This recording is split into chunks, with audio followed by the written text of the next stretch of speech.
Warning. You're now entering a stream that isn't suitable for everyone. Be warned that this channel will have swearing, singing, sexual innuendos and lots of jokes that could easily offend. It is advised that you must be a little bit weird yourself to enjoy this channel, as those that thrive and enjoy the stream are weird in their own little ways.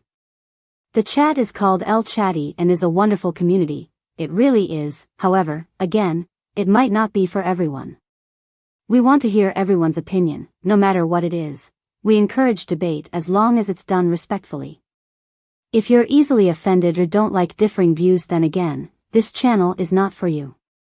By entering this stream you do so at your own risk. If you want to try it out, that's absolutely fine, but if you don't like it, no need to announce your departure, you can just leave quietly, as this isn't an airport.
All right, Sean McDonough, thanks for being with us, and keep us informed when you hear something. When are you going back on the air? You know, I was on with Ashley Banfield last night. I had a nice talk, and I'm going back on, Howie. I'll let you know. I just got to take this all in. Okay, I got used to listening to you at six at night, and I'd listen on the replay, and then I'd hear you with Dylan at 8 o'clock in the morning. So I don't expect you to be on at 8 o'clock, but give us a nightly update, please. I'm asking you. I will, Howie, and thank you so much for having me on. I really appreciate it. Thank you, Sean McDonough. Press the like, please. Press the like and subscribe. It would mean the world to me if you liked and subscribe. Like and subscribe, everyone. Let's fucking go. Hello. How are we this morning, or this afternoon, or whatever it is, or this evening? Some of you as well. Sugar and spice and all things nice. My mic's falling apart. Hope you're all well out there, especially those in Florida. Much peace and love to all of you. Thinking of you. Sean's fine. So far, I think he's predicted to hit Sean about Wednesday. So the hard bit of it. So yeah, prayers with everyone out there in Florida during this period. We'll see how it goes. Jeepers, it's tough, isn't it? It's tough. Right, Robin G, how are you, my darling? Hope you're well. It's so good to be back here. Sorry about that, Friday, people. It's been a long weekend for me. It's been nice. I did miss it. Saturday I was like, oh, I'm getting itched to stream again. The King of Canton, as always, good morning to you, Dennis. Good morning to the Queen as well, Brenda. Hope you're both doing well. Elsie, good morning, my darling. Thank you for the message, email last night as well, and replied to you this morning. Sassy, hello to you. Yes. Pray for our friend show. Yeah. Spent all week, people, all week. It's not just today, it's all week because it's, I say, it's supposed to hit on Wednesday, I believe. Hello, Christine Fortunato. Hello, how are we, my darling? Hope you're well. There you go, Robin G. Hippie chick, good morning to you, my darling. My dad lives down there too. Well, we're thinking of your father and everyone else, thinking of them. Hippie chick, hope you're doing well, my darling, as well. Hippie, I have so many people down there. It's heartbreaking. There you go. It is not nice, is it? Trying to keep an eye on it, see what's going on. Good morning to you, Disney Queen. How are you, my darling? Hope you're well. Yeah, hope he's okay. He's actually coming back from Mexico today. Oof. How's your mum? She's okay. She's getting better. Just takes time. But yeah, it was a nice break for my father, I think. So and it was nice to spend time with my mother as well. So thank you, Carol. Luby Lou and Archie. Hello, friends. Hello to you, my darling. Member for 4 months. Wow, has it been 4 months already? Oof. I know. It's good. We've got a couple of trials obviously starting, so it is good. Hope mum is feeling better. Thank you, my darling. She's getting better. Thank you, my darling. Louie Lou, good morning to you, Ruckus Room. Hello, Sabrina. How are you, my darling? Christine Vartinato, what is going on for Christine? What are you streaming? What is Christine streaming this week? So, as you can see, I have got 2 trials on the go. Melody Walker Farris and Sarah Boone. So, Sarah Boone, as it stands, the court is open today, I believe, as it stands before I came live. So, I think they're going to be in court today, selecting, beginning to select a jury. They've not said anything different unless it's gone up in the last 5 minutes. So presume they are selecting a jury today. I presume that they're going to be on shutdown on Wednesday and Thursday, pretty much 100%. And tomorrow, maybe they'll still select a jury tomorrow. I don't know. So potentially, there could be open statements on Friday, potentially, but they could be locked down this afternoon. They could go locked down tomorrow. It's all in the air for Sarah Boone. It's all in the air for it. One slight move of this hurricane, and it could shut everything down. So I don't know. But as it currently stands, there is jury selection this morning, but that could change. That can change. But that's not streamed. None of the obviously jury selections ever streamed, so it won't be streamed, so we don't see it. That's why I'm doing another trial. Danielle, hello, my darling. Good morning, Dylan and El Chatti. Good morning to you, Danielle. Hope you're well, my darling. So that's why we're covering another trial. I'm not sure how long this trial is going to be on for, but Melody Walker Farris. Just going to remind the Boone is in Florida. Oh, no, I fully aware. It's in Orlando. So it's just on the edge, I believe. But yeah, it's I think at the earliest open statements will be Friday. I think they could select the jury today, tomorrow, and go live with it on Friday potentially. I think it's more likely to be next week though. Now, with the weather, I'm not sure. I'm shocked that they're still open today, to be quite honest. The court is open as of right now. Maybe they will shut it, but as of right now, I believe it's open. But that can shut at any time, any point. So we'll see. So that's why we're doing the other trials. So when Sarah Boone does begin, that's the one we're concentrating on, and then we'll zoom Melody Walker Farris when we need to, and if we need to. Now this could be done in a week. I could be a genius, people, which many people do think I'm a genius. But I could be a genius. I don't know. Let's do this though, because not a lot of you will be looking at what is this Melody Walker Farris trial? Well, it's a Georgia trial, so it's over with Carol. California versus Mendez there. So this was October 4th. So Canton, not Canton, Mass, Canton, Georgia. Let's not. Why is it always Canton? You know, a Georgia woman will stand trial next week, which is this week, on charges that she killed her husband and burned his remains on their property. Now, does this sound like a trial we just covered? If you remember, we just covered a trial exactly like this. Good morning, Amy. How are you, my darling? Nice to see you. That's a little pretty picture of you. There you go, my darling. Hello, Luby Loo. Hello, Luby. How are you, my darling? Thanks for upgrading not upgrading. Becoming a member again. Thank you, my darling. Appreciate you. Good day, Sheila. Good day, mate. Hope you're well, mate. Hope your thongs are off with feet up, my darling. Another Canton, and Cantons everywhere. What did he do, Dang? She was mad. We'll see now. We'll see. But do you remember we just covered the trial with the same thing, same storyline? Oops. My pleasure, Amy. My pleasure, my darling. Hi all. I'm in crosshairs of the storm. Well, Terry, we're thinking of you, my darling. Hope all is well with you. I presume you stay in, so fingers crossed for you. Stay safe out there, my darling. Yeah. Lock yourself away, my darling, and prayers for you and everyone around you. We just saw a shooting cannon yesterday, domestic situation. Yeah, I heard about it. Was it 3 being arrested or something now? Stay safe, Terry. Praying for you, Terry. Yeah, you go. There you go. Stay safe and evacuate if they say to do so. Sounds so scary. Hope you're okay. I know that a lot of people have started evacuating already. But a lot of people are staying. It's a tough choice to make. Thanks to you all. Thank you, Terry. It's domestic. There you go. Good morning, Deb. How are you, my darling? Hope you're well, my darling. All right, just going to go through this quickly so you know where we are then. Viv, hello to you, my darling. Hope you're well.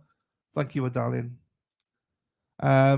Melody Walker Farris is charged with malice murder, felony murder, aggravated assault, concealing the death of another, and making a false statement of the death of her husband, Gary Farris, who was a prominent Atlanta area attorney. Well, again, what does this remind you of, people? This trial that we watched the other day. Morning, little G. How are you, my darling? Hope you're well as well. I was just trying to find out what the freaking trial was called.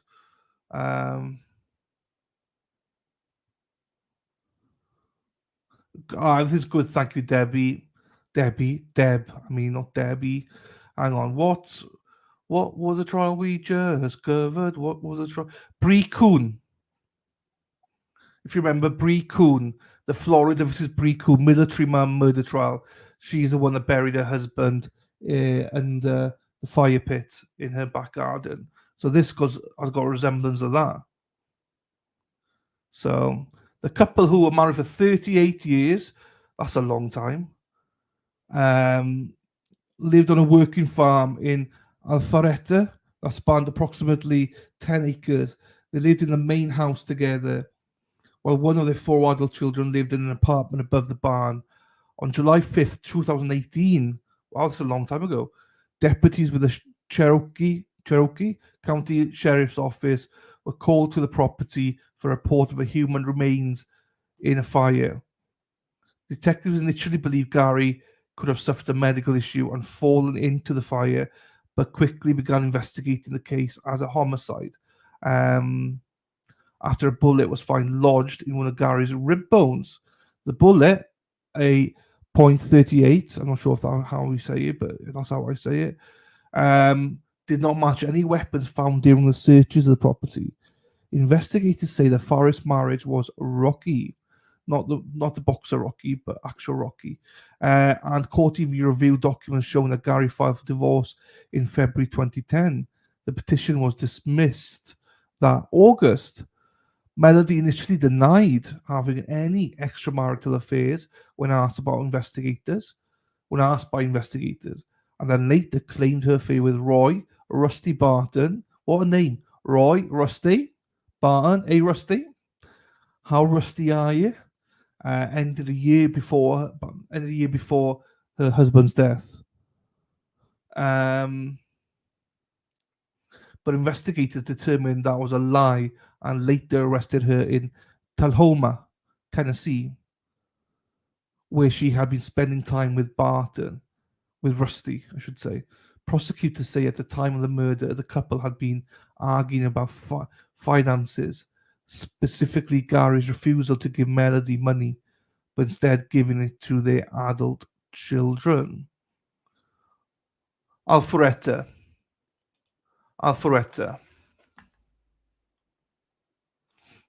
No, we're not. We're not looking for. We just covered it, Terry. The court is still open at the minute, but we don't expect opening statements till next week. Now, I don't think next week will be. It's definitely going to be closed on Wednesday and Thursday. Tuesday looks likely going to be closing. If it's open today, they're not going to only do a day of a jury selection, and then possibly back out again on Friday for jury selection. But it looks likely to be next week for opening statements for Sarah Boone. But as it currently stands, the court is still open. No movement on the court, unless, again, it's happened in the last 5 minutes or so. Alpharetta, good morning to you, Lady Di. How are you, my darling? Hope you're well. Lisa Reed, hello, my lovely. How are you? Hope you're well. Sarah Boone did this on purpose because they wouldn't continue trial. I know. Oh yeah, I forgot about the hurricane. Are we trial hopping today? We're not trial hopping. We've got another trial. So this trial is what I'm reading out now. This trial here, this woman here, allegedly killed her husband, shot him, burnt him, and buried him on the farm. So it's very similar to the trial we covered, the Florida versus Coon trial. No, it's not Coon, was it? No, it wasn't Coon. Sorry, it wasn't Coon. Let me try and look what it was. What will you do with a drunken sailor? Where's Dana when you need him? What can you do with a drunken sailor? Dana. What can you do with a drunken sailor early in the morning? Hey ho, ho, ho, ho, hey ho, hey ho, hey hey hey hey, hey ho. Bum, bum, bum. I'm trying to look for it now. Sorry, people. Let me look. Let me look it up. Let me look. Let me look it up. Oh, oh, oh, oh, oh, why can't I find it? Oh, I can't find it, so I look at my own. I look at my own channel. It's surely here now. Right, it's here somewhere. I want to get it right. Oh, Laurie Shaver. Florida versus Laurie Shaver, if you remember it. So yeah, Laurie Shaver it was.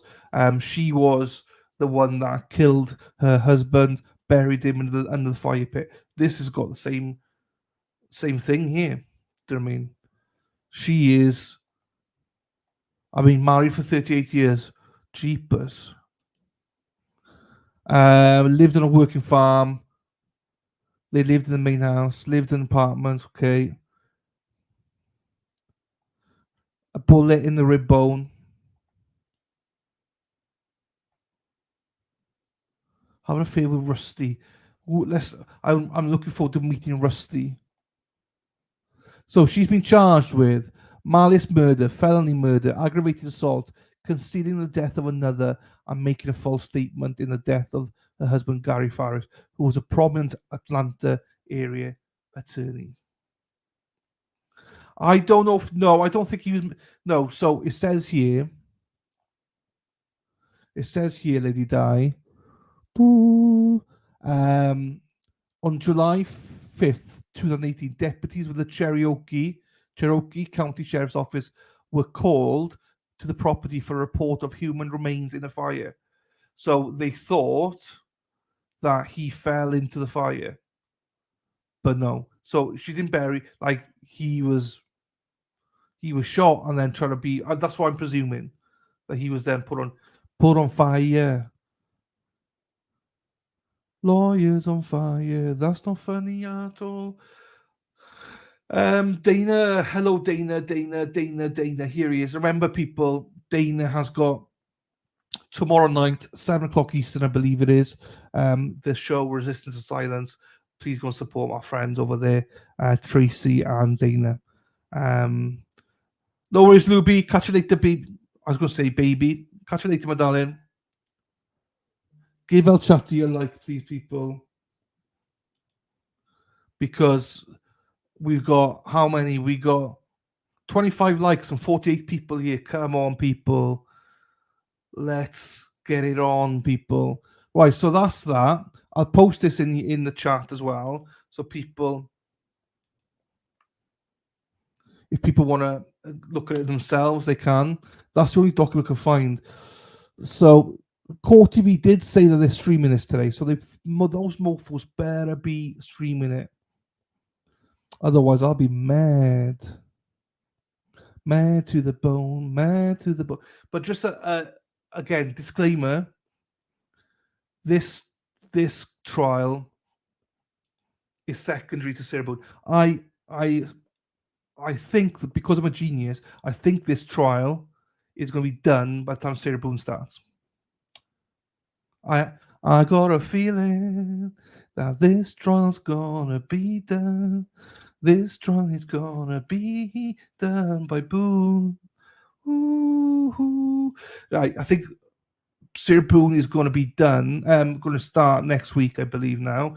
So this trial is going to be done hopefully by then. But if it's not, just a reminder: Ceredigion is my number one priority for this trial, and for this stream. So we'll zoom through this one then. Zoom through it. Thank you, Rhode Island. Thank you, Deb. Thank you, my darling. So let me see if they've got the trailer up. The freaking streamer. Let me entertain you. There was a couple of tries I could have chosen. I went for this one because I thought it's shorter. The other one was a child one, but I thought that was going to be longer, and it doesn't start till Wednesday, and it's going to be last a bit longer, so that's why I went for this one. Hello, my darling. Hope you had a good long weekend and that your mum is doing. She's doing well. She's getting there. But thank you, my darling. Thank you, my darling. Love your profile picture. Very pretty. All of you girls are very pretty. All of you girls are very pretty. Gary's still out there. Message Gary last week, I think Friday. Checking on him. He's still ill. But yeah, he'll be back soon enough.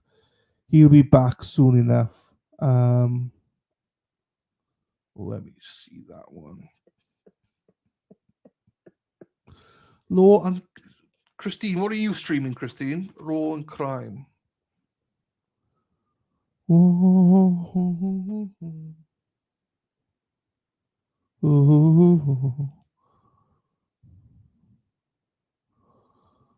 No, not there.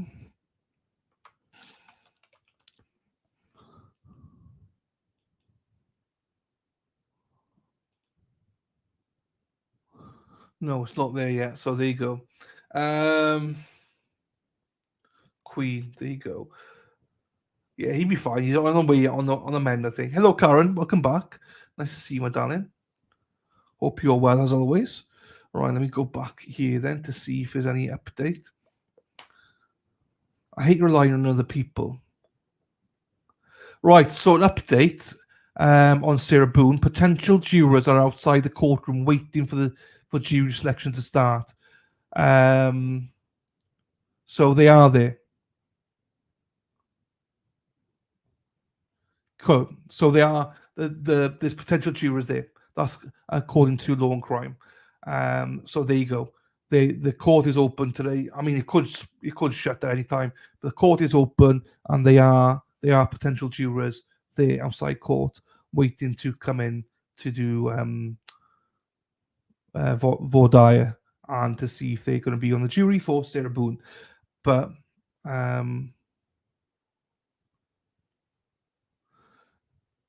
gosh, tell me to like move out the way and let me handle everything. I hate waiting on stuff. Like I do the scavenger hunt tonight, Dana. Mendes Brothers. Yeah, let me take it down. So yeah, there you go. So as of now, Sarah Boone's Sarah Boone is freaking. I'm lost for words. Sarah Boone's jurors are being selected today, but they're not being streamed. So just in case, some people like acting like, "Oh my god, I can't believe they're not streaming it." Like it's very rare they stream jurors. Very, very rare.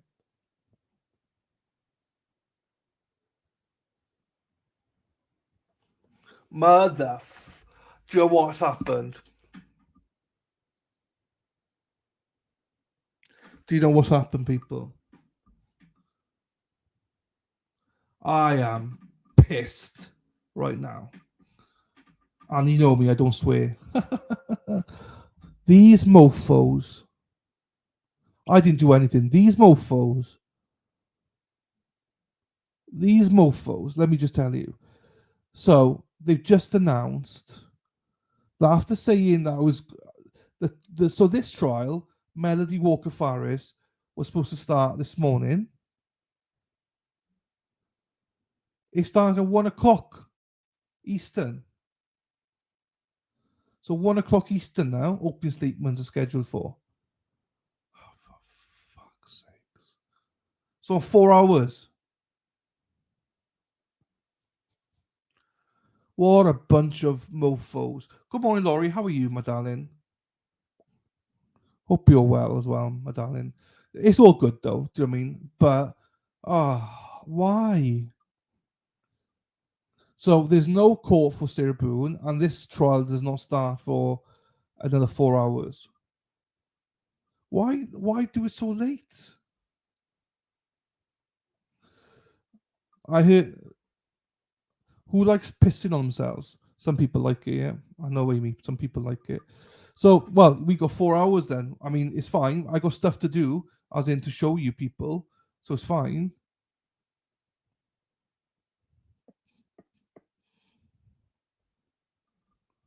So I just thought I was building it up for this trial. I think it's going to start at 9 o'clock. Better than being pissed on. I know I did see it, dirty bitch, but I chose to ignore it. Robin G, where's Robin G?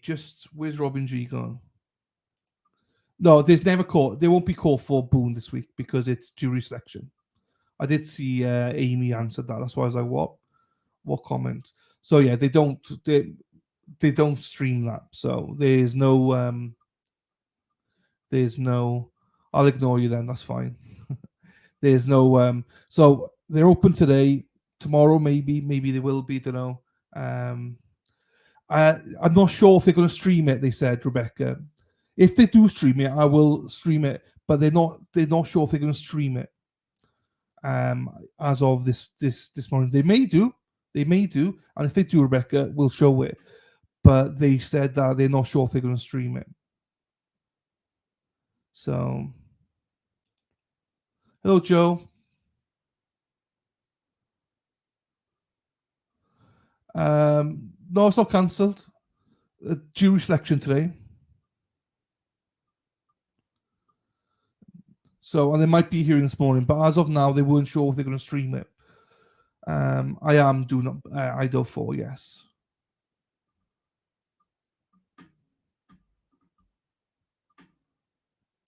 Right, I'll keep an eye out, see if they do it, but they weren't sure if they're going to do the hearing this morning. So, else, yeah, have we heard anything about the Brian Kohlberger case? Is it a trial? Is it still going ahead? Is it been moved date-wise? Because have they announced it? I've not seen it. I know there's a hearing tomorrow, but it's a closed hearing, I believe, sealed hearing then. It's fine. You can cheat. You can cheat. That's fine. It's not a problem. I know where you're cheating. It's fine. They've not moved it. That's fine. That's fine. I've not heard either. I've not heard which date did it either. So, okay. We gonna. If the board hearing is going to be delayed, if there's a hearing this morning, it's going to be delayed, I think. But let me do this. Let me take a look here. But jury selection is still not moved, Laurie. The date, my darling. Because they're talking about either doing it starting in May or September. We'll just.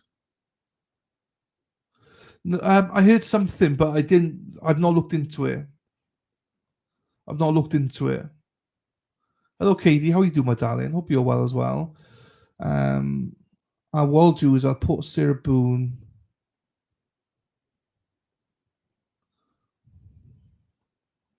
here. But yeah, there's nothing so far for Sarah Boone.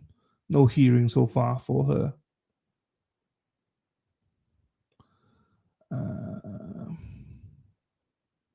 And I think they might wait a little bit because there's an announcement by the governor, Ron DeSantis, at 9:30. So they might delay everything till after that. Because he might just shut it all down. Do you mean? Okay. No, I've not heard about it then. Okay. So what we might do is listen to that 9:30 then, because he might have an update, because he might shut it all down right now.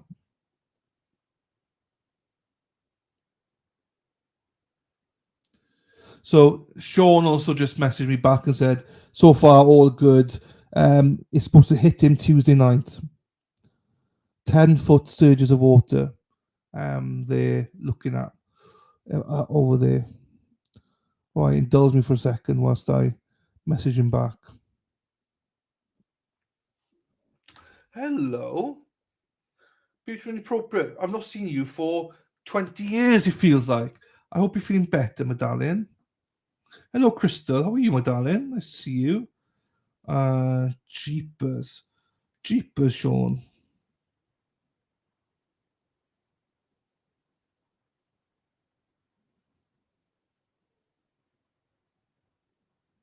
We all have you.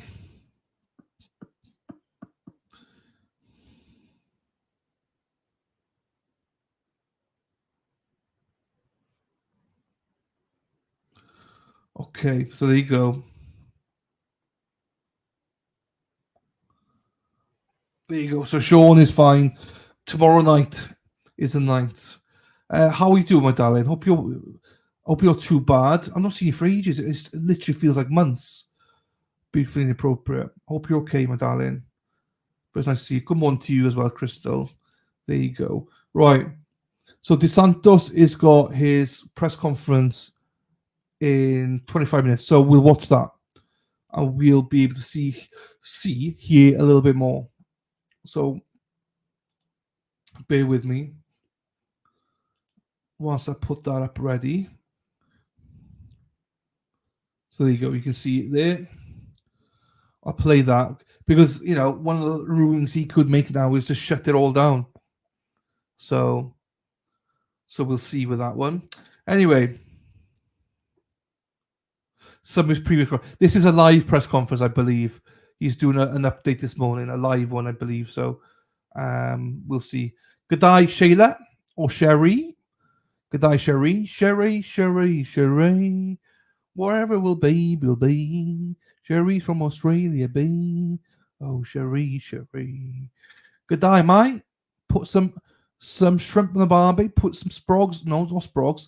Put some sausages on the barbie. Oh my God, here she is, beautiful Disney Queen. Ah, you are a superstar, Disney Queen. Thank you, my darling. Thank you so much for the gifting memberships. Congratulations to Jennifer Tenska, Vixie Blaze, Norebro, ASPR, Stacy, Schultz, Jean Politano, Mrs. Angel, Jeannie Allen, Sleuth for Truth, and Nana Susanna. There you go. Thank you so much, Carol. You're way too good for me. Way too good for me.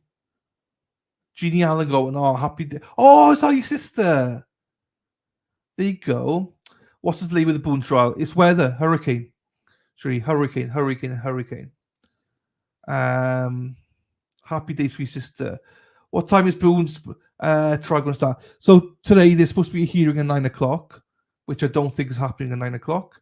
And there won't be there's no trial today. There's no trial today.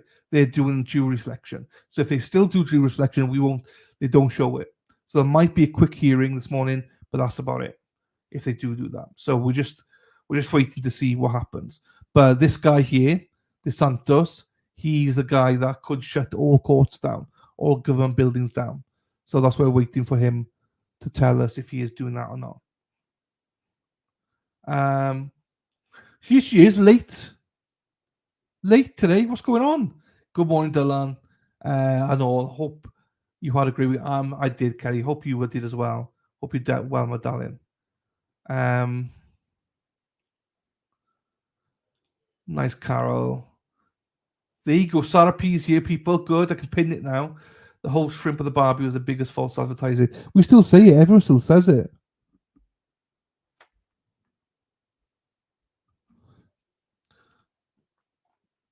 There you go. You look blurry. Do I look blurry?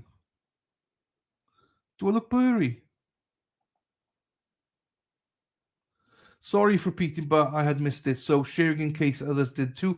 Judge and defense request to exclude Booney's statement. Yes. Saying Miranda was official. Yes. And there's another hearing this morning, allegedly. So, Aaron, hello to you. What was a setback in the last hearing? Do you know? Don't think it's a setback. He just denied. Basically, everything's going in, essentially. So, if that's what you mean, I hope that's what you mean.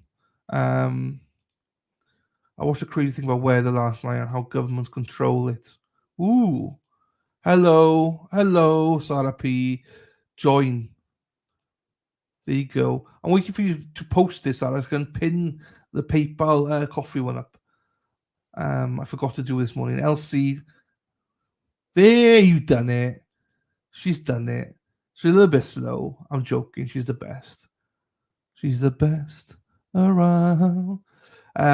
Yes. Yeah, so yeah, everything came out, I think, on Thursday, did it? Or Friday, maybe. Yeah, judge letting everything in. So the jury, there's potential jurors there outside the court today. So they are hoping to start the process of sitting a jury today. So that's the plan. But as I say, this guy on the screen right here might lock everything down.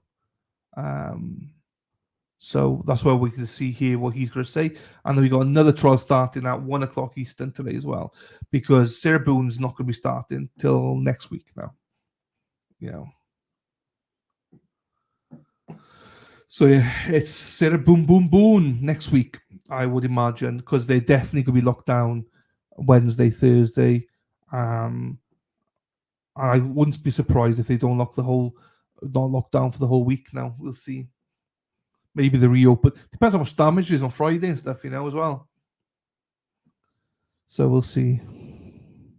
But as it currently stands, Sarah Boone is likely not to be start until next open statements next week, I imagine, at the earliest.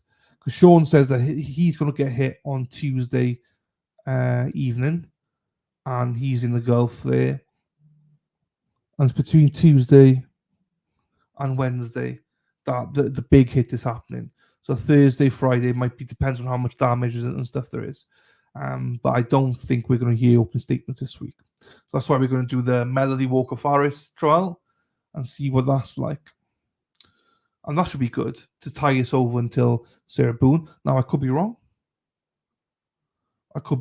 Obviously. But it does look like a really good trial. This wife who killed her husband looks really, really good. So, little G, see you later, my darling. Take care of yourself. Hope you're well. But yeah, I do wonder what's that. You would think so. In the UK, when we had the Rona and stuff like that, the government would just basically shut everything down. So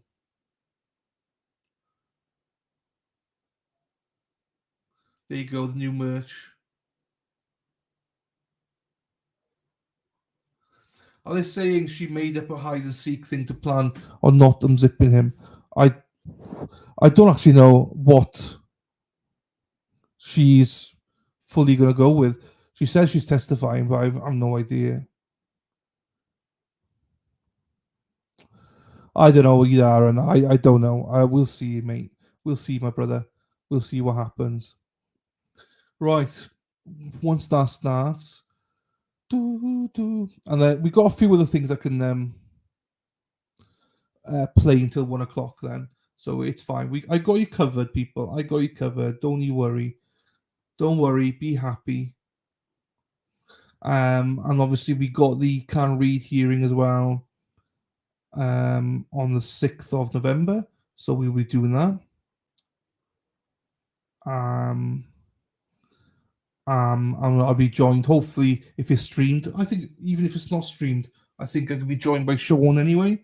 So Sean El Jefe will be here. So, because some people think it's not going to be streamed on the 6th, so we'll see on that one.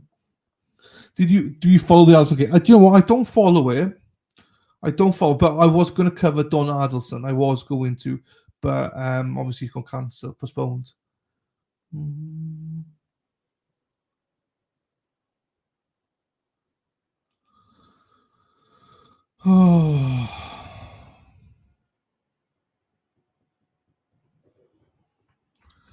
Right.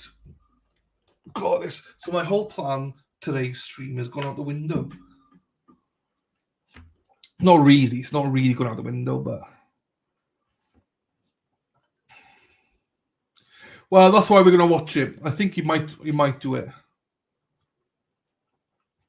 We got Governor DeSantis. We'll see what he's going to say,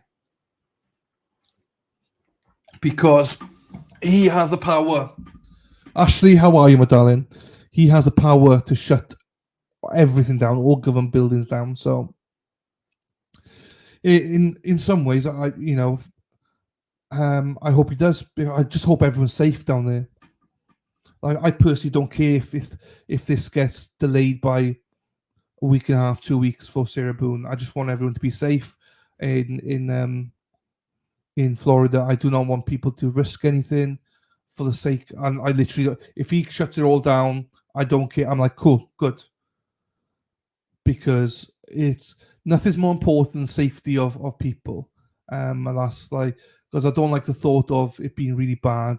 And court officers and stuff have to go to work or do stuff and put themselves at risk and stuff like that. Because some people put their lives at risk just for their work. So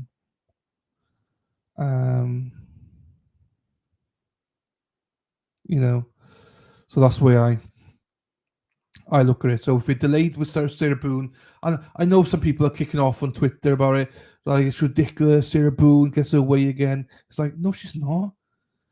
Like, she's not conjured a frigging hurricane, you idiots. It's just chill, calm your tits, everybody, calm your tits. Just let's make sure everyone's safe.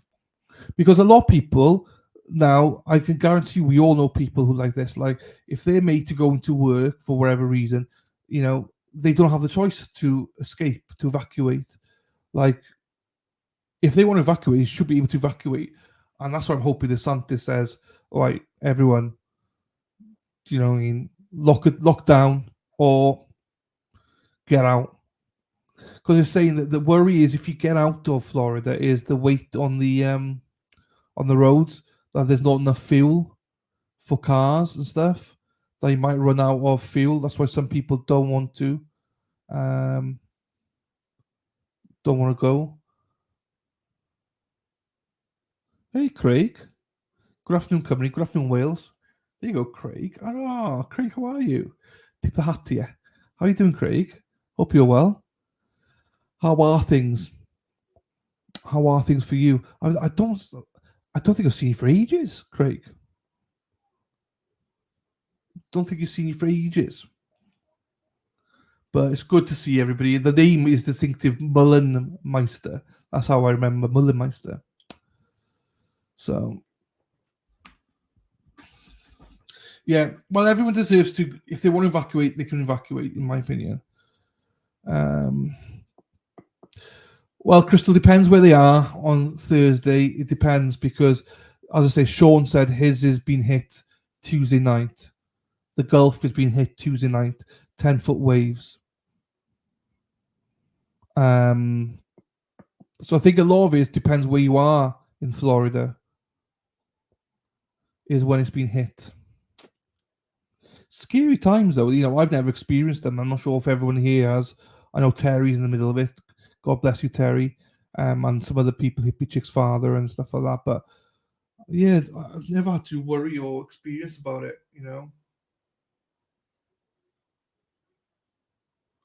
We just check this.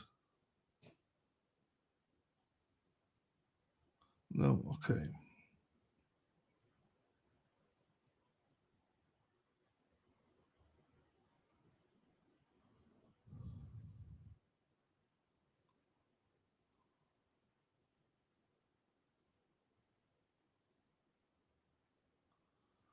Okay.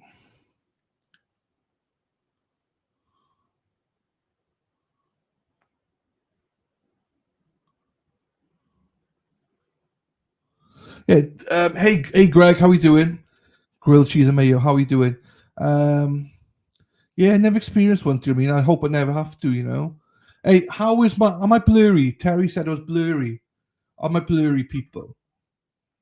All the people, blurry people, and I've got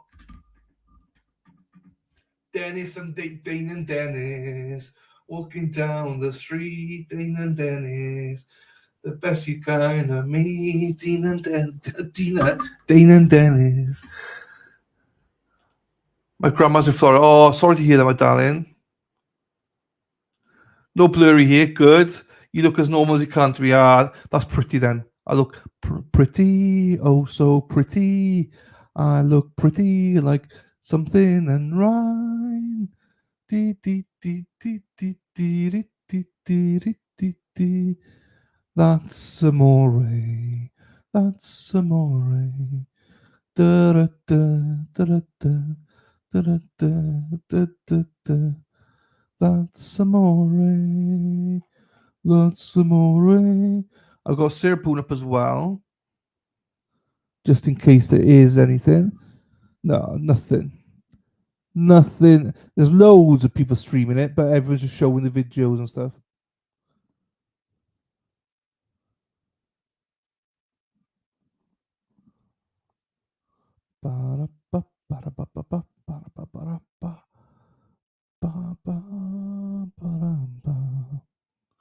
Sheepers, shit tons of people covering this trial. Everyone's live, just oh my days! There are tons of streamers trying to cover it, and I know there's more. Jeepers.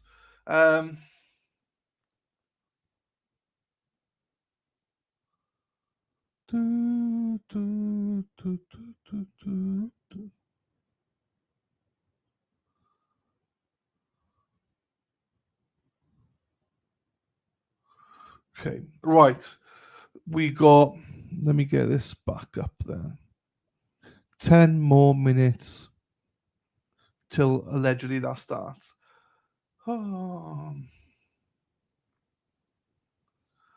Then we got this might take like a little bit of time. Then we got a bit of time, and then I'll find some other stuff for us to watch. Once this trial's done and Booney starts, then I'm gonna have to do a Wade Wilson day. But we are so far behind Wade Wilson; it's unbelievable. Hello, Mary. How are you? Do an update that the hurricane has been updated to a Category 4. Thank you, my darling. Thank you, Mary. Well, hopefully we've got more. Hopefully the governor shuts it off today now. So we'll watch that in 9 minutes or so. But thank you, Mary. Nice to see you, my darling. I'd be surprised if he doesn't shut stuff down. Do you know what I mean? I'd be surprised now. Now it's a Cat 4. I think he has to shut it down. Has to shut it down. Give people the option to get out of there if they need to. But then where do they go? Do you know what I mean? Whew.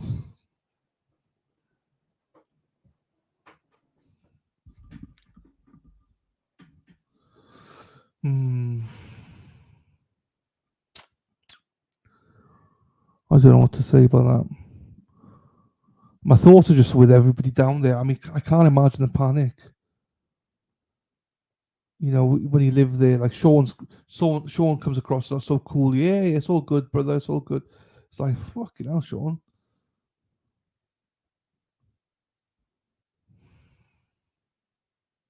So yeah, thoughts with everybody in Florida. Do you know what I mean?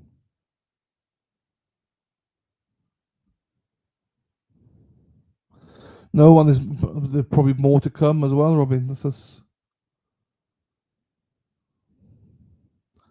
you know, it's just like, oh,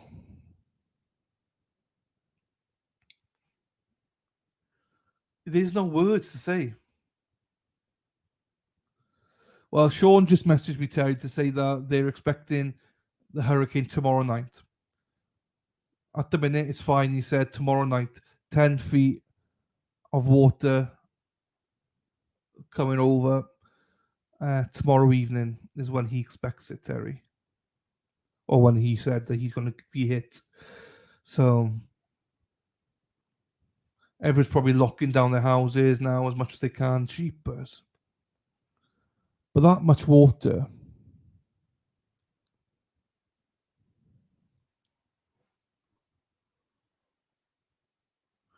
Yeah. Yeah. And I don't know what to say about it, Craig. Do you know what I mean? I've never experienced it. I don't pretend to know what people are going through. All I know is like, oh, there's people I love there. Wow.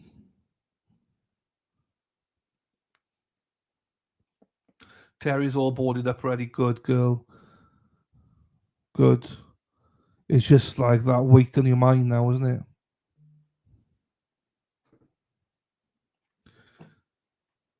To wait for it. You know, there's nothing worse just waiting. I'm not going to speak about it because obviously, Terry, you've been affected by it. I just, yeah, my thoughts are with you. I don't know how you're coping. I don't know how you're coping. Right. 7 minutes and it should be live. If you've not liked the video, please like the video, people. Lots of you have. There's a few here who haven't. So please like the stream. That really helps me out. And as I say, so just the run-in elements of today is thoughts with everybody in Florida. We're waiting for the governor DeSantis to provide us an update on Hurricane Milton, to see if he's going to lock down all the government buildings and courts and stuff like that. So we'll see. So he might shut everything down. We don't know.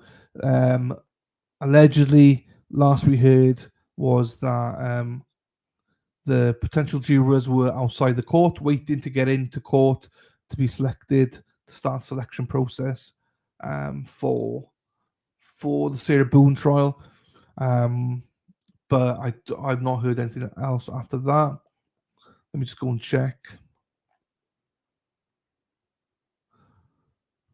Okay, so officially, the court is going to be closed on Wednesday, 100%. And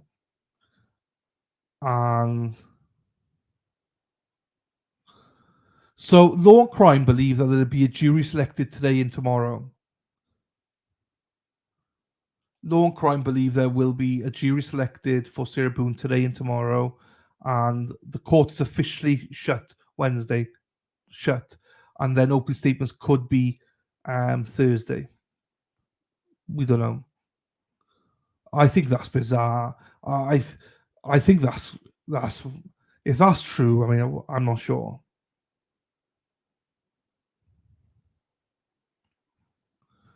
That's a bit ambitious, I think.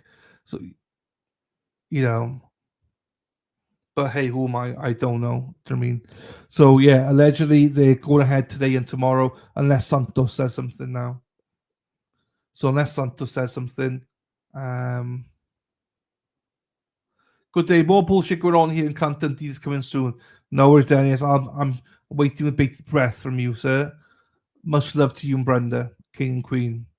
Hope you're okay, Dan. So yeah.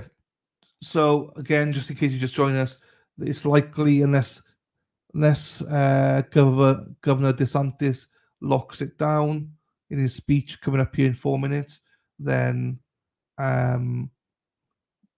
jury reflection will be undertaken today and tomorrow. And then the court is definitely shut on Wednesday, with opening statements potentially beginning on Thursday. Potentially, if everything's okay. Hey, Kathleen. How are you doing, my darling? Hope you're well, as always. So yeah, that's gonna be interesting. Well, this is what I mean, Disney Queen Carol. I just don't get why you would risk it.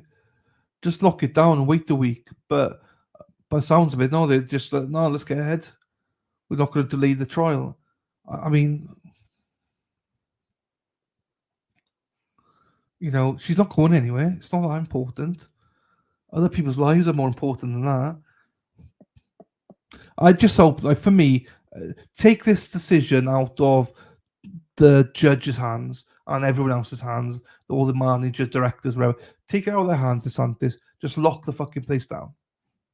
Just take today and tomorrow, just lock everything down. Hey, Stacey Q. I don't know, just got here. Does Sarah Strauss? No, Strauss doesn't start today. They're selecting a jury today. They're hoping to select a jury today and tomorrow, and then the court close on Wednesday, and potentially the trial might begin on Thursday, potentially, but we don't know yet. So there'll be at least 2 days of jury selection. Might be jury selection on Thursday as well. I don't know.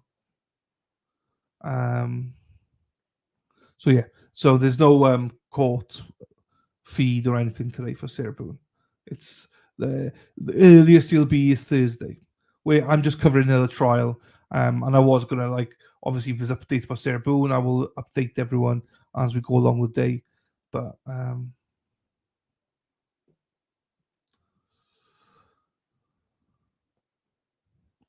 right, 2 more minutes to go. There's a lot of things you can do in 2 minutes, but I'm not sure. Oh, no woman, no cry.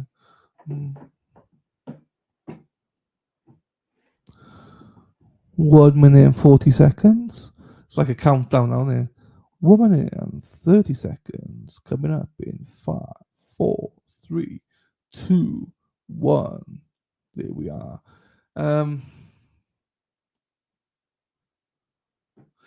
Yeah, I know a lot of people, like, they chase hurricanes and stuff. I just, whew. Hopefully they start on time now. Oh, I can put my headphones on. I'll know that.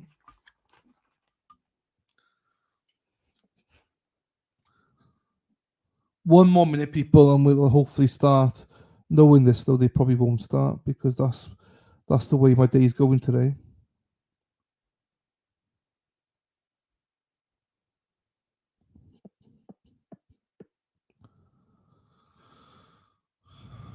Right, waiting. Right, let me refresh it then.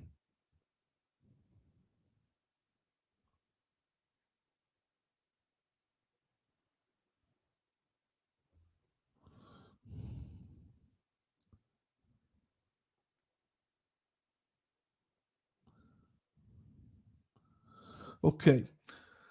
No worries, he won't get married. We'll lock Bill down for you, Terry. Don't you worry. Don't you worry. We'll lock him down.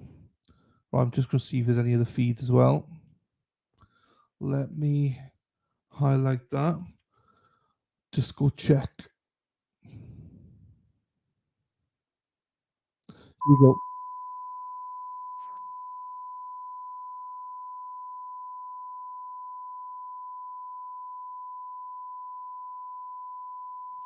Yeah, May next year, Craig. May next year.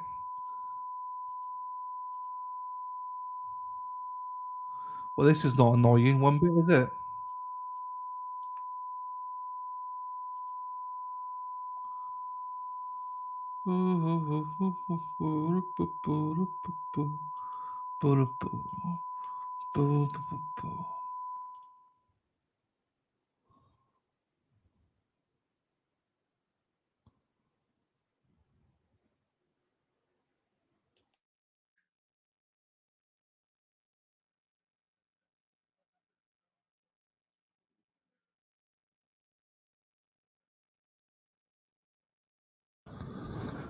Right. Well, they're probably going to show the path and everything.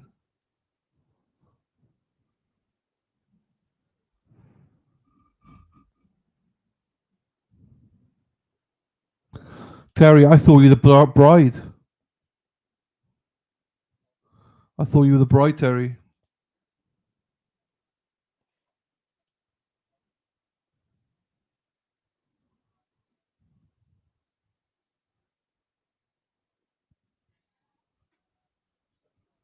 Here we go.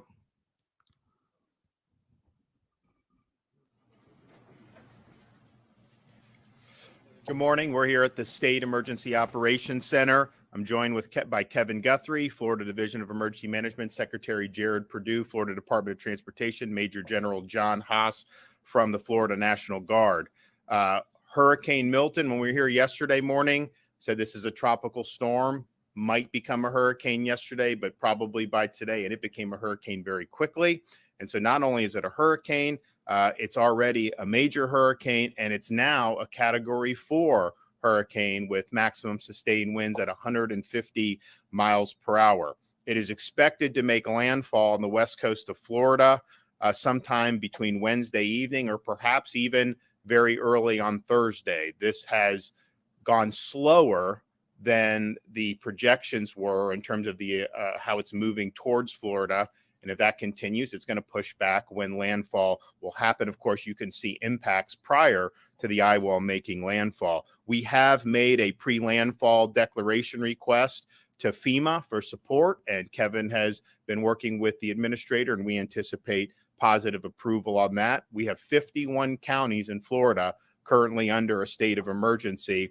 The executive order that I signed over the weekend also orders all disaster debris management sites and landfills to be open 24/7 in the lead up to Hurricane Milton. We had a lot of debris left from Hurricane Helene on Florida's Gulf Coast. That creates a huge hazard if you have a major hurricane hit in that area this week. So we've marshaled state assets to be able to help with that mission, and we're going to continue to do that until it's safe, until it's no longer safe to do so.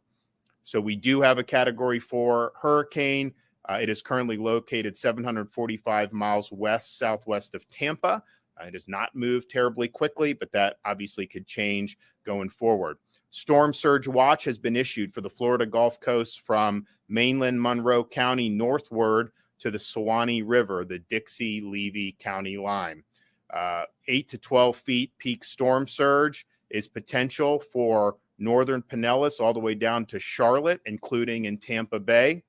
5 to 10 feet peak storm surge is possible from Yankeetown southward to the Pasco-Pinellas County line and from Inglewood southward to Bonita Beach, including Charlotte Harbor. Hurricane watches have been issued for portions of west central Florida and Florida's Nature Coast. Tropical storm watches extend further south and north through southwest Florida and the Keys and along portions of the Florida Panhandle. Division of Emergency Management is busy facilitating hundreds of resource requests from communities as we prepare for the impacts. We've already sent major truckloads of food and water to Central Florida in preparation for points of distribution sites after the storm. We're also coordinating the deployment of more than 2,000 feet of flood protection systems and prioritizing critical infrastructure like hospitals, wastewater treatment facilities, and electrical infrastructure. We've deployed a flood barrier around a water pumping station in Bradenton, a fire station in Hillsborough, and more en route to the courthouse in Charlotte County, hospital in Kissimmee, master pump station in St. Pete, and a community resource center in Hernando County. We've also deployed generators to support special needs sheltering operations. And of course, Starlink internet, all counties have access to that, and we're deploying more as needed. More than 200 ambulances and more than 30 paratransits are in Central Florida footprint, ready to support first responder operations. And as I previously noted, we've ramped up our support of debris removal. That's a 24/7 round-the-clock mission. The state of Florida is amassing significant amount of fuel reserves ahead of Milton, and we're staging it to be utilized as needed. These quantities include 415,000 gallons of diesel, 389,000 gallons of gasoline, and an additional 1.5 million gallons of both diesel and gasoline are currently en route. I know there's different things that are being said, but all fuel continues to arrive at Florida ports. There has not been an interruption of that. I know people are going to fill up their gas tanks, which is a good thing. There's more lines than maybe that we're used to on some of these, but there has not been an interruption in fuel deliveries, and all the ports are checked in on that. Local officials and their vendors must continue debris removal efforts for those areas that are in the potential path of this storm. My executive order requires debris landfill and dump sites to remain open 24/7 to accept debris from Hurricane Helene. We need as much of this debris picked up as possible. This creates a safety hazard, and it also will increase the damage that Milton could do with flying debris. All local entities should comply with this order and work around the clock to accomplish this mission. We have deployed major assets to help, but yet, last night in Pinellas County, there were 300 vehicles. Some of them were state vehicles, but also a lot of private pickup trucks and vehicles who were bringing debris. That's helpful. They should be doing that, and yet one of the gates was locked. There was no one manning it. And so we had this massive line of cars waiting to drop off debris, which is a good thing. And so Florida Highway Patrol basically took matters into their own hands, fastened some rope to a couple pickup trucks to the gate and busted the gate open. And then those trucks were able to go in and unload the debris. We don't have time for bureaucracy and red tape. We have to get the job done. And the effort that Jared Perdue and Kevin's team have made in helping get the debris off and supplementing the local efforts has been incredible. We have noticed since the weekend in the order, you have seen some more vendors out there. I know City of St. Petersburg has been working hard to get the debris out, and that's a great thing. And they're working, I think, well. But these debris sites need to be open, and we're going to ensure that to be able to do. So just in the last 24 hours, the state has done almost 500 truckloads of debris, totaling 9,000 cubic yards. So that's just from the barrier islands in Pinellas County, bringing to the debris landfills. We have over 200 state assets, dump trucks, other types of trucks and vehicles to be able to do. But keeping it 24/7 is important. We absolutely encourage private citizens to have the debris and bring it in. That's helping the mission. Can't get bogged down in bureaucracy on this. The debris mission is going to continue until it's no longer safe to do so. Clearly, we're going to be able to work all the way through today and probably all the way through tomorrow, given that the storm's likely not to make landfall till later on Wednesday, and that could even get pushed back even further. So we've made a big dent in this. I know folks on the ground locally and those barrier islands and places like Manatee and Pinellas have been working very hard, but let's get this done. Let's get as much of that debris removed as humanly possible, and let's work 24/7 to be able to do it. So we have right now, just in the debris mission, we have 800 National Guardsmen that are also deployed helping our state agencies. We currently have 5,000 guardsmen that are mobilized for the response to this storm, and we have more than 3,000 additional guardsmen who will be mobilized prior to landfall. The National Guard's also deploying heavy equipment to assist with debris removal, including Army and Air Force horizontal construction units, tactical high water vehicles, dump trucks, and front-end loaders. Linemen and power restoration resources are being marshaled in advance of the storm. This is a storm, the path of this storm that would hit the western part of the Florida Peninsula, then go all the way across the peninsula and exit in the Atlantic Ocean. That's going to impact a lot of different utilities. We've spoken to most of them, and they're working to get people here. If you look, We had Helene, and there were 2.4 million restorations, but 99.9% were back within a few days. There's still hundreds of thousands of people without power in some of these other states that got hit by Helene. So there are crews working there, but they're bringing people in from far and wide to be able to respond accordingly. This path of this storm, we don't know exactly how it's going to go. I know they say the eye is going to go here or here. That can move when you're talking about 30, 40, 50 miles north or south, will make a huge difference in terms of who gets the worst surge, how much power is ended up taken out.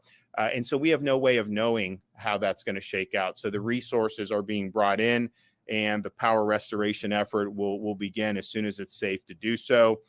Again, I made this point yesterday, but all of our assets that we had lent to assist in North Carolina are here in the state of Florida. We have a temporary base camp at Tropicana Field to support not just the debris operations, but any post-landfall first responding operations. So we have landfall. It's going to happen probably sometime later Wednesday, maybe early Thursday, and it could potentially speed up. And so maybe it'll be a little earlier than that. It could continue slowing. Maybe it'll be a little less, but there is going to be a landfall in the middle of this week. Monday morning, where we are today, you have time to execute your plan, but you got to do it now. There have been some evacuations that have been issued. There's going to be a flurry of them today. I know the counties are working on opening shelters. They typically will open the shelters after they have the evacuation go out, not before. So make sure that you're following the news coming out of your local county. But all these barrier islands, all these areas that would be susceptible to the storm surge that's up and down the west coast of Florida, you should assume that there's going to be some form of evacuations that are going to be issued by your local county officials. That is going to happen when you have the potential for storm surge of this magnitude. We also have a storm that's already very powerful. Now, the forecasts are that it's going to peak before it reaches landfall, and then weaken. It's still going to be a strong storm, but we don't know that that's necessarily going to happen. And so this is something that's going to be really, really significant one way or another. But you have time to be able to do this today. And again, you don't have to evacuate hundreds of miles. If you're in those barrier islands, if you're in areas that are susceptible to storm surge, you go to areas that are not susceptible to that. Every county has places within them where you can go to. Maybe it's a friend's house, maybe it's a hotel, maybe it's a shelter. We have the ability to withstand wind in Florida with most of our buildings, and nothing would be designated as a shelter if it couldn't withstand that. So that's an option, especially if you're not comfortable getting on the road and traveling a great distance. You don't have to do that. And you're going to see shelters open in all these counties. Kevin is working on supplementing that from the state if there's a need to have more, particularly in Central Florida. So we'll do that. But you have an opportunity today to do what you need to do to execute this plan. You have time today, but do it. But time is going to start running out very, very soon. We are effective at 10:30 a.m. We are suspending all tolls in western part of Central Florida into Central Florida, as well as Alligator Alley. People sometimes will say, where do you evacuate to? They just want to get out. They don't want to just stay local, and they want to get out.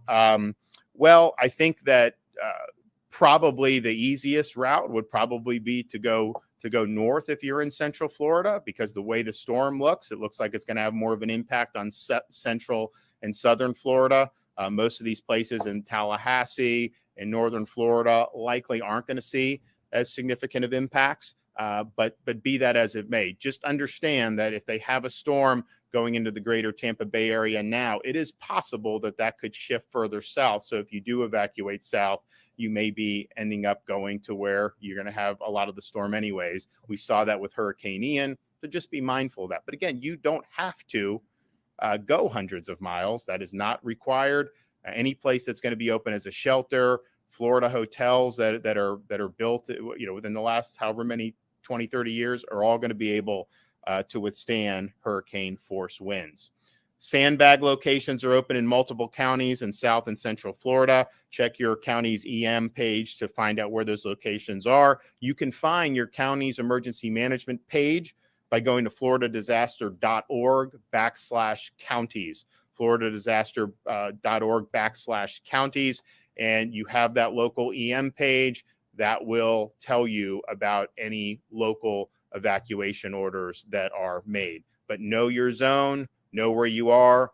You know, the bad thing about having a storm right on top is we have these logistical challenges. The one thing people have with Helene, they know if they got a lot of storm surge with Helene, very well may get even more with this storm. So don't mess with the storm surge and do what you need to do to keep yourself and your family safe. We're going to be continuing to work around the clock here at the Emergency Operations Center. We're doing all the things that we would normally do, but then obviously we have this debris removal mission that we've dived into to be able to help these local communities that have all this. It's going well, but we need to keep doing on that. Okay, Kevin Guthrie will come up and give an update. Thank you, Governor. Thank you for once again supporting the division, the State Emergency Response Team as we respond to Hurricane Milton. The State Emergency Response Team continues to work on more than 600 mission requests received from our counties. Residents should begin finalizing your disaster plans, and if your plan calls for you to evacuate, you should do so today. Many of the counties are going to issue their evacuation orders today. Some of them, for example, Pasco County, will start at 10 a.m. this morning. Others will be Pinellas County, I believe, at 2 p.m. this afternoon, and still others will have varying times. You may ask why the varying times. Each county's population is factored into that, so the clearance times is what they will be making those decisions based on. So those evacuation orders will be going out today. I would highly recommend, if anybody has the means to do so, you have the capability of going to a hotel, staying with friends and families, get on the road today, wherever that might be. There's hoteling in Orlando. If you are 100% going to need to be dependent on power and you have the means to do so, you may want to consider a Jacksonville. It's likely that Jacksonville will not experience any type of power outage. So if you've got to be guaranteed power and you have the financial means, you may want to consider something a little bit further away. However, for those that do not, shelters will be opening. We recommend that you start moving towards a shelter. Shelter capacity will be limited. You heard the governor say that we are going to work on supplemental sheltering. We have identified state buildings. We have identified vacant buildings across the entire footprint of Florida that we will be opening up additional shelters when school buildings and other shelters, traditional shelters, start to reach their capacity. Many of you may need to resupply your disaster supply kit. Again, that is a today thing. You need to be doing that today. If you get to a shelter, there will be food and water there. It will not be sit down eating. It will be shelf stable meals. It would be more of the type of material or food that you're used to seeing at a point of distribution, but we will have food and water. If you have access for functional needs and have not registered with the Florida Special Needs Registry, you need to do that this morning. They've already started, cities and counties have already started call downs of their special needs registry to ensure that those individuals have a ride to the closest special needs shelter. If you depend on medication or electricity to use your medical devices, your area is called to evacuate, you need to do so. You may lose power and there will be no way to use your medical devices. Make sure that's a part of your plan. The National Hurricane Center released new storm surge values as of 8 a.m. this morning. They issued a special advisory at 9 that the governor's already talked about, where the hurricane force winds are now Category 4. However, I'm going to draw your attention to something we did for you this morning. Everybody likes visuals. 5 feet and 10 feet. The ceiling in here is 10'8". We're talking about storm surge values higher than the ceiling. Please, if you're in the Tampa Bay area, you need to evacuate. If they have called for your evacuation order, I beg you, I implore you to evacuate. Drowning deaths due to storm surge are 100% preventable if you leave. We had situations where people died of drowning in Hurricane Ian. Had they just gone across the bridge from Estero Bay, Sanibel Island, and so on, just across the bridge to the first available shelter that had capacity, they'd still be alive today. Please remember that counties will call for these evacuation orders, and we will likely be seeing those today, as I've already mentioned. If you need to evacuate, we want you to evacuate out, not up. After I made the comment last night, my brother-in-law called me and said, in fact, for Hurricane Helene, we have 380 elevators that are not working in the greater Tampa Bay area. Elevators are going to go down. You're not going to be able to get down the elevators. If you are dependent on elevator usage versus stairs, you need to make that a part of your evacuation plan. If you cannot get down those stairs, you need to evacuate. Evacuate out, not up. You can visit floridadisaster.org/no to determine if you live in an evacuation zone. Your gas tank and electric vehicle only need to be halfway full. Get the gas, get as much as you need to get to where you're going. If you're in an evacuation zone, you need evacuation assistance, please call this number, 1-800-729-3413. That's 1-800-729-3413. That's for all residents. We have people there to answer your questions, and we can help you get out of your evacuation zone if you need additional assistance. The state has activated the State Assistance Information Line, also known as the SAIL line. If you need information, again, information only on resources. They cannot get you people, but if you need to ask a question, that is what the SAIL line is for. 1-800-342-3557. Again, that's 1-800-342-3557. We have English, Spanish, and Haitian Creole waiting to help you out. Additional preparedness resources can be found at floridadisaster.org/updates. Make sure you follow us on X, Instagram, at FLSERT, and on Facebook at FDEM, as we are sharing updates in real time. Please make sure that you have a way to receive alerts. Make sure that you see all the additional information at your county emergency management agency at floridadisaster.org/counties. And again, thank you, Governor, for your continued support and partnership. Jared. All right. Thank you, Governor, and good morning. We have continued to respond to Hurricane Helene and also ramp up our efforts to prepare for Hurricane Milton.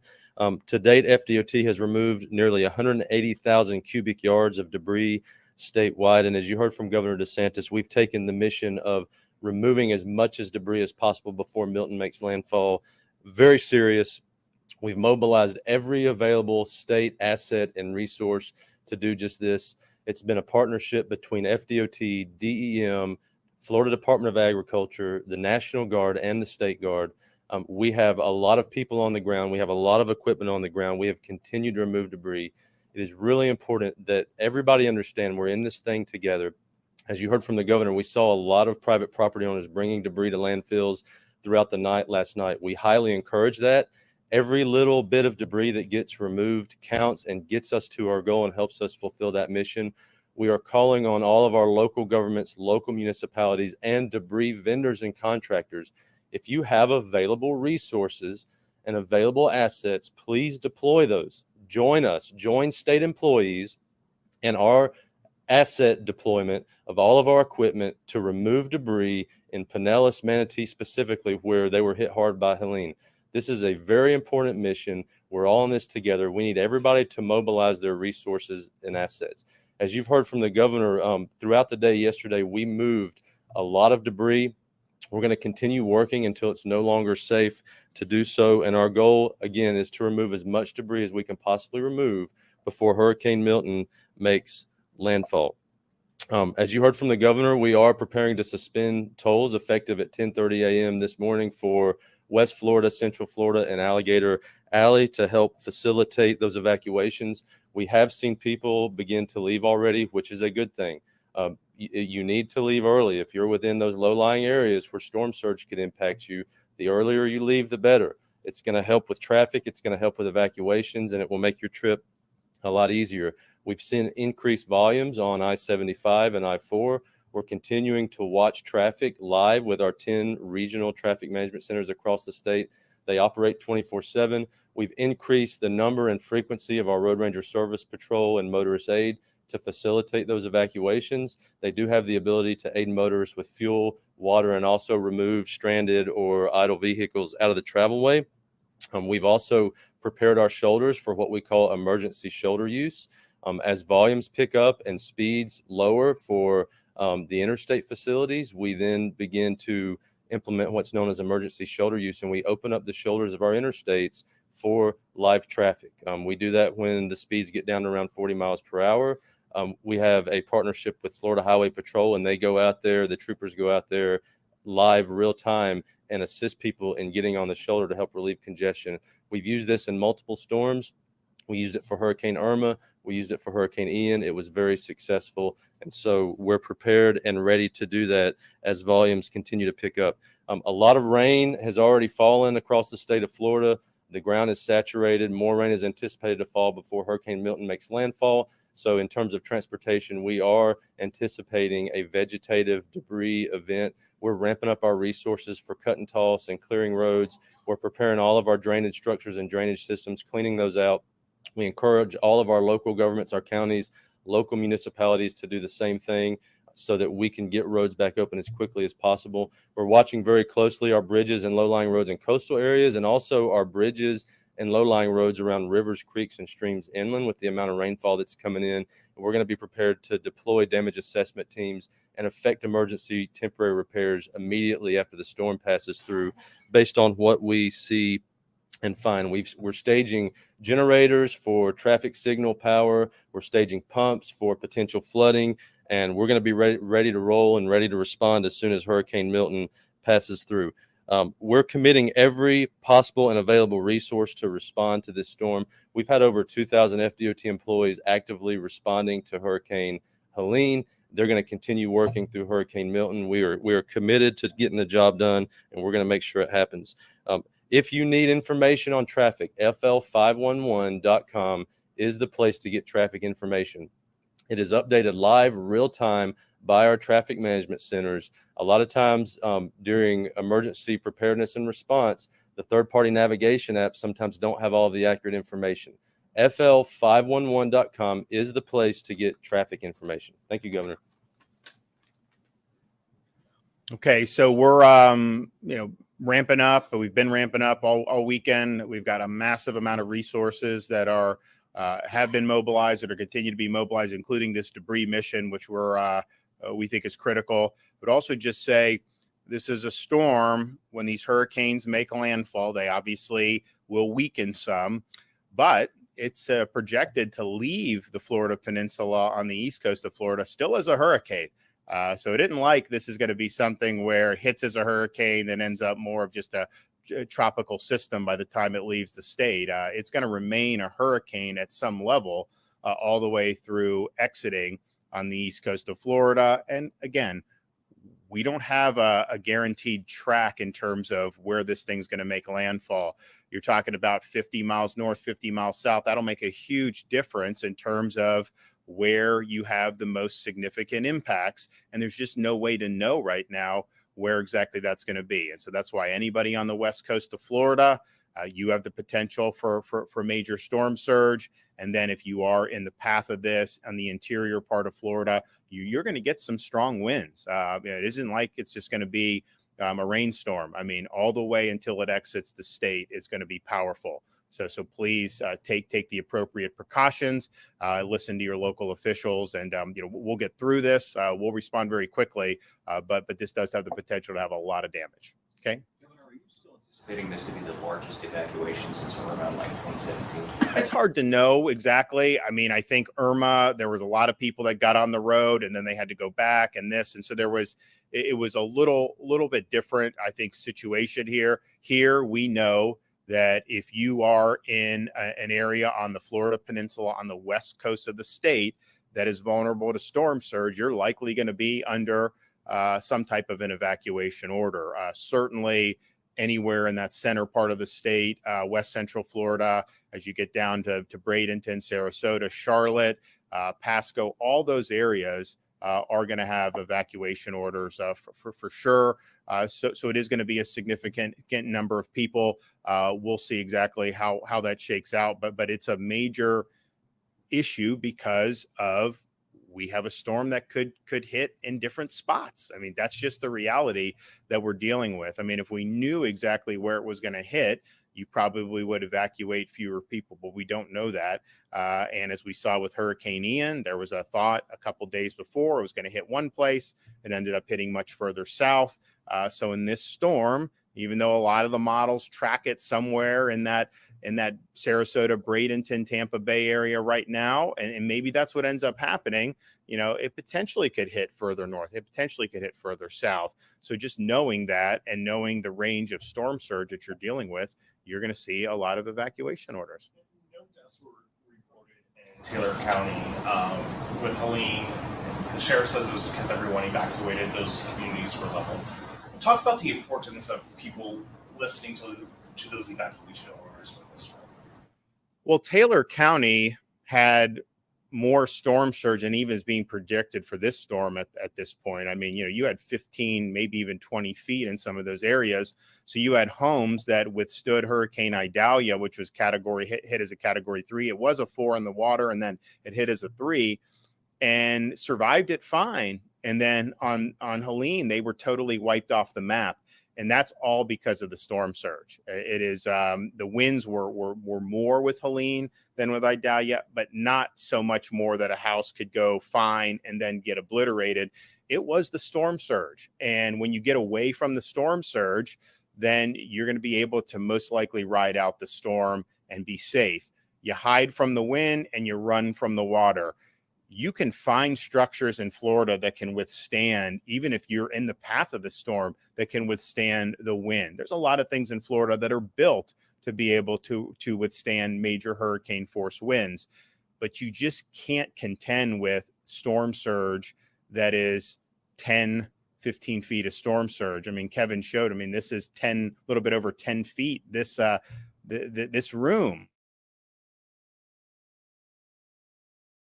Significant. I think the reason why they had no fatalities is because the people that were in those areas that got whacked by the storm surge did get out. Now we always have, and in Helene, we had storm fatalities attributed to the storm from, a tree can fall somewhere, you can have a traffic accident, you can have all that. That's just more likely to happen in more populated areas, and it's very unfortunate. And so some of those things can kind of just be freak occurrences with that. But the one thing that people can control is if you are in an area that is vulnerable to this surge, if you get out of there, the chance of you being able to ride this out and returning home safely is very, very high. If you stay in there and you got 10 feet, you're really, really taking a risk with your life and your safety. There's a picture of a whole field of bucket trucks and line crews ready to go to put power up. We don't have that right now. It sounds like you said the private. No, they're being mobilized now. I mean, you think. How many do we have pulled together so far? Well, they're working with the companies, but we've been talking with them over the weekend. They understand, and so if you look at the path of the storm, Tampa Bay, you got Tico, you got a lot of Duke, and then to the extent it goes south of Tampa Bay across, you pretty much have FPL. And so these are major engines. We do have some municipals. We do have some co-ops as well, but they did a lot with this. So that is happening. They are actively working to bring as many people in as possible. You're looking at probably not going to be able to do any restoration until Thursday morning. Would likely be as early as you're going to be able to do it, depending on, and it may even be later if the storm continues to move slower than anticipated. But they are all actively bringing people in. And I think you're going to continue to see more and more people brought into the state over the next few days. Bring mine workers in from the western United States because there's so much committed to the Carolinas after Helene. Is there a problem with just finding enough mine workers now to come in and do that work? Well, they are bringing people from further away from Florida than traditionally, because we still have hundreds of thousands of people without power in other parts of the country, other parts of the Southeast. So you do have a lot of people that are working in those areas. That's just the reality. I mean, they're not going to likely bring in, take someone off a job that's there and bring them back until that job is finished. But I do know, and I spoke with FPL personally, they're committed to bringing people in from where they need to be able to get the job done. But obviously it's more challenging to do that when you just had a hurricane that knocked out power for, I mean, you still have hundreds of thousands of folks in, I think, the Carolinas and Georgia, but certainly North Carolina that don't have power. Florida, we had a very rapid restoration, but that was not, I think, replicated in those states. And so you got a lot of people there. But you got to bring them in from Texas, New Mexico, Arizona, all those places. They're going to do it. Obviously, we support the mutual aid from the emergency management perspective, and we'll continue to provide support for mutual aid. Pretty much all of our outfits at this point welcome the mutual aid. That wasn't true a few years ago. Now I think it is. And I think that there's a better posture overall for that. But you had a lot of power outages throughout the southeastern United States. That wasn't even 2 weeks ago. I mean, this hit Thursday, 2 weeks ago. I mean, so this is that is ongoing. And honestly, I think people, been through these storms recently in Florida. The norm is that people are without power for 3 weeks, a month, 5 weeks. I mean, that's the norm in these hurricanes. I think our efforts to really front load this and go quickly and working with the utilities that's not the norm in terms of how these things are going. So the fact that you still have people there is not surprising to me at all. But I'm glad that the mission here was completed in record time. I know that's going to be helpful for those. And if we hadn't have pre-staged before Helene, you could be in a situation where you're having massive restoration efforts still ongoing in the state of Florida just for Helene. So fortunately, that is 99.9% of that was complete, and we're ready for the next one. Flags you're anticipating on elections, given that today's the last day to register to vote, or anything like that, James? Not in terms of voter registration. I mean, people can register today, and then that's that. There's nothing inhibiting you registering today. The storm has not hit yet. Now, after the storm, we will see what damage is there. And if I have to do a similar executive order that I did in Ian and that I did for Helene, we're happy to do it, but we're not going to change any registration deadline. You can register today, and there's no reason to open that up. One of the things that happened in Hurricane Irma was Governor Scott at the time closed all public schools to have them open as shelters. Now, I don't know if you need to do all of them, but you anticipate closing schools in areas that may not be affected just to have them open as shelters? So what we are going to, and Kevin can talk a little bit more about that, we already have places that are outside the path of the storm that have volunteered to provide sheltering. Some of that may be schools, some of that may be other things. And so you could see in the Panhandle, for example, you could see options for people that'll do. I think, and Kevin, do you want to address it? I mean, I think Kevin, so you're going to see schools closure in the path of the storm for sure. And that's going to happen all through Central Florida and potentially Southern Florida, depending on the exact path. So all of those shelter operations will be going on the county level. And the thing about, if you're in the Tampa Bay, Bradenton, Sarasota, wherever this thing is likely going to make landfall, you will have options within your county. You are not going to need to go. You can hunker down, but the further inland you go, there'd probably be less demand for sheltering from the residents of places like Orange or Seminole, just simply because if they're not in a flood zone or they're not a danger for rising waters, likely they live in homes that are going to be able to ride this out. Like, and not if you're a mobile home park or something, that may be different. So I would anticipate there being more of a demand for sheltering on the coast. And then with Kevin's mission of, if there's an abandoned J.C. Penney, they're going to go in They're going to give that an option, and that'll be local so that people don't have to drive very hard. So this is a contingency that they've had planned for a long time. So they've been working this for many days as soon as we saw that there was likely going to be a storm. So there'll be a lot of different options, but if there does need to be sheltering in other areas outside, I know there's already been counties that have raised their hand and say they want to do that. Okay. Yep. There's miles and miles of debris along the side of the road in Pinellas County. How would you describe the potential danger if you're not able to get a lot of that out of the way before the storm? So the debris in Pinellas, well, I can tell you the danger is less than it would have been had we not mobilized all these state assets.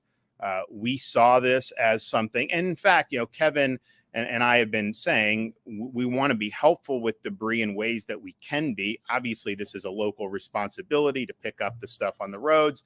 And Kevin and I both really urged all the local governments have those debris contracts ready. As soon as Helene passes, you got to go. And I think a lot of them did do that. But if you're looking at what we've done to have, what is it, 8,000 or 9,000 cubic, just cubic yards of debris that just our trucks have done, that's made a huge difference. And in fact, there's videos about all these dump trucks just moving through the Pinellas beaches, carrying all this stuff. They have escorts and all this. And so this was something that we recognized as a danger that could exacerbate the impacts of the storm. And think about it. If this storm bends, say, 60 miles south of the Tampa Bay area, that will do less damage than if it goes directly or a little north, just based on these storms would do, but it still can do damage. But just think about if there's additional damage from flying debris, you could end up having way worse damage than you otherwise would have because of that. So that's why we did it. That's why when we did the executive order, we said 24/7 debris pickup and being able to have these landfills be open. We did the executive order on Saturday, and what happened over the night? It was closed. So what did we do? We cut the locks and we let people bring the debris. Overnight yesterday, what did we have? We had hundreds of cars, not just state vehicles, not just private contractors. We had private citizens loading up their F-250s with debris to bring it. That's helping. That's a public service for them to do that. And the gate was closed and there was no one manning it. So we opened it and got it going. So the debris is something that 24/7, we need all hands on deck. We've made a huge dent in the debris, but there's a lot of it. And particularly Pinellas, Manatee, Barrier Islands, it is a hazard. And so that's why we need to go all day, all through the night, tomorrow, as long as possible. I think you're probably going to be able to go all day on Tuesday, given that the storm's likely not going to get here in full till Wednesday evening, and maybe it'll continue to slow. Who knows?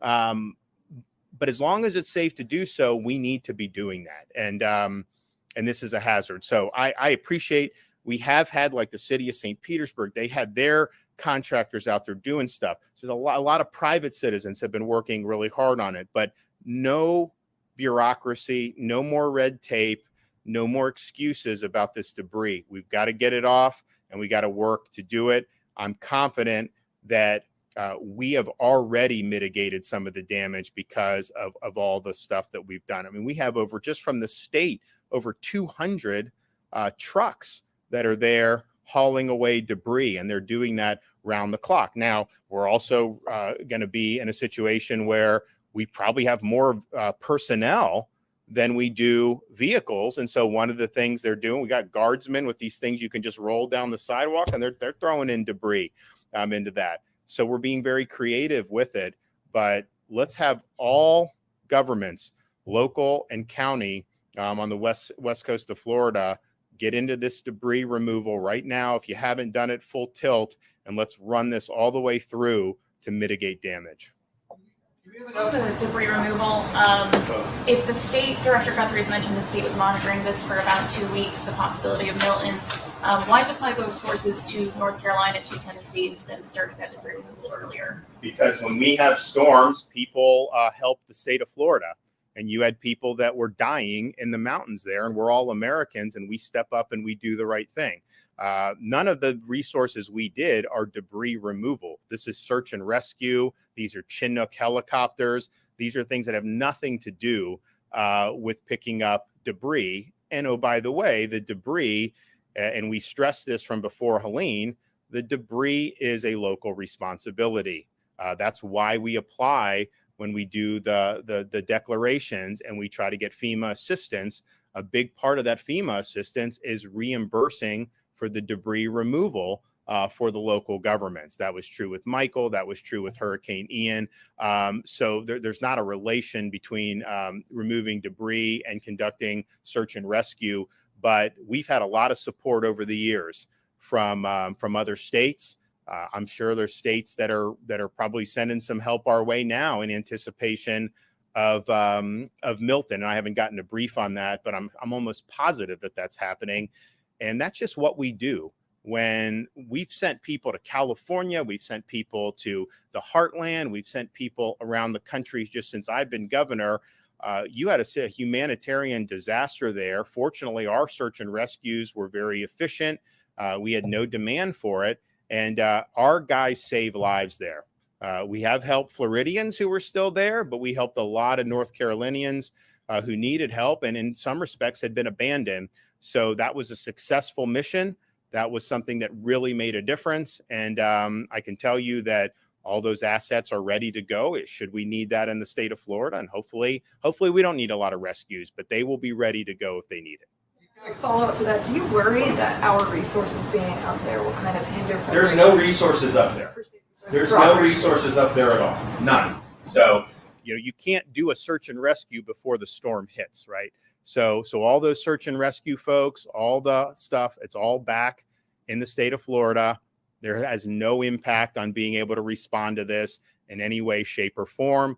I get, some people see how it, quite frankly, did not make the federal government look well to have Florida out there rescuing people before they had boots on the ground. And so I know it's kind of like a political thing for some. They want to try to act like we shouldn't have been helping. No, we did the right thing. We saved lives. We're happy to have done that. And we helped a really serious disaster. However, there's nobody there that people have been redeployed. And in reality, they would have been deactivated after Helene when the recovery efforts, search and rescue efforts were done anyways. So in some respects, it's easier just bring them back like we did than to have to remobilize, because there is a period of time if you remobilize somebody who's not on active orders, it just takes a little longer. So everybody's there, everybody's loaded, everybody's ready to go. And so any insinuation that somehow rescuing people and saving lives in North Carolina last week has any impact on what we're doing here now is 100% false. Do you feel that the state has enough debris removal contractors on hand to clean up, I guess, now both Helene and also Milton? Well, again, the debris removal is bottom up. Okay, these are city contracts.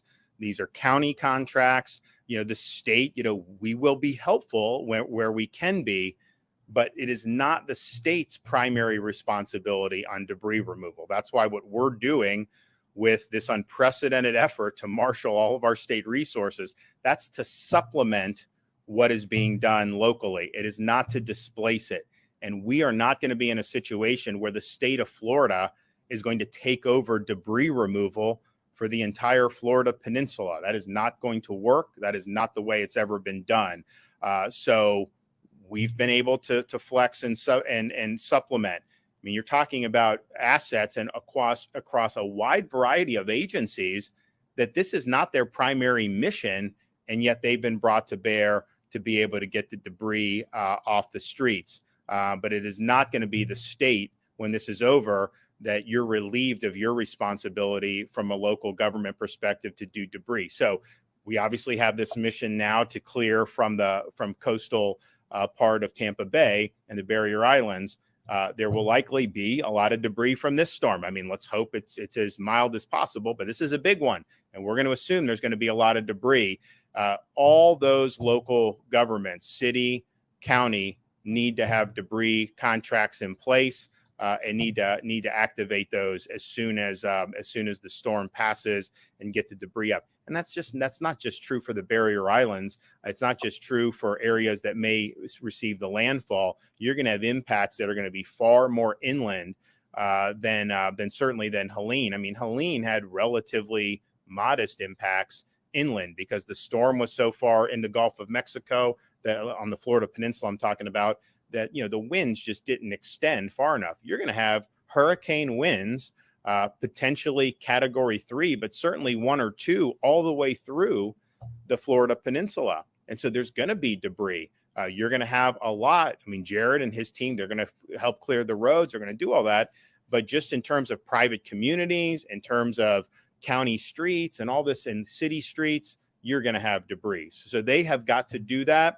And I think our effort to supplement is something that we're happy to do. We think it's making a difference. It is requiring a lot of resources to be brought to bear, but I think it will likely mitigate some of the damage that was going to be done. But no more bureaucracy. We should not have to pry open any more landfills. Let's have this open 24/7 until it's no longer safe to do so. Get as much debris off those streets as possible so that we can mitigate damage from this upcoming storm. Have you had any sense, and maybe Director Guthrie wants to come to, of just hurricane fatigue, or either just residents or workers, anybody that here we go again? Well, in terms of the state EOC and our agencies, we don't have time to be fatigued. I mean, it's not easy. We had folks here thinking it may hit Tallahassee. They were overnight on the initial storm for Helene, and there were crazy hours being worked. We've had a lot of very swift response. People have been engaged on the Guard, National Guard, State Guard, all these other things. So our view is that this is just what we have to deal with. I mean, we know that in the state of Florida, particularly once you get into September and the beginning of October, like you just have a higher frequency of having major hurricanes. That's historically been the truth, and we're very mindful of that. We saw the one thing brewing and a couple weeks ago, and then it was like, well, it may not be anything. And then they said maybe rainstorms. So we were monitoring that the whole time. We knew that this could be something, but there was reports that it was likely going to be something that would not rival Helene. And then things change. And so you just have to react to that. And as soon as we saw that it was going to be more than just rain and a modest tropical system, we did the state of emergency. We got everyone going. Now, residents, I think it's frustrating. I think you go through and you get 3 feet, 4 feet of water in your home. You got to muck and gut. You got to do all this stuff. And I've seen really good efforts from the residents going through Anna Maria, going through Madeira, some of these places compared to what they were 4 or 5 days before I was there to now. They have made a lot of progress. People have worked really hard, got a long way to go, but then to potentially have something hit again and cause even more damage, it hurts morale. It's not easy to do. But we've had Hurricane Helene hit in a place that had a major the year before and had a minor hurricane a month before, and those folks up there in the Big Bend, they got hit multiple times. It's not easy. You just have to be resilient, and that's what they're doing. So on this one, I think the negative is that it's happened right on the heels. We're cleaning up damage. There could be more damage, but people saw, hey, this was a hurricane that was 100 miles off the Florida Peninsula when you're looking at places like Manatee and Pinellas and some of these, and yet we had really significant storm surge. So now it's a Category 4. So it's already, Milton is already 10 miles per hour stronger than what Helene was at its peak.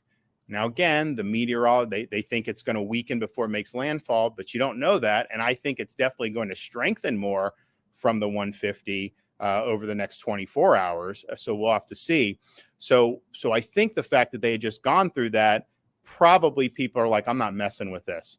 If I'm on one of those areas that can get whacked with the storm surge, I'm going to retreat inland. I'm going to go somewhere else. I'm going to ride out the storm away from where we would have life-threatening surge and then go back and see. And remember, in my executive order on Saturday, we make it clear that residents, the default is if residents are told to evacuate and they do, when the storm passes, the default is they need to be able to get back to their homes as soon as possible. There are some extraordinary circumstances where it may not be safe, but we cannot just be keeping people out of their homes. I understand there's going to be damage and you got to work through these things, but if you don't let people back into their homes quickly, that's going to make them less likely to want to evacuate in the first place. And so we've addressed that. And we'll make sure that we get you back into your homes as soon as it's possible to do so you have time to do that. So I think it's frustrating. I think people just wanted to be done with hurricane season.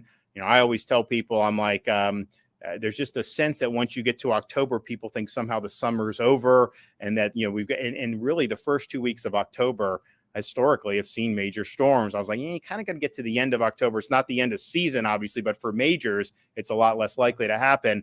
And so here we are. So we knew that this was a possibility. But I do think you're going to see a lot of people, when they're given the information of the potential surge, I do think they're going to make the decision to leave and then to come back when the storm passes.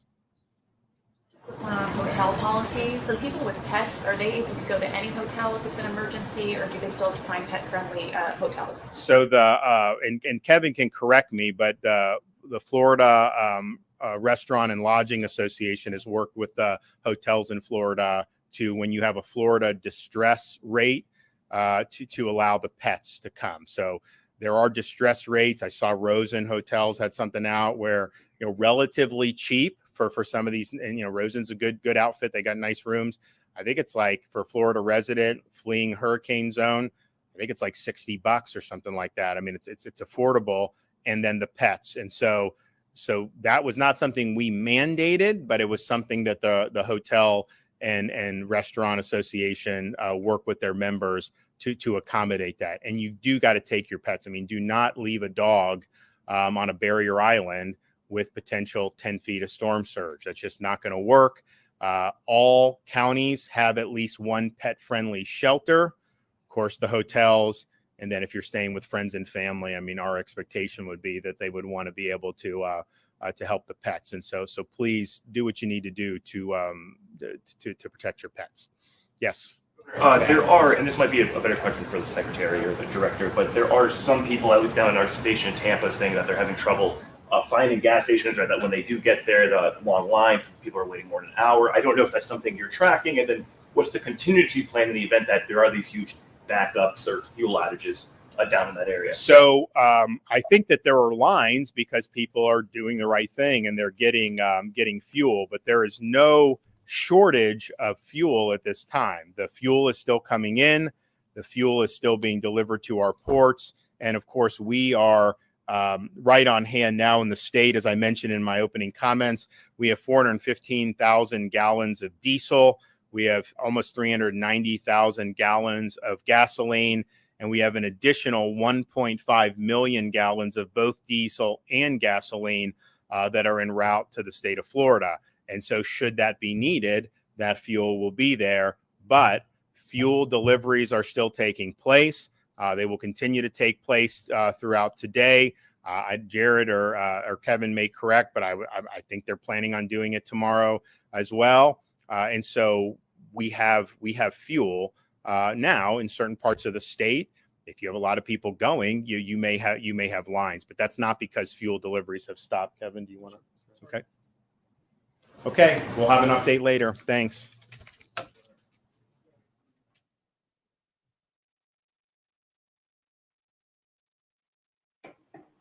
Okay, there we go, people.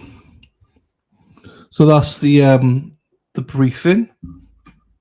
So it looks like Wednesday, Thursday, it'll be hit more. So as you can see me updating you guys, they are in the process now. Oh shit, hang on. Let me switch that off. They're in the process now of beginning jury selection this morning. I think what happened with her clothes was It was they don't really know what happened. It was a mess up. Apparently in getting the clothes there. Whoever was supposed to do that, I don't know. And then obviously she's currently in jail shoes, flip flops, the orange ones, but the judge is now writing an order to the jail to tell them that she must wear shoes from now on. So it seems that I think the jail are playing a bit of funny business as well. So yeah, I don't know. I know.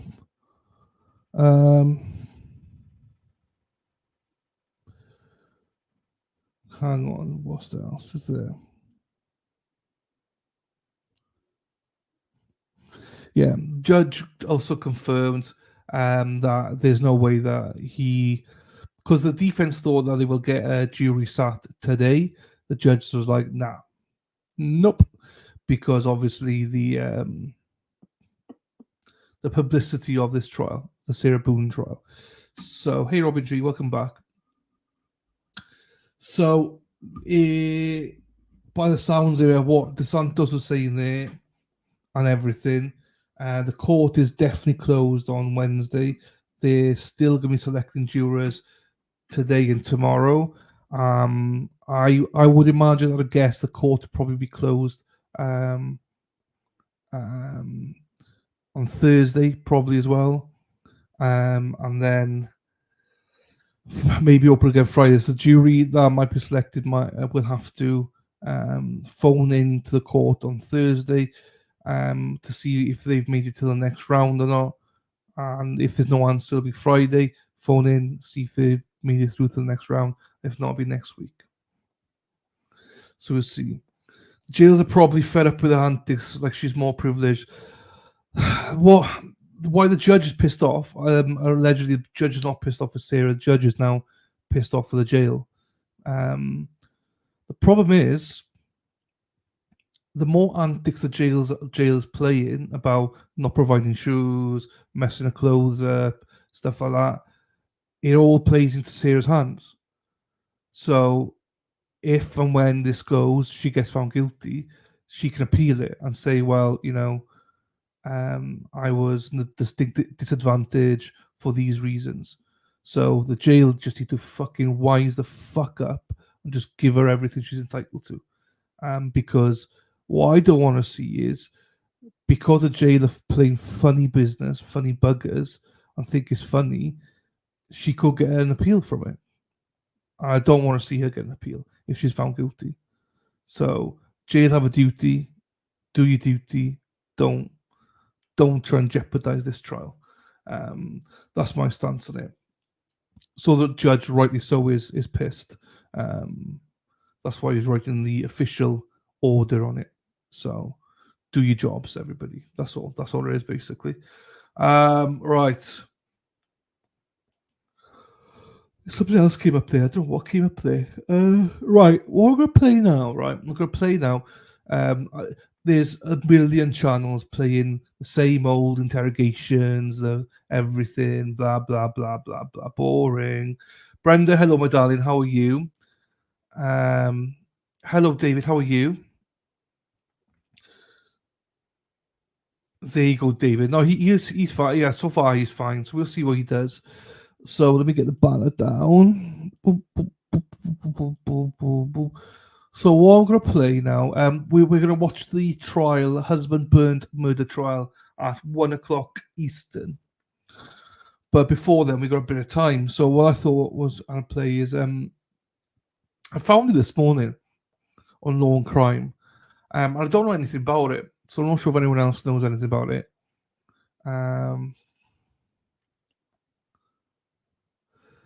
Dylan, Sean said that Interpol could come and get you for that duck. When did he say that, Hills? When did he say that? It's Sassy that sent it to me. Sassy bartender sent it to me. Let me see what this is. Let me find it and then. Right, this is brothers accused of burning murdered man's body blame each other. It's a full interrogation.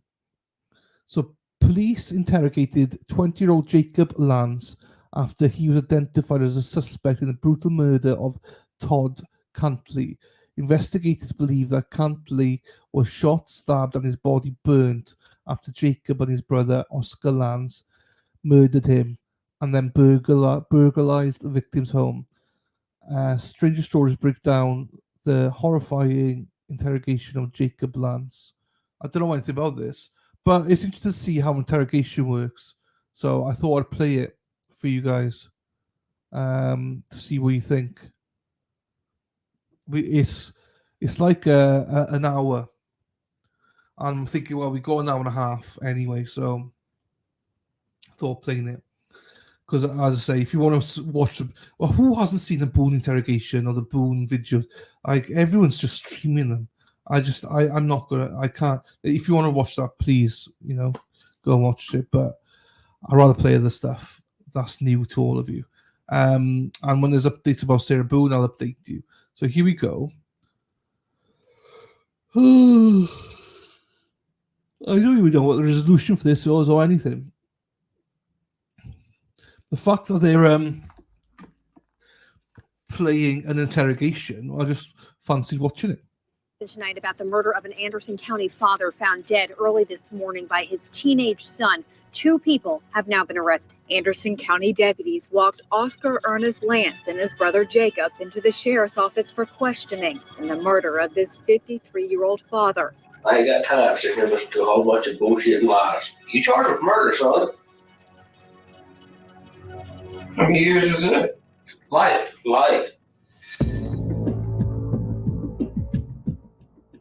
This video contains the interview of a man who helped his brother commit murder and arson. Brooks Cantley often used Jacob and Oscar Lance to buy his pot, even though there was bad blood between their family. In 2015, he felt like he had been shorted on a deal and complained to his father, Todd, that the brothers had taken advantage of him. This angered Todd, who was intoxicated at the time, and he confronted the Lances by hurling accusations.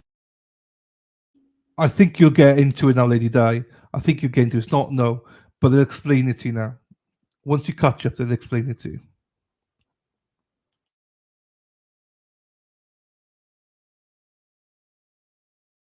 And threats. Neither was willing to let his behavior slide, and that night they went to the Cantley home to have it out. Brooks was in his room asleep, but the brothers beat Todd to death with a bed, using a knife to cut his throat. Afterward, they robbed the house of electronics and guitars before trying to set the place on fire. They had made their escape, but Brooks managed to wake up before the fire grew too large and was able to put it out. It wasn't long before the police tracked down and arrested Jacob and Oscar. Well, why we're here today, you know what you've done, haven't done. And first of all, let me tell you, we know things, okay? You know what all's happened today. We're not dumb, okay? We expect honesty, okay? You being truthful about everything, believe it or not, truth hurts, but it also helps you, okay? We're not here to bombard you with a bunch of shit and just be assholes to you, okay? You understand me? Mm-hmm. So I'm waiting on you to tell me to fill me in on what you know that I'm supposedly done. So right now I got you charged with murder and burglary. Yeah. Well, that's what we're talking about. Where's the evidence? You got evidence all over the place. Where? Lance demands to know what evidence they have against him, but the detective isn't going to lay all the cards on the table this early. One of the biggest pieces of evidence is all of the stolen items from the Cantley home were found in the Lance's possession. Just know that I got it. I need proof. Why do I have to prove to you what I got? Because that's where court comes in. Because if you don't have real evidence, then I shouldn't be locked up. If I don't have real evidence, you wouldn't be sitting right here. You agree? If I wouldn't have probable cause to say you did what I say you did, you wouldn't be sitting here right now. Right? Well, I ain't done nothing. I wouldn't have stolen guitars at your girlfriend's house. I wouldn't have stolen guitars in your car. I got them from somebody. Who'd you get them from? Huh? Who'd you get them from? One of my buddies. Who? I ain't saying no names. I guess you won't. I guess it's on you then, isn't it? How? You got it. So, it don't mean I killed somebody. It don't mean I ran up in somebody's house. I say it does. You say it does? Do you realize we've talked to a lot of people, right? Yeah. This isn't the first one of these we've ever had. Yeah. Okay.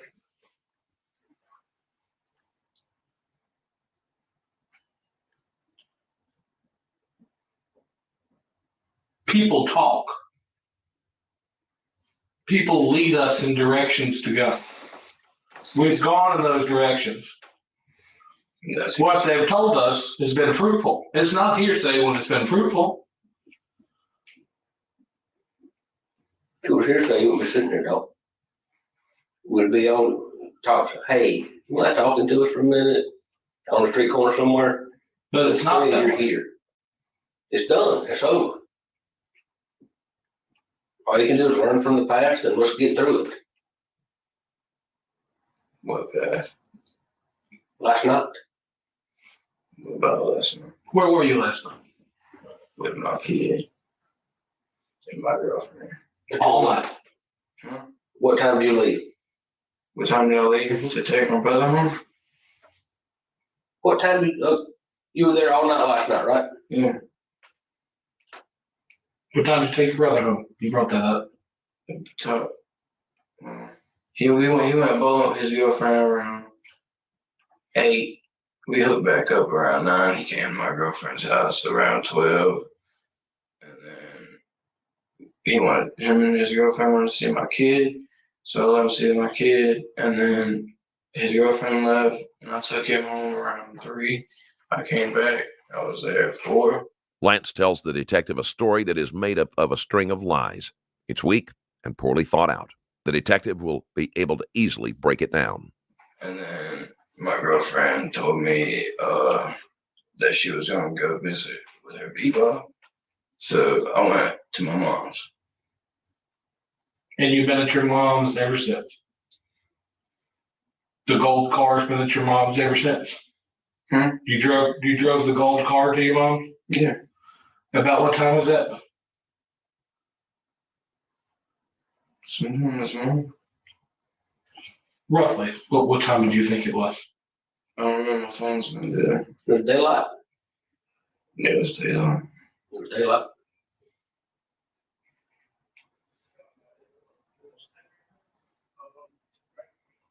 See, I got alibis. Not really. You don't. How long? Because I've been sitting at the house at your mom's. Since daylight. Wasn't there. That's my mom. I've been there. No, No. you haven't. Just because of How do you think we know when you came home earlier? Like maybe 30 minutes ago?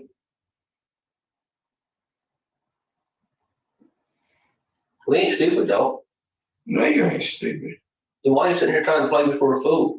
I'm not trying to play you for a Yes, fool. you are. Yeah, you are. Sit there and lie and say you've been home since daylight this morning. You ain't done it. You're insulting. You ain't been at your girlfriend's house last night. You left your girlfriend's house late last night.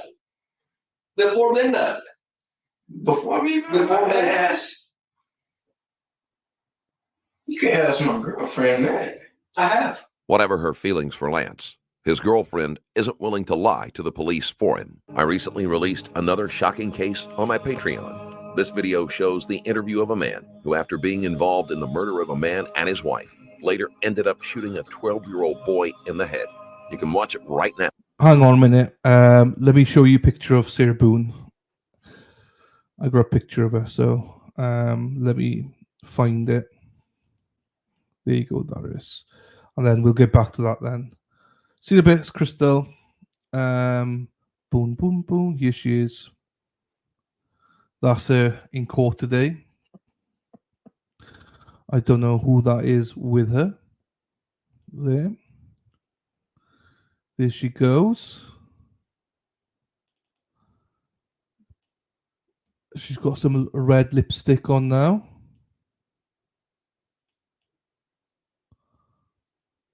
Give her some red lipstick.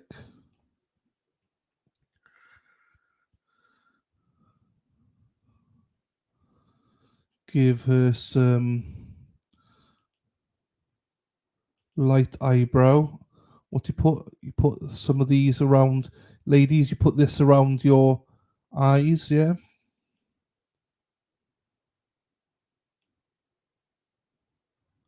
Put that around your eyes. Then, oh, I know, I forgot to do it. I'll do. Hey, do you know what, Bill? Everyone's been looking for you, Bill. Everyone's been worried about you, Bill, because you've been missing. Hope you're well, Bill. We've missed you. We've missed you, Bill, honestly. Hope you're well, my friend. Some shade. Is that the blusher? No, it's not that. Blusher. This is what you put in your cheeks, ladies, yeah?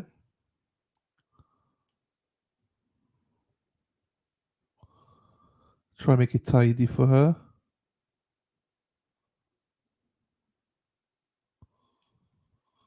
Right.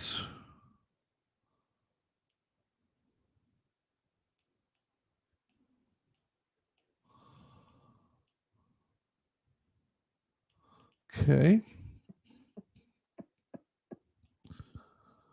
Then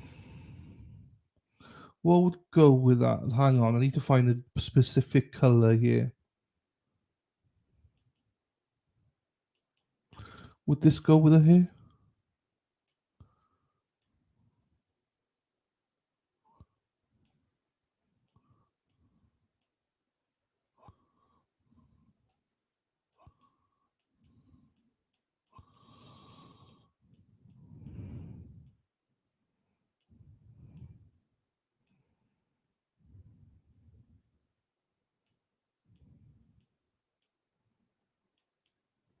We are on fire, my own.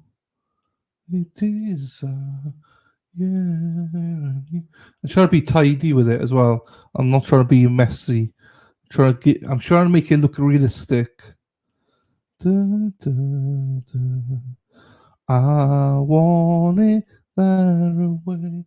Tell me why ain't nothing but a heartbreak. Tell me why ain't nothing but I'm here to stay. I want it that way. I want it that way. Tell me, you people. Okay.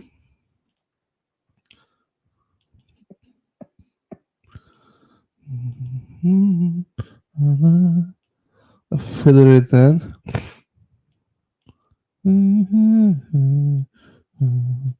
I want it that way. Tell me why ain't nothing but I'm here to stay. Tell me why ain't nothing but I'm here to stay. Oh, why? Do, do, do, do, do, do, do. I want it that way. I want it that way. Dee, dee, Look at this. I think I'm doing a good job of making her attractive here. Oh, do da, dee, dee. Dee, dee, dee, dee, dee, dee, dee. Syrup.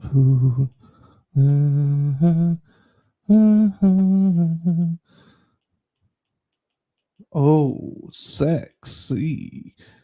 Da, da, da, da, da, da. Looby Loo. What's that? Looby Loo, I should let you dye my hair next to that. There you go. So there's that. Then we said we're going to give her some earrings, yeah? Let's give some black earrings.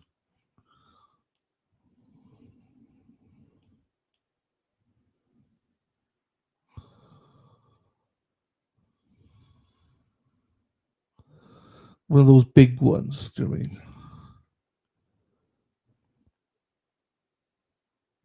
Then, what else does she need?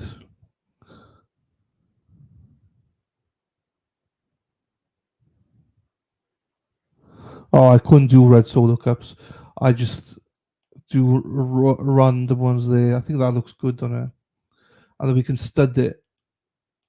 Put some studs in there. Necklace, good shout. Good shout. Good shout.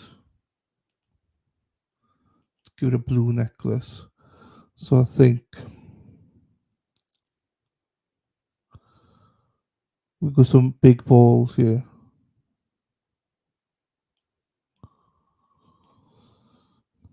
Bear with me with this one.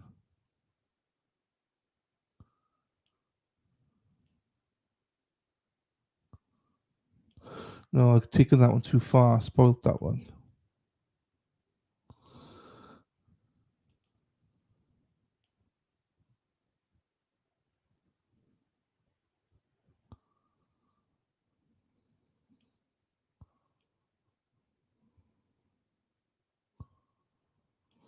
Then what I'm going to do,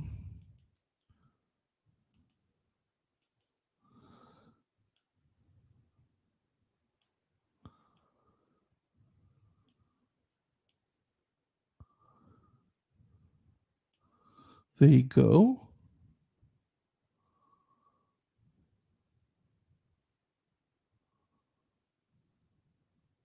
Hello, Fancy. Be careful in the storm, my darling. Be careful, Fancy, in the storm there, my darling. Right, nose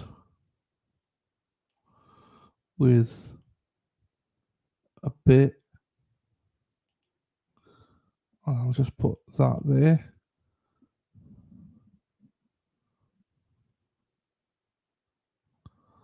I think she looks great.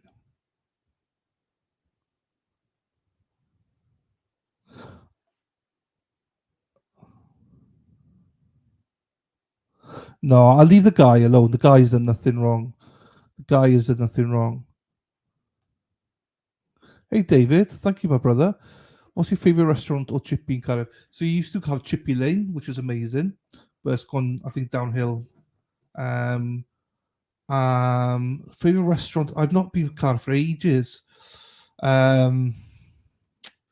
Ooh, good question. Chippy would have to be Chippy Lane. Then restaurant. There's too many good ones. There's too many good ones, David. I don't have a preference on one, but there's lots there. I don't have a top one. In Cardiff Bay, there's all you can eat there, which has got all different cuisines, which is nice. I like that one, but yeah. No, I like it. Thank you again for that super chat, David. Thank you. Oh shit, hang on. I know what I forgot to do. Bear with me, people. Terry, where are you, Terry?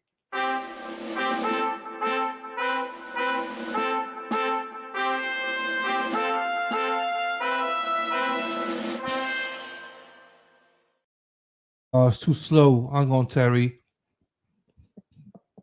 Terry has gifted 5 coffees and said, thanks for always being here. Thank you, Terry, for the 5 gifted coffees as well. That is very, very kind of you. Thank you, my darling. I appreciate that. And safe. Make sure you're safe out there, my darling. Right, hang on now then. Tell me why ain't nothing but a boonstick.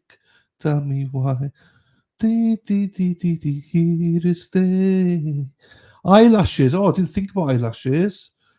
What's not eyelashes? These things, yeah. And I'll do a brows then. So she's got long eyelashes.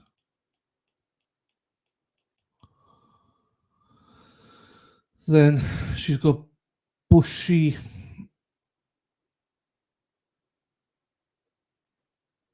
No, I went a bit too wild on that one. That's good.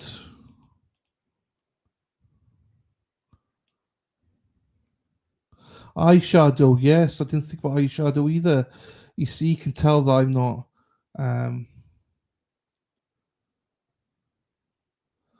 Can this be? It could be, actually. It could be. I just need to. Actually, that's a good idea. Hang on, let me finish it off first. I'll give us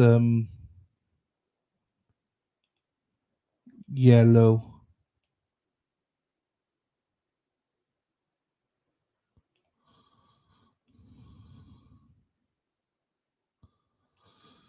There you go.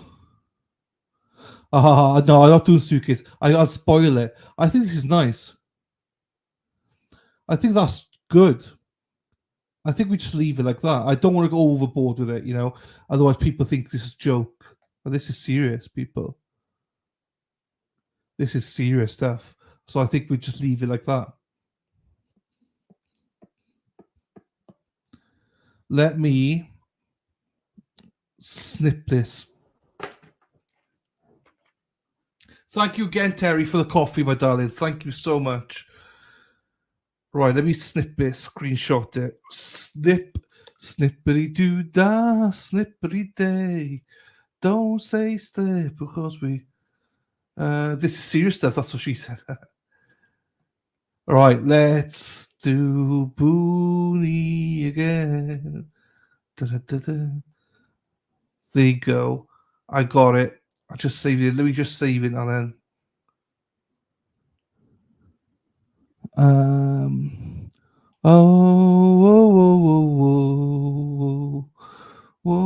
Screen, Sarah Boone.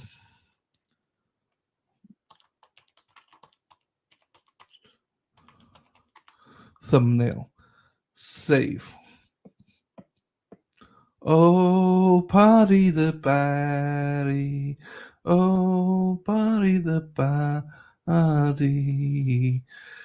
No, Wade Wilson. No, I'll do a day of Wade Wilson. Don't have you. I know. I wish we'd taken our classes. Right. That'll be good on thumbnails now then. So remind me, people, to put that on the thumbnail. Right. Let's get back to the interrogation. See, that's good. It's what's it now? 11 o'clock now. So 2 more hours to go. That's good to me. That's good. Stop screen. Oh, Paddy the Barry. Oh, Paddy the Barry. Boom, boom. Boom, boom.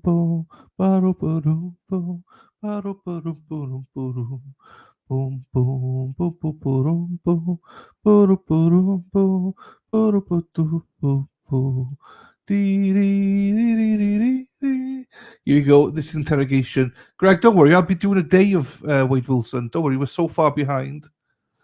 Incredible. You should sign at the edge. I'll leave it at that. Nowhere else. Nowhere else.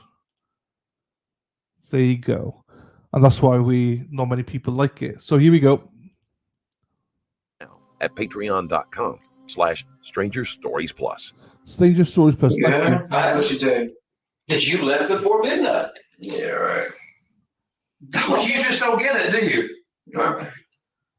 Then why'd you leave your girlfriend's house when you carried the damn guitars by there earlier?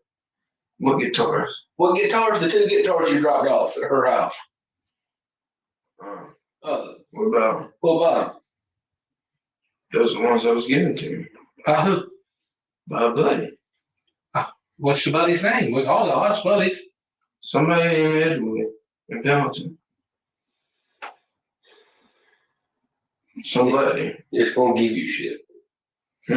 I know about your dope there, Brian. I know about your weed, all that kind of bullshit. I don't sell weed. No, you don't sell no weed. You didn't go pick your mama up not long ago, or what was it, last night to go buy some weed? Who? You. Who did I pick up about? Your mama. My mama? Yes. No. That wasn't you. There's 2 Jacob Maxwells in this world. Been riding around in a gold Buick. You got me on video serving up my mama some weed? I got you on video at the Hardee's. Which Hardee's? The one you went to This morning? this morning when you said you were at the girlfriend's house. Yeah. I was going by to get me and my girlfriend some breakfast. But you said you was there all night. So why don't you just quit telling the damn lies and let's talk about what really happened. Okay. Okay? Okay. So what happened?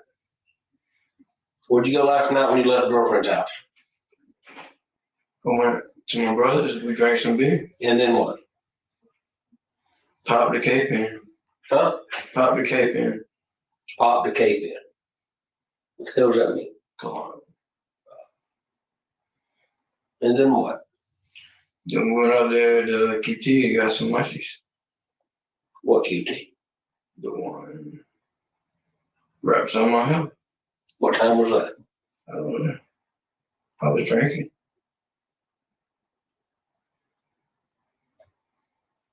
And then what happened? Then we went down to my brother's. And? Chill.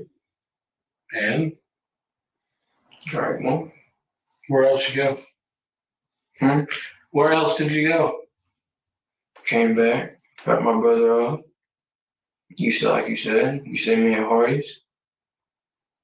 Went to Hardee's. Went to take the food to my girlfriend. Girlfriend said that the cops are all over me. I ain't need to come home. And I said, well, I ain't worried about it. I said they can come to my house and I'll talk to them there. And that's when I pulled up at my house. And y'all busted in my mom's door. What? I was there for what, 10 minutes? Y'all was watching me. That's what happened. Yeah, there's a lot you leaving out. I'm not even there. You're leaving a lot out. Trip to Iowa, I mean, all kinds of places. Well, shit, when you partying with your brother, you're gonna go a lot of places. Well, let's talk about the trip to Iowa then. What'd you go to Iowa for? Drink with my brother. Where? Flat Rock Road. Whereabouts on Flat Rock? Somebody's house? Mm-hmm. There's no bars I'm aware of on Flat Rock. Mm-hmm. Whose house did you go to? My brother's. Your brother has a house on Flat Rock? Yeah. Well, it's Middleton. On Middleton Road? What's his house number? I don't know the house number. Just a big ass farmhouse. Brick house. Is this the same brother that lives on Silo? Yeah. You have another brother. It's my little brother. What's his name? Justin Lance.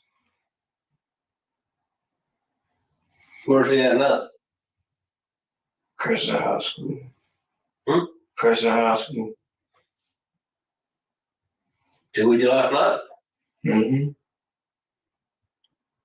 I told you we went down there and drank. What else did y'all do? He had to go to sleep. So he could wake up and go to school. So I took Ernie home. And Ernie's your other brother. Mm-hmm. So there's Jacob, Justin, and Ernie. Are the three Lance boys? Three Lance. Are there any more? I guess so, brother. Was he with you last night? Mm-hmm. Well, what time there did you get the BMW? The BMW. That didn't burn. What BMW? The one you took from Todd's house? I ain't taking no BMW. I got a gold Buick. Why do I need a BMW? No. Did you tell me? Probably because it's nicer than that Buick. I don't know. Well, I'd be A lot of BMW's better. I'd be whipping the BMW if I would have took it. Not when you know we own it. That's why you all took it and then burned it, or tried to burn it. Right? I ain't burning Right. I ain't burning. I ain't driving. Who did? No.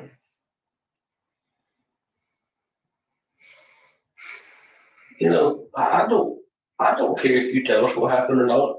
I can prove what all happened last night without you telling me. Okay? I ain't got time sitting here listening to a whole bunch of bullshit and lies.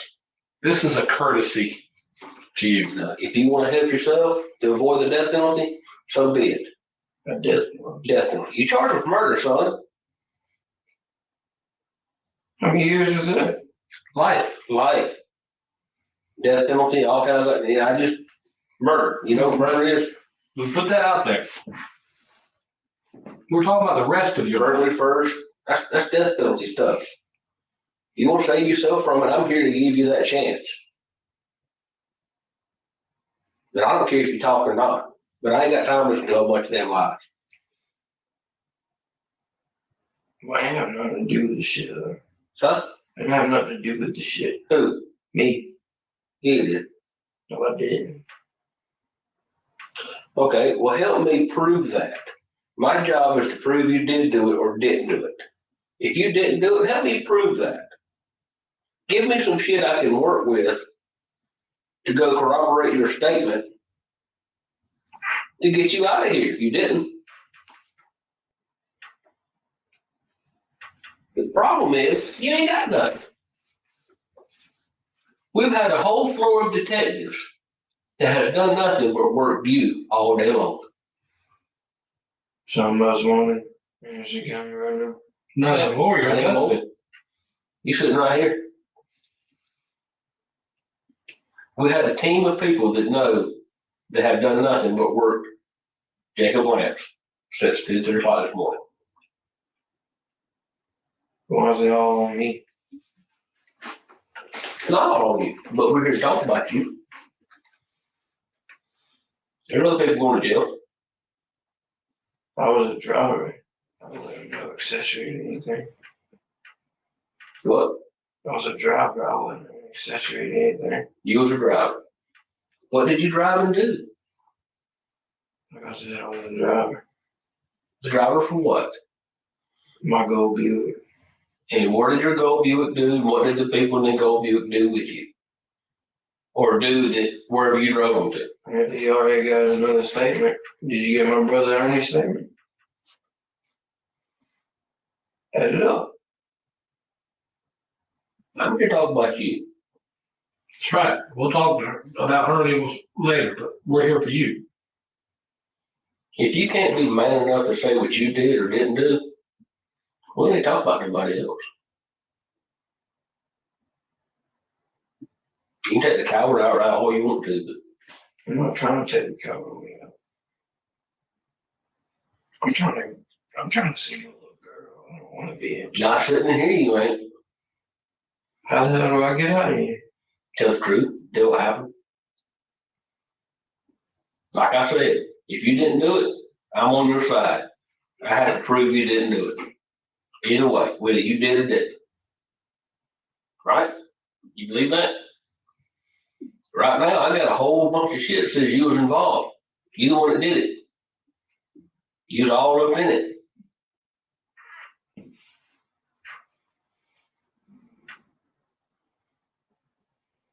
So what do I get if I tell you anything?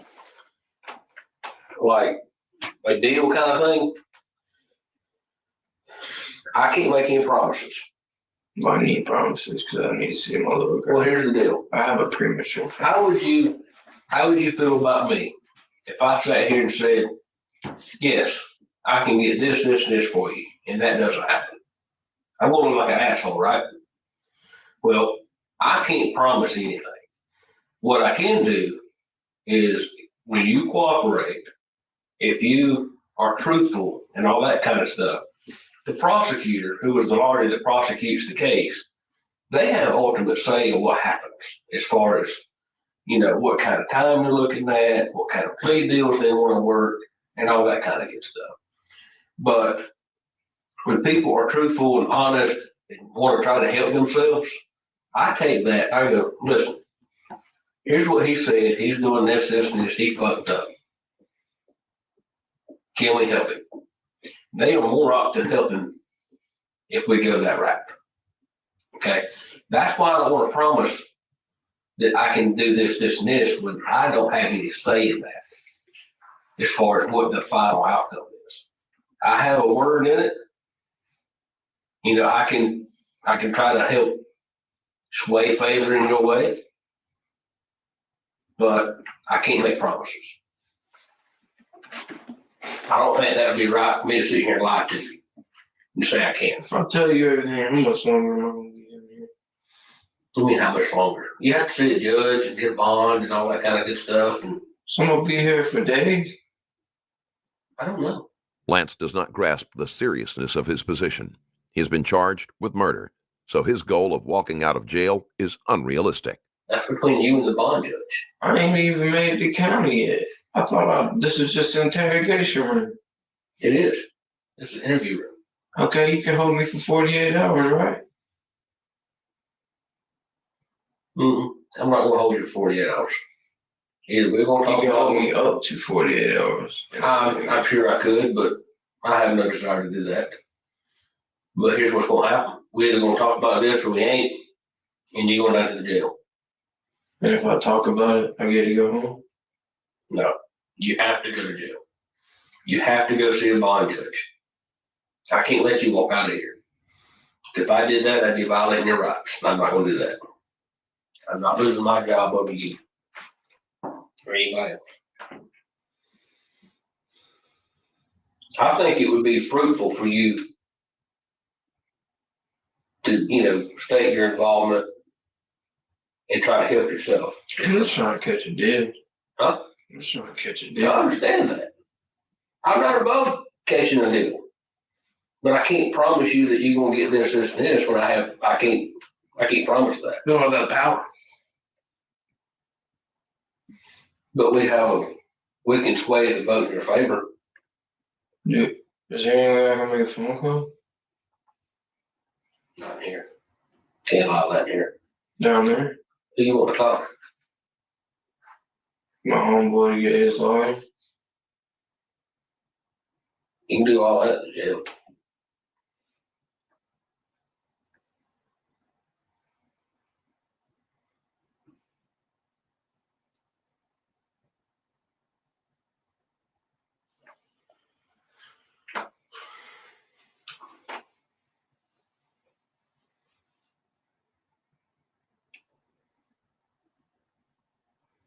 You won't tell us. You won't get it off your chest. It's weighing on you. I can see it. He did just say, though, I would have phoned my homeboy to get his lawyer. Like, I know he didn't specifically say, I want to call for a lawyer, but still. I don't know, I suppose it's not specific enough, maybe, but that. Yeah, Deb, he just said, oh, hang on, can you hear it? I'll post it for you now, Deb. He just said, I want to phone my homeboy to get his lawyer. So, I'll go back. Hang on.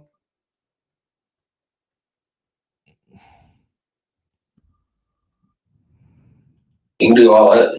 Hang on, here we go. Oh, you see it there? Oops. My homeboy to get his lawyer. Do you see that on the screen? Hang on. My homeboy to get his lawyer. I'll go back a second, just so you can hear if he's. Homeboy to get his phone call? Not here. Can't allow that here.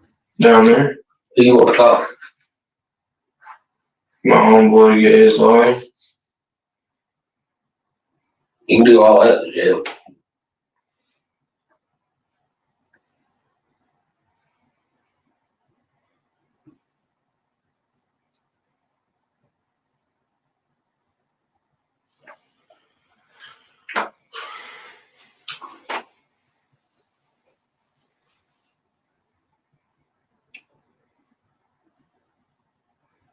You won't tell. Okay, everyone, breaking news. Just so you know, breaking news, everybody. The Sarah Boone jury selection has now been postponed. It's now been postponed until next Monday, October the 14th, due to Hurricane Milton. So Sarah Boone has now been postponed until next week. So next Monday and Tuesday will be probably jury selection, and then the rest of the week then open statements. So there you go. Breaking news for all of you. You don't get this on any other fucking channel. Fuck them. You might have more viewers, but I'll give you everything. So there you go. That is no more Sarah Boone this week. We have to wait till next week. So just so you know, anybody watching it, so all these streamers now are probably pissed. But I said I got a trial to cover, so I was covering another trial anyway. You watch them, they'll all be covering the same trial now. Bastards. We're well ahead of the game, we are, but everyone copies us. Bastards. So the trial I'll be covering, every stream I'll be covering now as well. You watch it. You give it real good. Da da da da da da. Greggy do do do do do do the Greggy. So they announced no trial. Well, there's never going to be a trial this week anyway, Robin G. There was never going to be any opening statements or anything, so they just delayed everything for next week. They'd be lucky to get opening statements on Monday. They would have been. So yeah, it's all delayed because of the weather. It's safer, and I'm glad they've done it. To be honest with you, I am glad.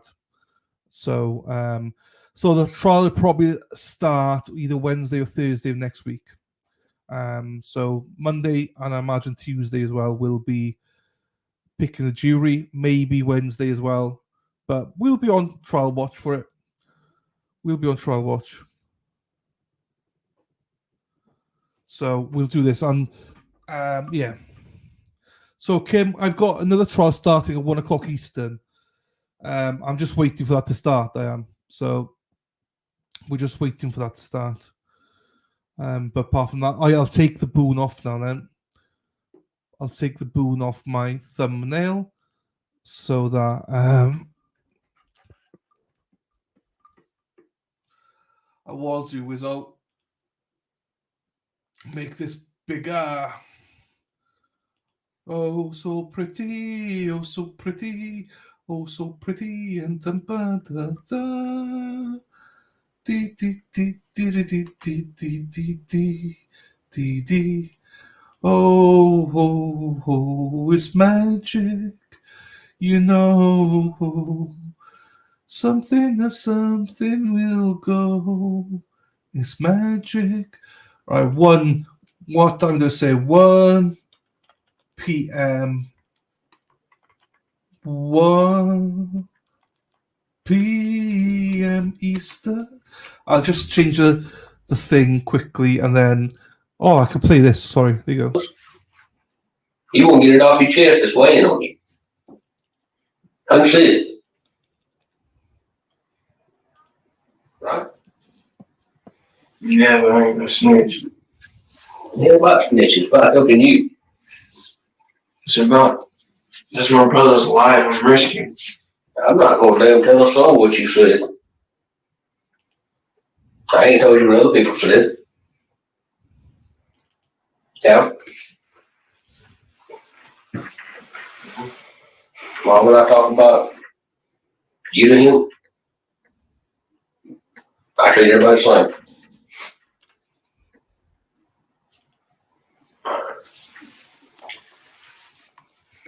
At this point, you need to think about you and that child. So yeah, I sell weed. Brooks, you know Brooks? Mm-hmm. He's a regular customer for me. He got all in his feelings and blood hurt about he was buying some like 2 grams worth of light off of me. I gave it to him. He handed me the money. And then he said that I ripped him off. And his dad is damn drunk. And he's threatened to shoot up my mom's house once. Rape my mom. He's threatened to rape my mom, call my mom a drunk ass whore. He said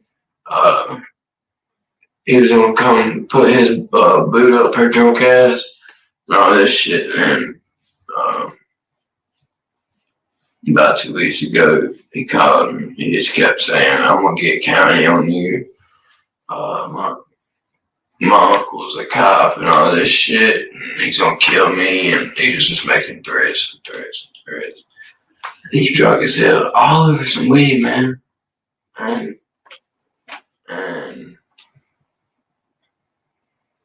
I felt like my mom's life was in danger. So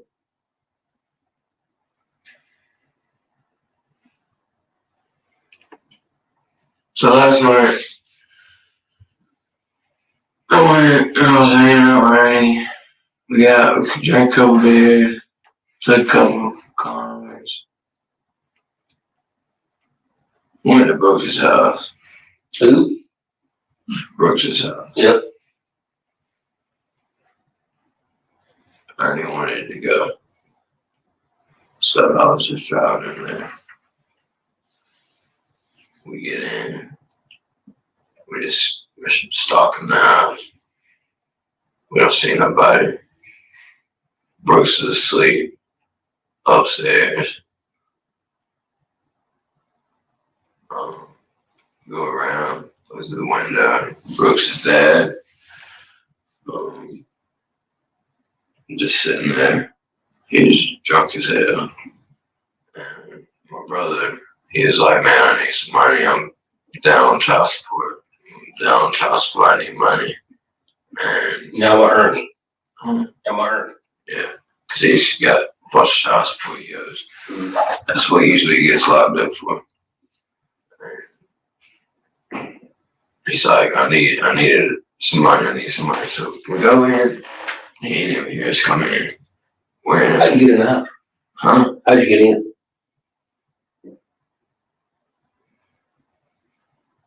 Back left side door. It was locked. It was up.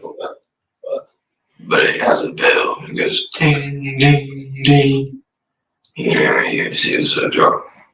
So we're walking through there, and I'm just standing there, and Marty's like, oh man, I want this TV, I want this gun, I want all this shit. So he just starts loading up shit. Y'all were whispering back and forth. Brooks was in his bedroom asleep, and aside from one noise that woke him briefly, he did not hear the murder of his father or the house being ransacked. You and Ernie? I was the driver. He wanted to take care of Brooks' dad because he's been threatening our mom. No, you said you was in the house and Ernie was telling you. Yeah. Right? Yeah, I was in the house. I've seen everything. And we walk in and he just starts packing shit up. Finally we get it packed. All while he's drunk on the couch? Yeah, he ain't in here. And put it in the car. He said, I want to handle this. And we walk in and open the door. And Brooks' dad looks at me. First thing he does is grab his pistol. And my brother said, what the fuck are you gonna do to my mom? Just started beating that shit out of him with the bat. Where'd the bat come from? Where did the bat come from? It was my papa's bat. So did y'all take it with you, or was it already in the house? We took it with him. You took it with you. Okay. So you started beating him with the bat? Yeah. And then, he dropped the gun or whatever. And, Brooks' dad's just laying on the table like this. Yeah. And then, he's just choking on his own blood. And he says, get out. And I said, okay. And he took his knife, stabbed him one time right here, and slit his throat. And he also told me he'd set him on fire. Where were you at when he did that? In the car. Because he told me to get it out. Did you see the fire? No. You look at it? No, but I drove back a couple hours later and I saw blue lights was out there. So you drove by? Yeah, to check on it. Why did you drive by? Why did you drive by? Because we didn't want Brooks to catch on fire and burn alive. Why did you put him on fire? But you didn't think the whole house was gonna catch on fire? I didn't set nothing on fire. I didn't kill nobody. I just told you the story. I was the driver. Okay. So what all did you load up in the car? I know you had guitars. How many of those? 4 electric. 1 acoustic. 5 total. So you had 5 guitars. What else? Xbox 360.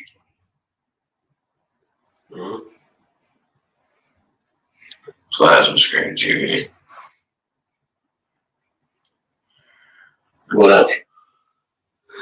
Surround sound. Huh? A surround sound. Speaker. 22 bolt action rifle.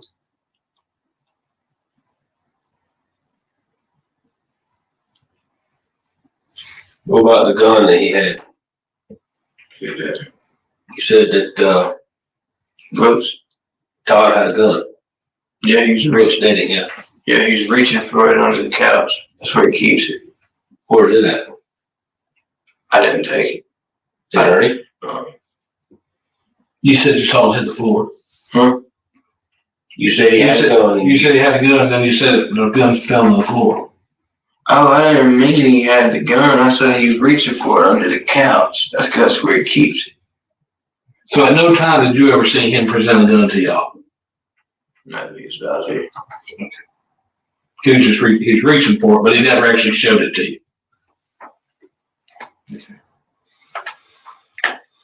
Okay, and so all this was loaded up.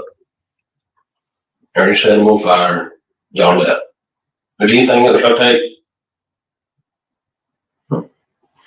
So Ernie set him on fire and y'all left. Where'd y'all go from there? Ernie said that. Ernie said, oh, I got the keys to this motherfucker's car. He said, come on, drive it. I said, why the fuck you gonna drive it? And then he said, to make the cops think it was a robbery and lead them off. And then we dumped it. I followed him to house. He dumped it. He tried to set it on fire. The bitch wasn't set on fire. Do you remember where you dumped it now? Yeah. What road? Yeah. What road was it? Whiskey. Whiskey Road? Y'all ain't found it yet? Yeah, we got a car. Yeah, we have it. Like I said, he tried to burn it. Like I said, I was just a driver. How did he try to burn the car? What, I mean, I know what he did, but when you see it, who set it on fire or tried to? He set it on fire. How? I don't know. I wasn't around. I was at art. Where y'all found the car? Were you there? Mm-hmm. You know that tall ass grass? Mm-hmm.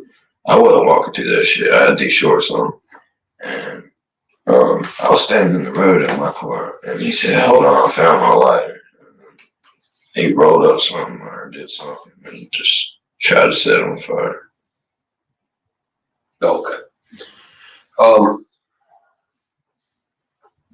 When y'all left Brooks' house, y'all went straight to Iowa? Wherever you burned the car? Or Whiskey? Mm-hmm. Y'all went straight there? Mm-hmm. Nowhere else? Mm-hmm. And so, once you left there, where'd you go?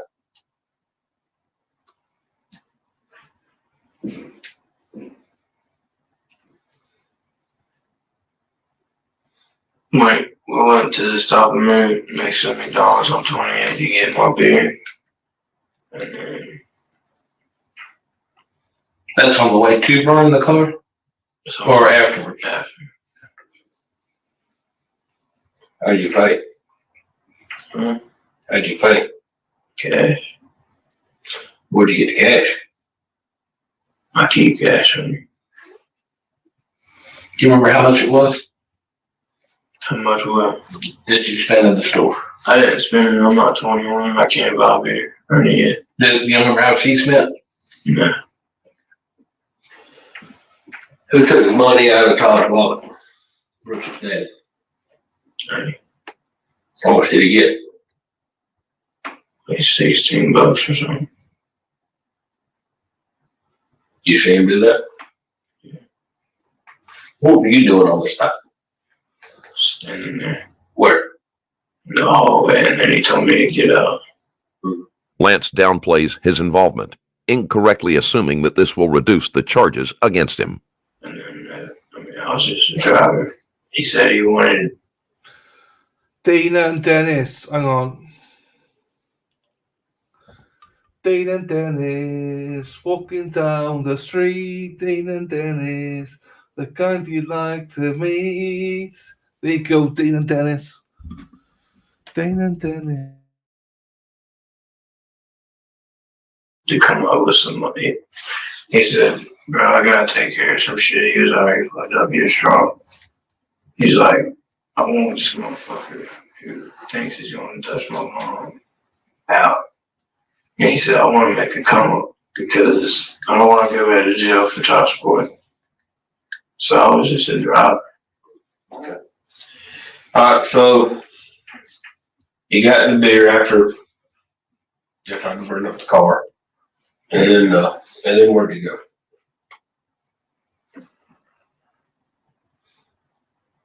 We got the beer.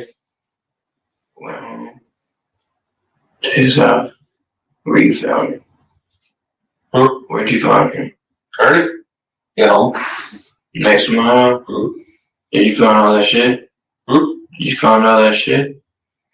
I didn't go in the house. I can't hear you. Huh? That's where everything's in? It's all in Ernie's house. Other than the guitars in your car? There's 2 in my car and there's 2 in my girlfriend's house. And the other one's in his house? Yeah. Where's the TV? In his room. The TV's in his room. Where's the Xbox? In his room. The rifle? In his room. Okay. Where's the bat? I don't know. He chunked it somewhere the moment we dumped the car. He chunked the bat. Where you dumped the car? Somewhere around here.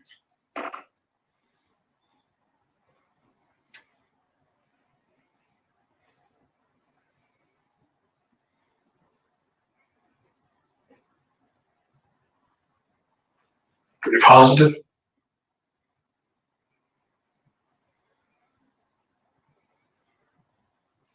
So y'all just bullshit me already. No, we have the car. I'm not. Okay, we got the car. I'm talking about the deal. I want to help you out. I don't have a problem telling the solicitor you were truthful and honest in your involvement. I told you that. All I did was drive. I shouldn't be charged with murder. Well, South Carolina has a hand on one hand of all law, which means if me and you go to rob a store, I drive, but you rob it, I get charged as well.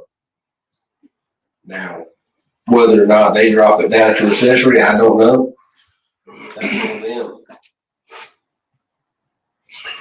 Are these the clothes that you had on? Or did you change clothes? Change clothes. Where are the clothes that you had on? In the back of my car. You in your car? What did Ernie have on? Some camo pants. I'm sorry? Camo pants. Camo pants? Some hunting clothes. Do you know where they are? No. I left here. Do you know if Ernie left his house after you dropped him off? No, he didn't leave. I left. He left. He wanted me to pick him up, but y'all ran after me, and I was trying to stay low. Because I didn't know what was going to happen. What did you think was going to happen after all this? Somebody died. If I wouldn't have met it, if I would have went home, now I wouldn't be here right now. Well, eventually we'd have found you.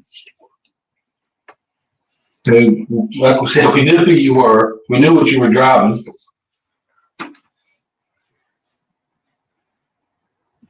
Even if I left the state. We'd have found you. The bolo lookouts and all that were out.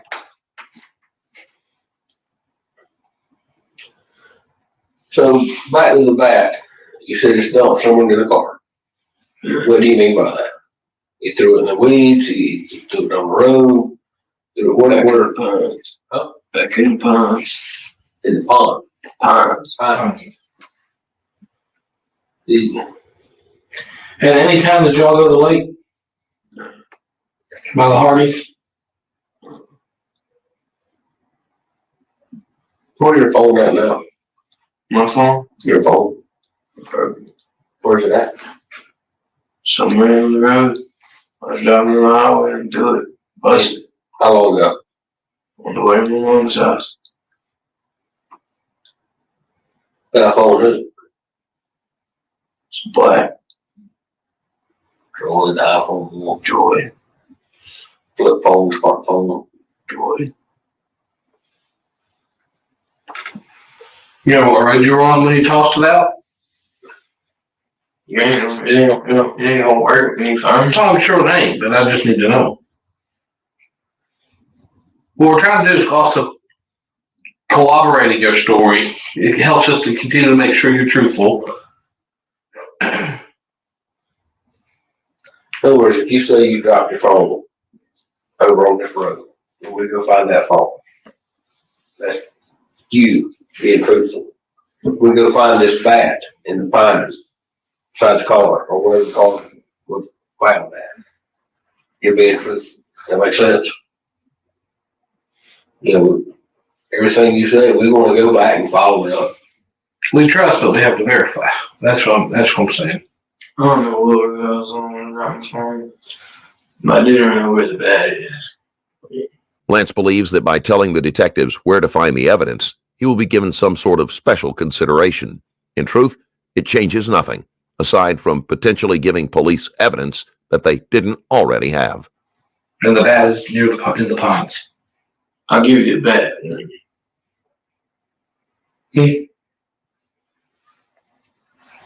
I don't care if phone works or not. I mean, if it's smashed, it's smashed. We can't get up off of it. But it's just one thing we have to go look for.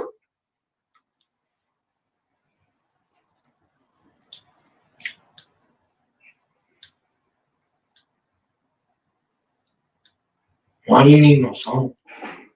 I'm just asking. You took my girlfriend's phone too. I did. Why? It's all standard procedure now with the way society is. See, I legally get to keep my girlfriend's phone. Mm-hmm. She legally gave it to me. I didn't take it. I asked. She gave it to me. She didn't have to give me her phone. Now, when I go back with a search warrant, then she has to give me the phone. But I had. She gave it to me. So you're not going to give it back to her? I didn't say that. You said you asked if I took her phone. I didn't say I'm going to give it back. I don't know. I'm going to keep it for a while. I do know that. She needs her phone. Well, because I want to talk to my kid if you're going to plan on locking me up after I just helped you out. Like I told you, you're going to jail.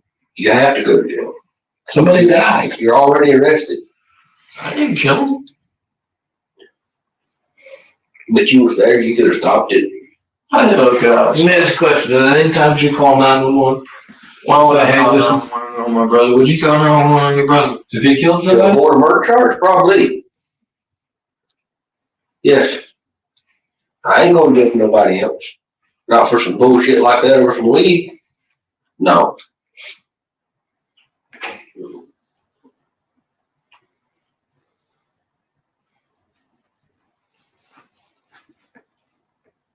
I understand family's family. But if he decides he wants to kill somebody else and bring me in on it, I ain't in that call. Y'all admit the shit.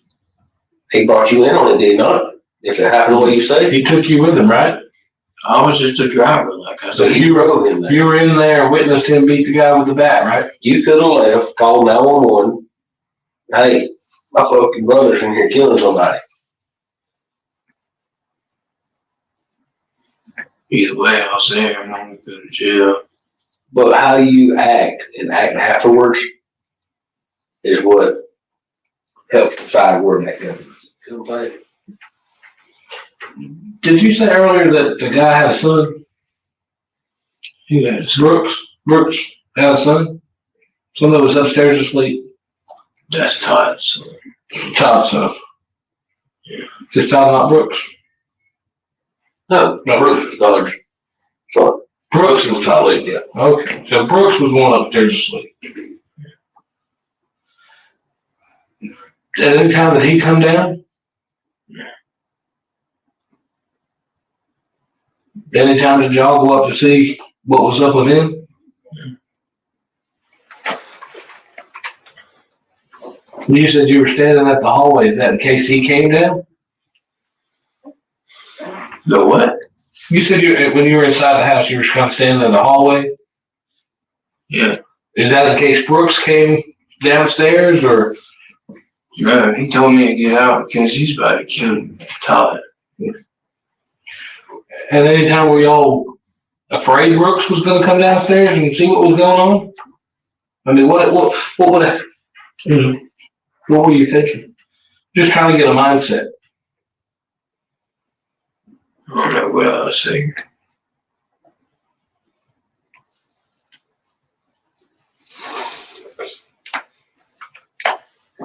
So why don't you want us to tell them hold it? You think we're gonna go through and get all your dope dealing contacts or something, or? Yeah. I care about that. I care about that dead man. What I care about. That's what we are. We're homicide detectives. Give a shit about damn dope. I understand it was a cause or whatever, but I don't care. Care nothing about it. Well, I got the biggest drug dealer around here in my farm. And if you find him in my farm, he knows it was me, and he's gonna kill me. So I'm not giving him my farm. I don't care about dope. Chances are that probably already has the biggest drug dealer around here is anyway. Now that he has realized he won't be leaving the jail, Lance begins to shut down and become more reticent. Kill the whole special squad, and that's all they do. Narcotics, that's what they do. They work their case. They probably already know. And you ain't gonna tell them nothing. Well, he is. I don't care. I haven't even asked you who it is. I don't care. Oh, okay. I'm not going to tell you. Well, that's good. I'm glad we agree on something. But I'm trying to get out of here. This is my kid. Did y'all take anything else with you? No. I mean, you took the bat. Did you take anything else? Yeah.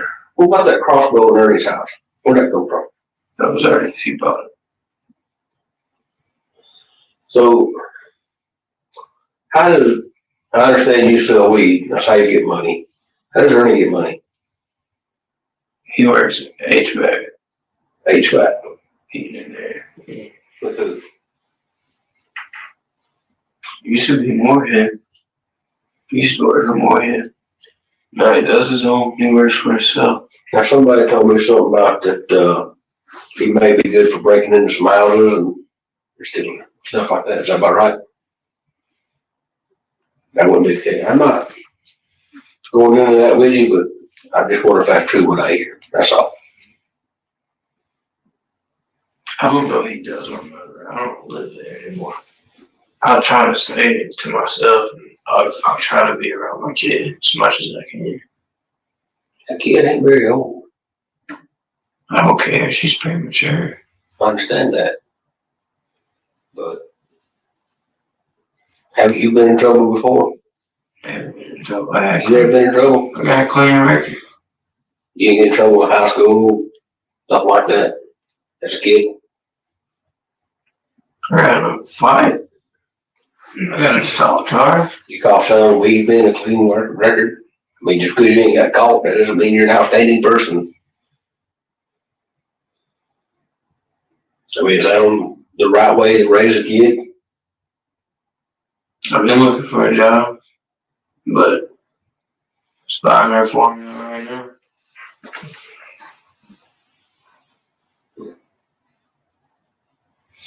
Well, and I was about to start Tri-County in second semester because I want to be a DNR, but shit, guess I'm facing life, right?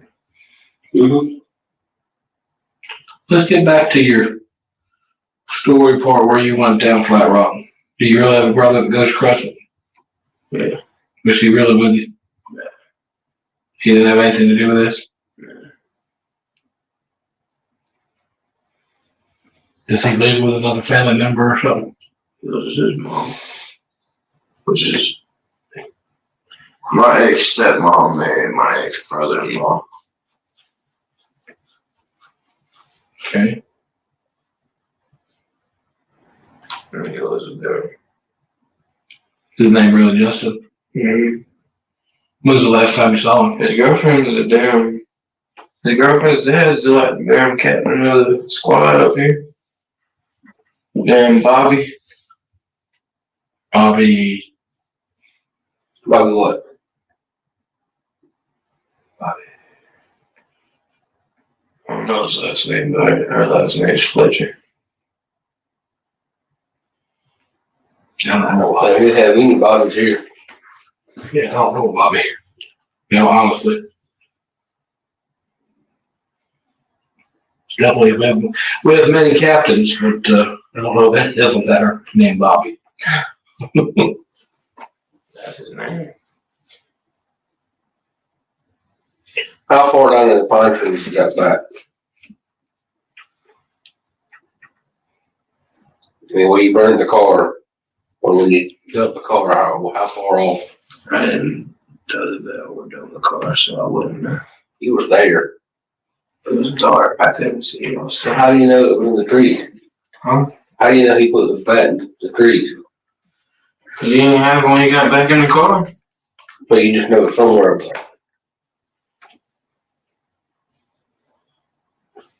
So I'm still facing life. You're charged with murder and burglary first right now. Yeah, with the help I just gave you. Yeah, that's done. That's why you're sitting here. Okay? You're charged with that. Just like I said. So if me and him goes and rob somebody. Okay, even though so I could have just sat here and I said shit and still been in the same situation. The detective tries to assure Lance that his confession has helped, but Lance only cares about immediate benefits. Lance also did not work out a deal before implicating his brother, so what little leverage he had is gone. No, because you're owning up for what you did. You're sitting there trying to be truthful. That's going to go somewhere. Here's what I think you're looking at. You're just looking at here and now. Okay? What he's trying to tell you is what you've done comes in the later.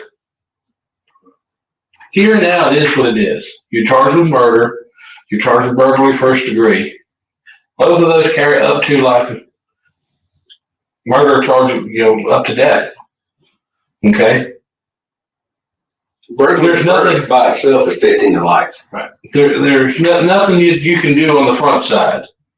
But by you being honest and truthful, they'll ask him. The judge will say, did he cooperate with you? And he'll say yes.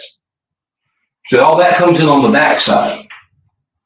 Right now you're at it is what it is. There's no way around it. You're going to jail. You're going to see the judge. You're going to get a bond. Where the judge bonds you at down there. That's going to happen. And I have no say in what kind of bond you get. And to be honest with you, I don't know that you're going to get a bond. They don't have a habit of letting people out on the street that committed burglary first and murder. Okay, the murder thing, whatever. You witnessed it. You witnessed it. You was there, right? But regardless, you went in that house and stole some shit that wasn't yours. I ain't holding on it. It's in your fucking car. I was holding it for him. The fuck am I gonna do with the damn listen? Do you see me playing guitar? I mean, honestly, I don't know. That's holding it though. You went in that house. You can't tell me you didn't help load up some stuff. I did. No. That's burglary. You went in the house and committed the crime of larceny. That's burglary first. 15 to life right there. Did y'all shoot this guy? What? Did y'all shoot this guy? Shoot you. Todd. If we would have shot him, Brooks would have came downstairs, right?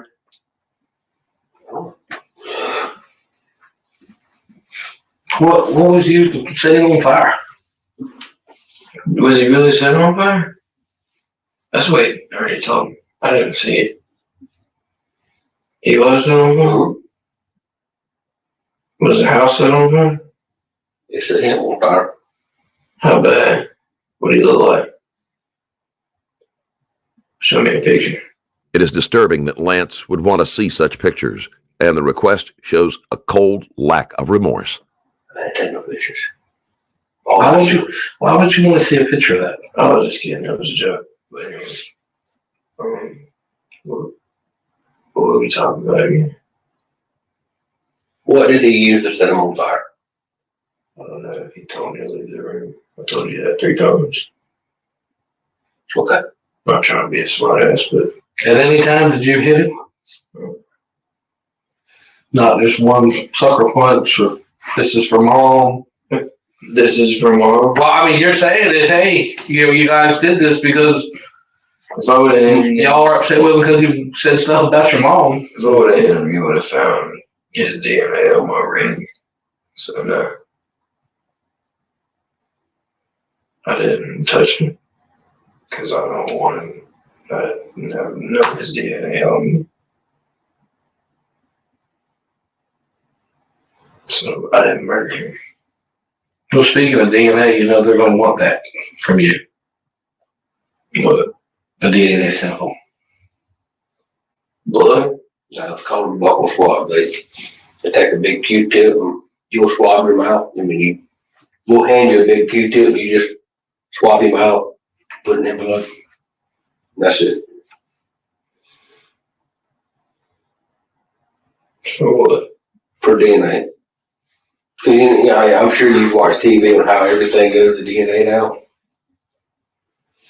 So we got to send everything we got to fucking DNA and get it compared to you and who else was there and Todd and all that shit. So that's something else we're going to ask you to give us, but later on. Would you have a problem with that? What? Give us a DNA sample.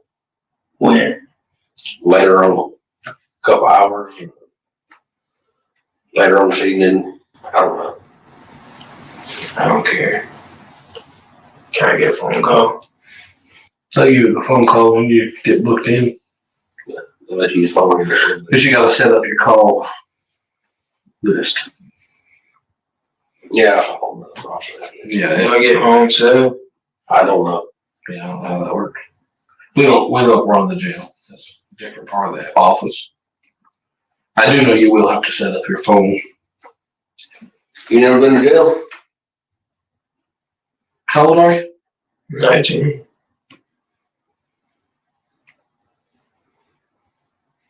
It's kind of shitty being 19 years old. First time you go to jail is on murder and murder first charge. What you think?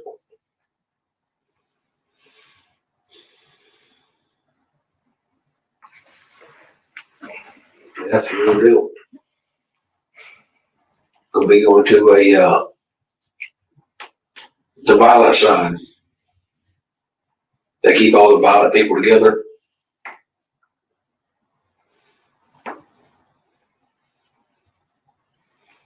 But it's what it is.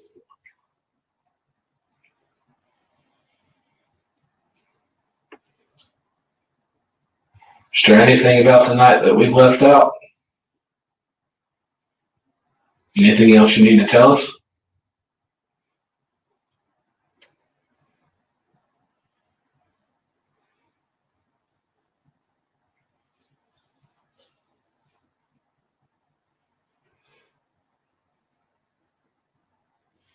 I hate it, dude, but like I said earlier, going and commit a burglary is one thing, but when he starts trying to kill somebody, you had every opportunity to leave the house, offer help, lead him, all kinds of shit. So you can't tell me you didn't have any interest in it. You had interest in it, right? You wanted to see him get hit for what he's been saying about your mom and the family. I believe that. Or you would have left. Just like you asking about a picture of him being burned. That interests you. Am I wrong? I'm wrong, I am wrong. I don't know. Everything I just told you is all bullshit. Man. Huh? Everything, that's all lies. What's a lie? Yeah. All this? Yeah. What you just said about him hitting him and all? No, I just made a bunch of bullshit to tell you all. Oh, is it? Yeah. So what's the truth? What's the truth? I'm not answering questions. Take me back downstairs. Okay. That's where you want to do it.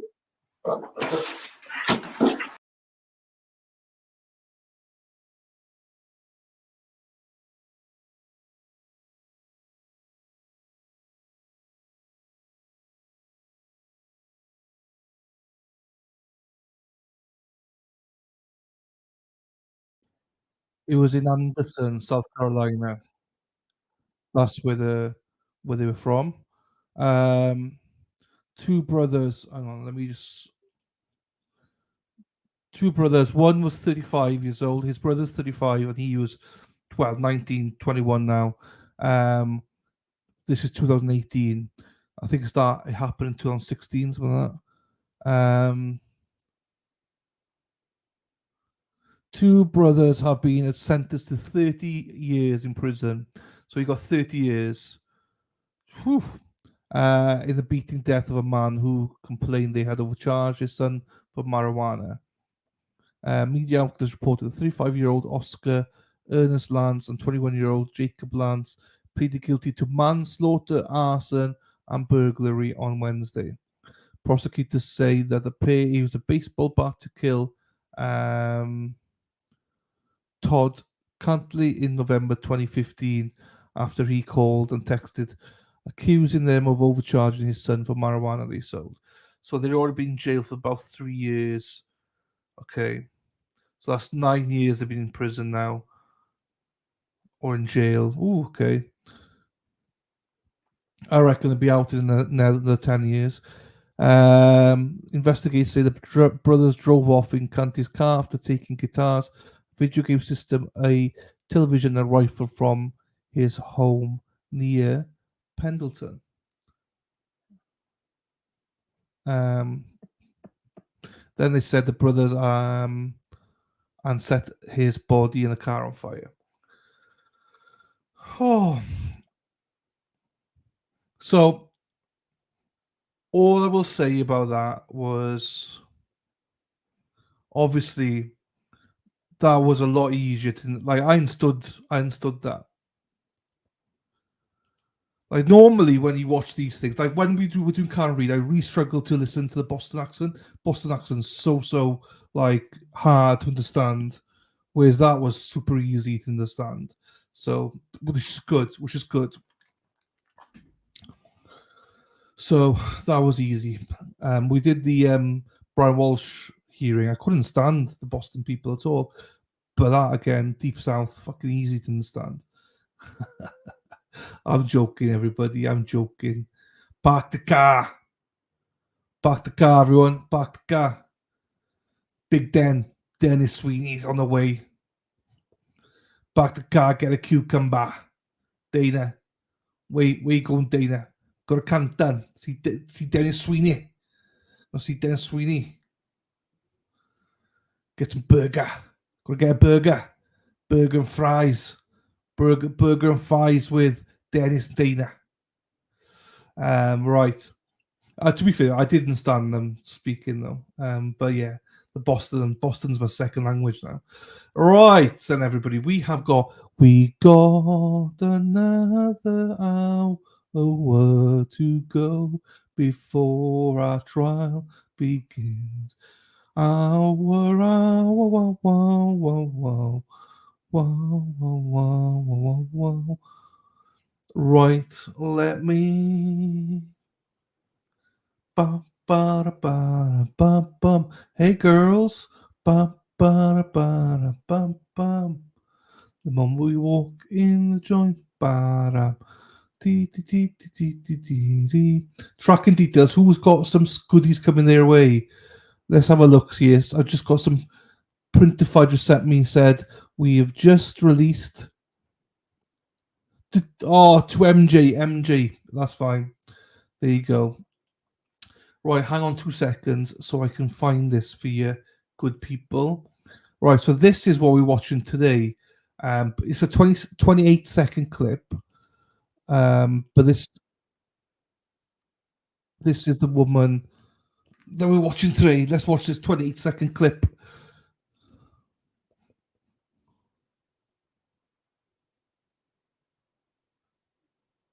Whoa! Breaking news! Breaking news! Breaking news! Sarah Boone was offered a plea deal. Accused suitcase killer Sarah Boone has rejected a plea offer from the state for 15 years in prison. If she's convicted, she faces at least 22 and a half years. You stupid fucking mofo. Take it. Take it. 15 years. Take it.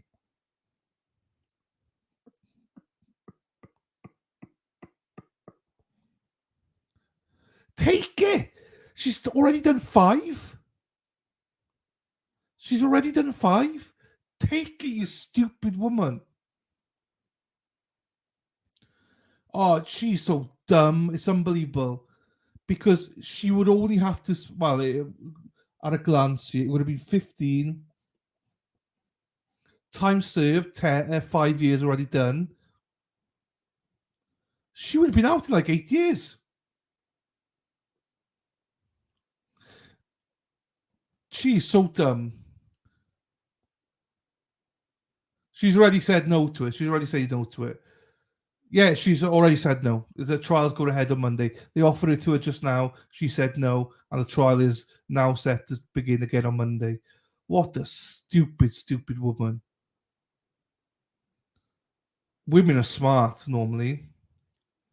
Not this woman. So if she gets found guilty, she will get a minimum of 22 and a half years. I think she'll get a max of 30, I think, maybe. I don't know.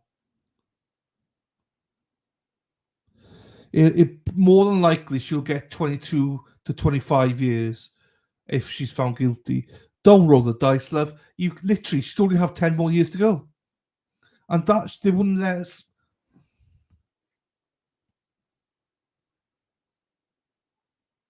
Let me work it out. No, Amy, second is 22 and a half minimum. And I think it's up to about 30, I think. It might be up to 40, but she won't get a 40 one. She won't get 40 years. She'll get the lower end of it to a certain degree. Yeah, she does love the publicity, but wow. Wow. Well, hang on. 3, 6, 9, 12. Let me get my calculator. My head says one thing. She is a fucking mofo.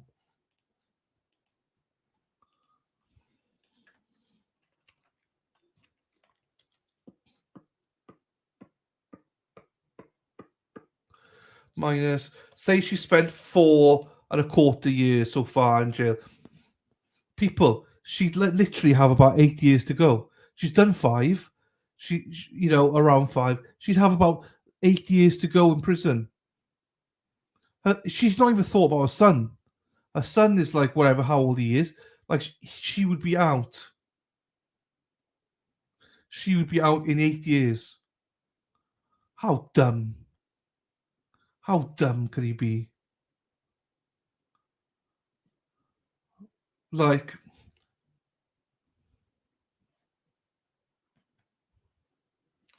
well, talking about dumb, here she is, Mexi Texi. Hey, Mexi. Heck, Mexi Texi. She's a hero. We just talked about Boone. Boom, boom, boom. She just turned down a plea deal of 15 years, Mexi. 15 years. She's facing a minimum of 22 and a half years in prison. And she turned down a plea offer of 15 years. That's very generous, I think. Now, whether she changes her mind between now and Monday, I think somebody needs to talk. Like, she needs to think of her son. Like, he is, however old he is now, 14, 15.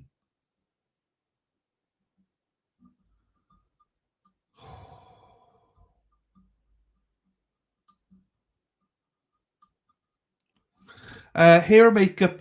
No, so hair and makeup. The judge allowed it, but the jail's policy is that they're not allowed for her to wear it because of contraband and stuff like that. Essentially, so I don't think they can touch the hair either. They can do stuff with the hair if she wants it, but she can't put products in it. No products on her face, but that's more jail because the judge did allow it. He accepted it. But the jail went up to him and said, "This is the problem, Judge. Counter, whatever." And Sarah Boone just went, "Well, fuck it, then I'll go without makeup."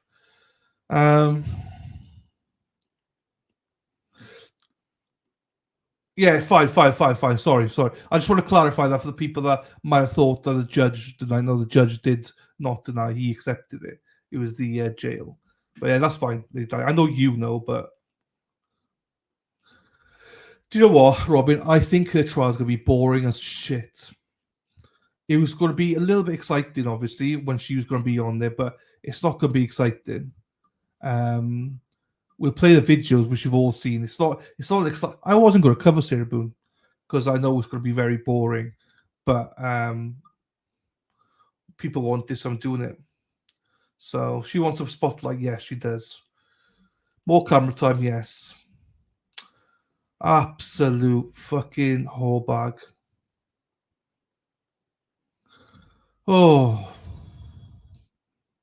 it's gonna be the trial's gonna be frustrating, really frustrating to watch. But anyway, unless she changes her mind, you stupid mofo. Yeah, it could be done in a courtroom, but not anymore. Oh, complete nonsense. Do you know what? In her position, right? Like, she should have said to her attorney, said, "Look, 15 is a bit too much. Like, if they offer 10 and then try meet in the middle somewhere, go for 12. You know, fine, but to say no to 15, I'm honestly, right, because the reason I'm a little bit pissed about it is because that money could go, well, I'm not saying it would have gone there, but you would like to think that money would go to relief some of the people in Florida that are going through shit right now. I mean, they're going to waste so much money on this trial. I'd rather see that money spent on good rather than this mofo. 15 years. Go back with 10. Try and fucking compromise then or something. I don't know. Try and do something, girl. And if they say no, then say, "Oh, fuck, I tried. Let's go for 15 then." But, like, they might go down to 13 or something. I don't know. She's still got the week to decide. If I was a lawyer, I'd be like, "Hey, Sarah, the fuck are you on? Like, what have you got in your fucking head? Like, you know, her ex-husband should be going over there going, what about your son, for fuck's sakes? He wants to see you. Stop being so fucking selfish." Right. So, do you know what she could be doing now? I know we're all saying this, right? About her wanting to limelight the cameras and stuff, right? What she could be doing right now, or what she should have done, is said, "Let's take the Let's try and get it down a little bit. Then let's take it. If not, let's take the 15 years. Spend all that time. Say there's a clause. There's a clause.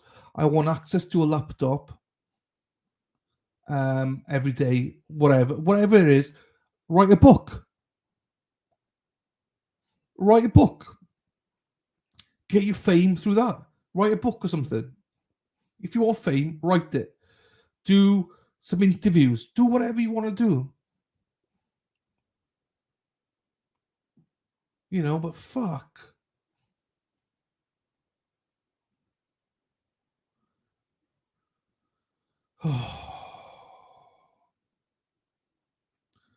Anyway.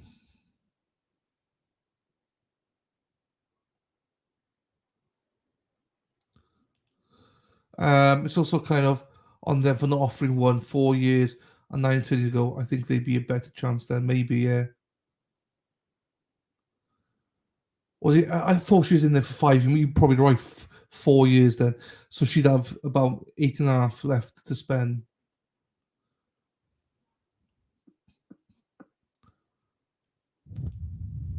I think it is the first time. I don't know.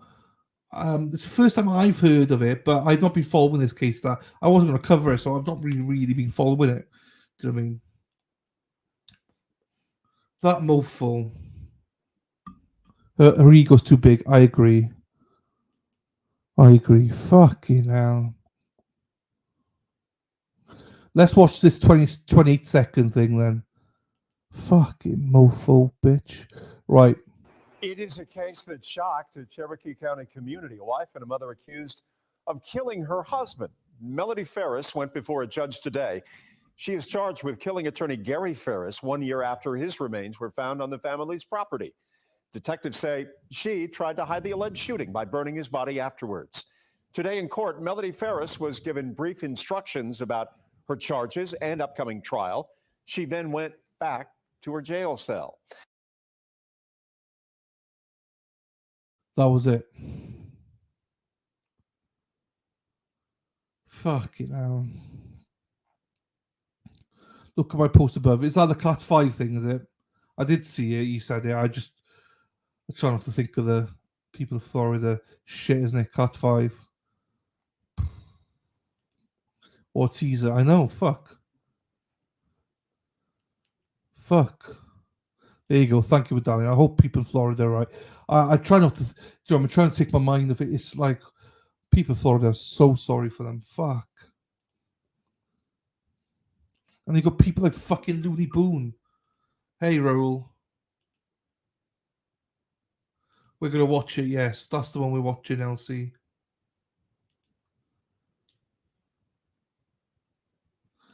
Hey, Anthony, yes. Wait another week. Next Monday is jury selection. Jury selection starts next Monday now. Oh, Looney Booney. What a bitch now.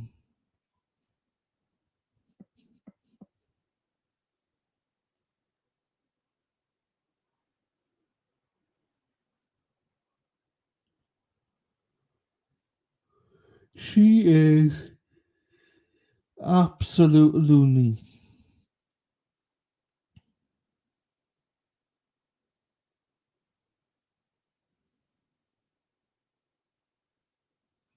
Right, hang on.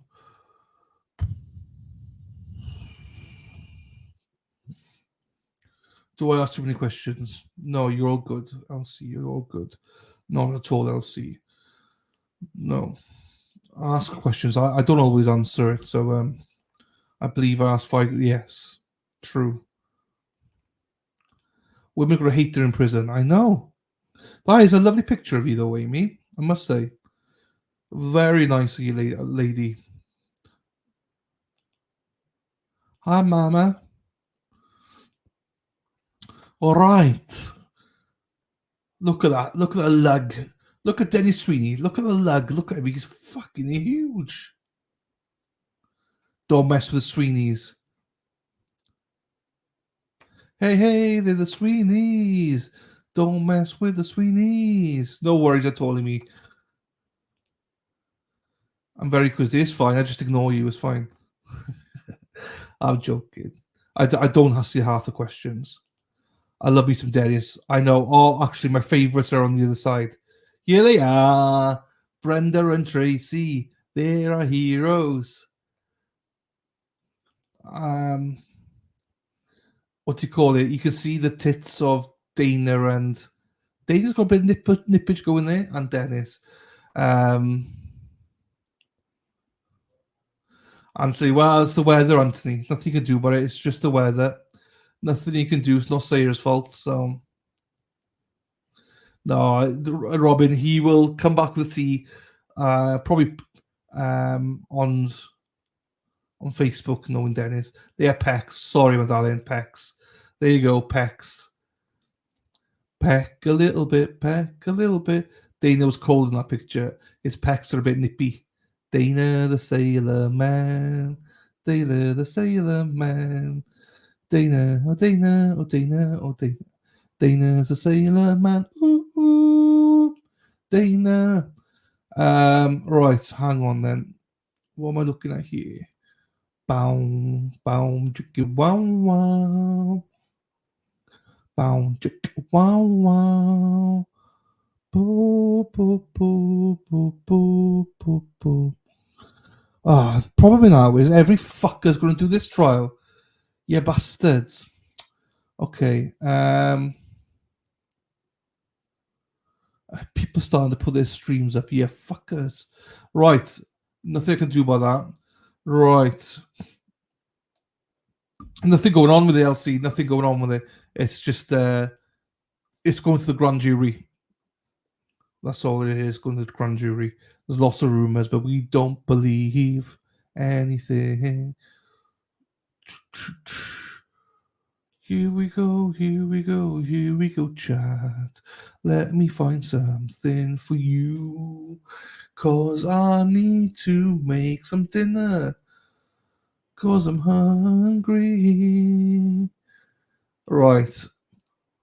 Bumpach, bumpach, bumpach, bumpach, bumpach. Something that will last 40 minutes.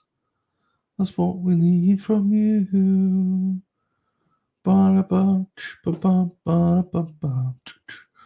Ba-da-ba-ba-da, ba. Come on, everybody. Do. I'm gonna get us a stream. Beep, beep, beep, beep, beep, beep, beep, beep, beep, beep. Beep, beep, beep, beep. Let's get a stream. Oh, oh, oh, let's get a stream for you. Oh, oh, oh, oh.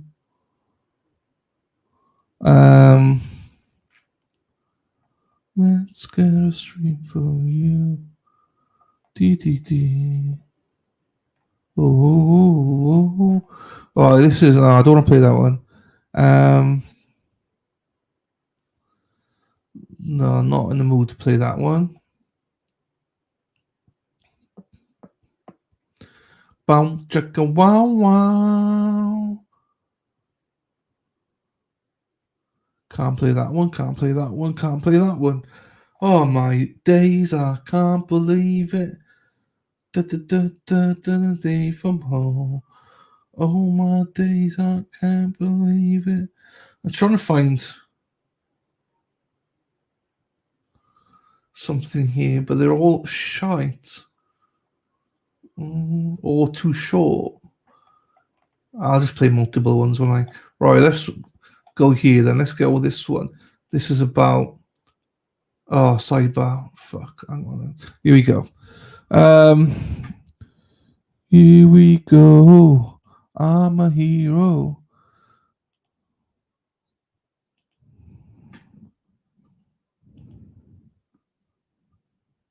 Ohio woman, her mother, and her boyfriend will spend the next several decades in prison after police uncovered a murder plot that left a father of 3 dead. And authorities say they used animal tranquilizer to do it. We're updating you with everything you need to know about the shocking case. Welcome to Sidebar, presented by Law and Crime. I'm Elizabeth Milner, filling in for Jesse Weber. In an Ohio federal courtroom this week, Amanda Hovanek didn't have much to say about the murder of her ex-husband, Timothy Hovanek. She told the court during her sentencing that his death, quote, came down to her being selfish. According to prosecutors, Hovanek and her husband initiated divorce proceedings and had 3 children together and were battling each other over custody. Amanda lived in Wapakoneta, Ohio, and Timothy had moved to Virginia. He worked for the U.S. State Department as a researcher, but in April of 2022, he was back in Ohio for a court hearing. According to Timothy, his estranged wife had been denying him visitation, even though the judge had ordered it. When he got to Ohio, a judge ordered that he be given visitation over the next 2 days, and that he would be the residential parent of custody and legal custodian of the 3 children for the summer. Prosecutors say Timothy spent time with his kids at the Best Western Hotel swimming in the pool. But when he returned the girls to Amanda's home at the end of the visit, she put her sinister and murderous plan into motion. And here's what else we know. Timothy traveled all over the world for work, and his family lived with him in different countries. They lived in Germany for a few years, then moved to South Africa. That's where his wife met Anthony Theodoro.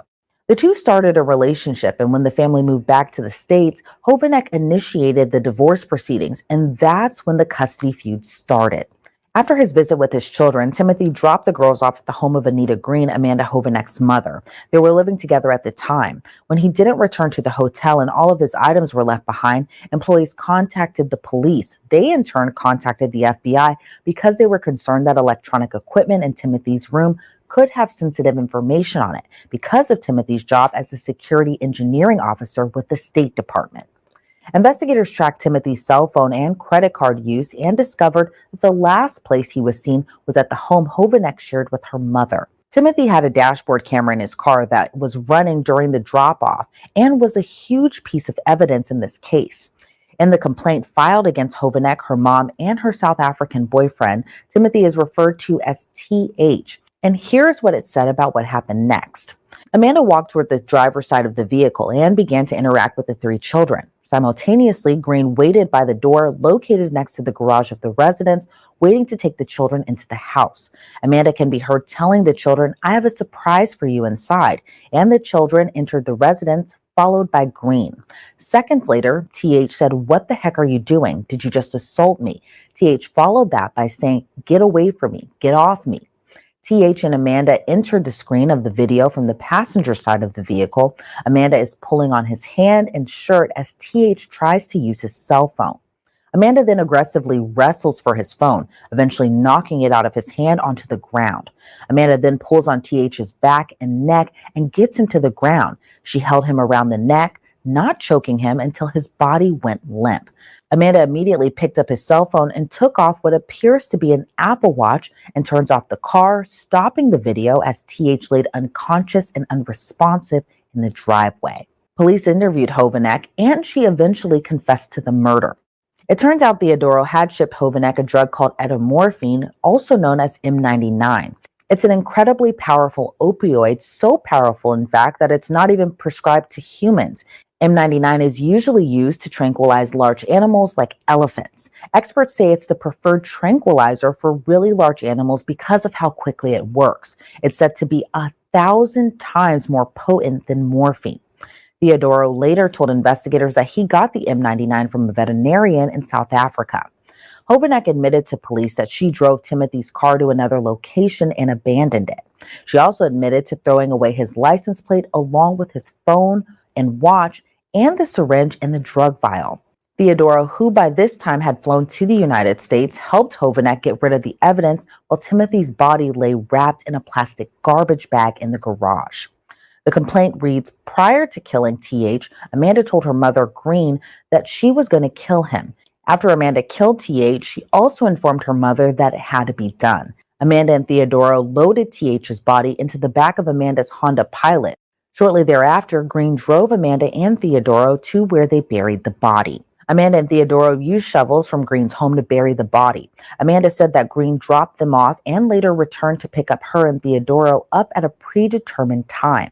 Amanda picked the burial site because it was near farmland her grandfather used to own. Theodoro took investigators to the burial site and directed them to a shallow grave. Timothy was later exhumed and positively identified. When police confronted Hovanek's mother, Anita Green, she first claimed she didn't know what had gone on that night, but later admitted she knew her daughter wanted to kill her ex and that she drove Hovanek and her boyfriend to the burial site. Amanda Hovanek was sentenced to 40 years in prison for Timothy's murder and also ordered to pay more than $2 million in restitution for her children's future care. Anita Green was sentenced to 10 years in prison and 2 years of supervised release after pleading guilty to being an accessory to the crimes committed by Hovanek and Theodoro. Meanwhile, Theodoro's sentencing date was pushed back a few days, but he's also expected to be sentenced to many years behind bars. We cover a lot of horrific and tragic stories here at Law and Crime, but what keeps us bringing you these types of stories? And what are your thoughts on the length that Amanda Hovanek went to kill her husband? He was injected with M99, which is used for animals in zoos and wildlife. And, I think what lends to it being so crazy, if you will, is just the number of individuals. For those that don't know, this attorney is absolutely fantastic. Diane Minaj. She is in Ohio. She was the attorney for Matt Moore, who was accused of killing his wife. If you've seen that with me, my coverage, that is Matt's attorney. Oh, here she comes. Hello, Hens. Hello, my darling. Nice to see you, my darling. As always, love you, Cable for Council. Always lovely to see Hens here. So yeah, this is Diane Minaj. She is an outstanding lawyer. So yeah, I just thought, in case you didn't know that, we've seen her in action. She's amazing. I'm out of work sick today. Oh no, so I can hang out. No, I'm sorry to hear that, my darling. Don't like to see you poorly, Hens. I can't wait to see you back more often though. Because you've got that campaign going on as well. You're a busy girl. Hens, busy girl. So here we go. Diane Minaj.